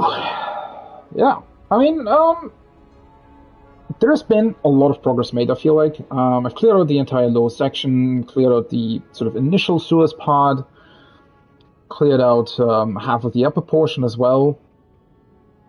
Obviously, the remaining parts of the outskirts. I shouldn't forget that as well. That was at the beginning of the stream. The 2 catacombs, right, with a bunch of really interesting puzzles. So yeah, quite a bit of progress. And then next time, hopefully I can take a look at these upper portions here. Really interested to see where they actually stop you.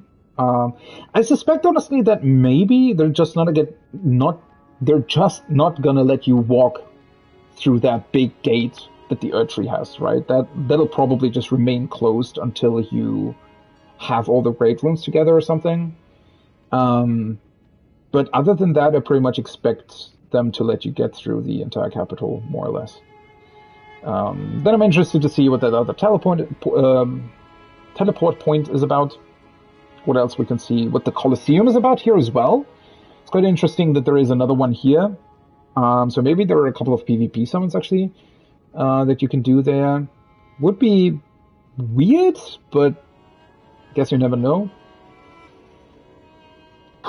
Yeah, and then that sewer section. The sewer section actually, it does feel like a very modernized version of Blighttown in a way. I don't actually dislike them. I think the idea of them is pretty great. I'm just slightly confused, right? I'm always really confused when you suddenly encounter enemies that are just so clearly stronger than other enemies in the same sort of part of the level. So, for example, the lion that I encountered, right, that are jumping around so much. Not only are they dealing less damage, they also have less HP than the guys down in the sewers, right? But the sewer guys are much closer together as well, so I really don't know what's up with that. I mean, obviously, it's kind of great in a way to have that kind of challenge, be a part of the game as well. It would be strange to not have that in these sort of, end game levels. So it's definitely great that they're bringing the challenge back in a way, but it's just very, very unexpected. That's the entire thing. Is there anything else? No, I think that's pretty much it. And then, I guess, according to Gideon, we suddenly also have to look for Miquella, Malenia, and the Lord of Blood. Wherever those are hiding. Then again, maybe there's some sort of... It might also be... I'm just thinking about how after defeating Radahn, right, that meteor crashing down and pretty much changing a part of the world, maybe there is some sort of other event as well that will change a portion of the world, and then suddenly stronger enemies will appear, or these specific shard bearers that we're still looking for will appear. Okay, that being said, that's it for now. Next stream, hopefully going to be on Sunday. I hope you had a ton of fun watching. I certainly had a ton of fun getting through this, and next time, more Capital. Until then, I hope you have a great rest of your evening, morning, day, wherever you are. And I'll see you on the next one. Bye-bye.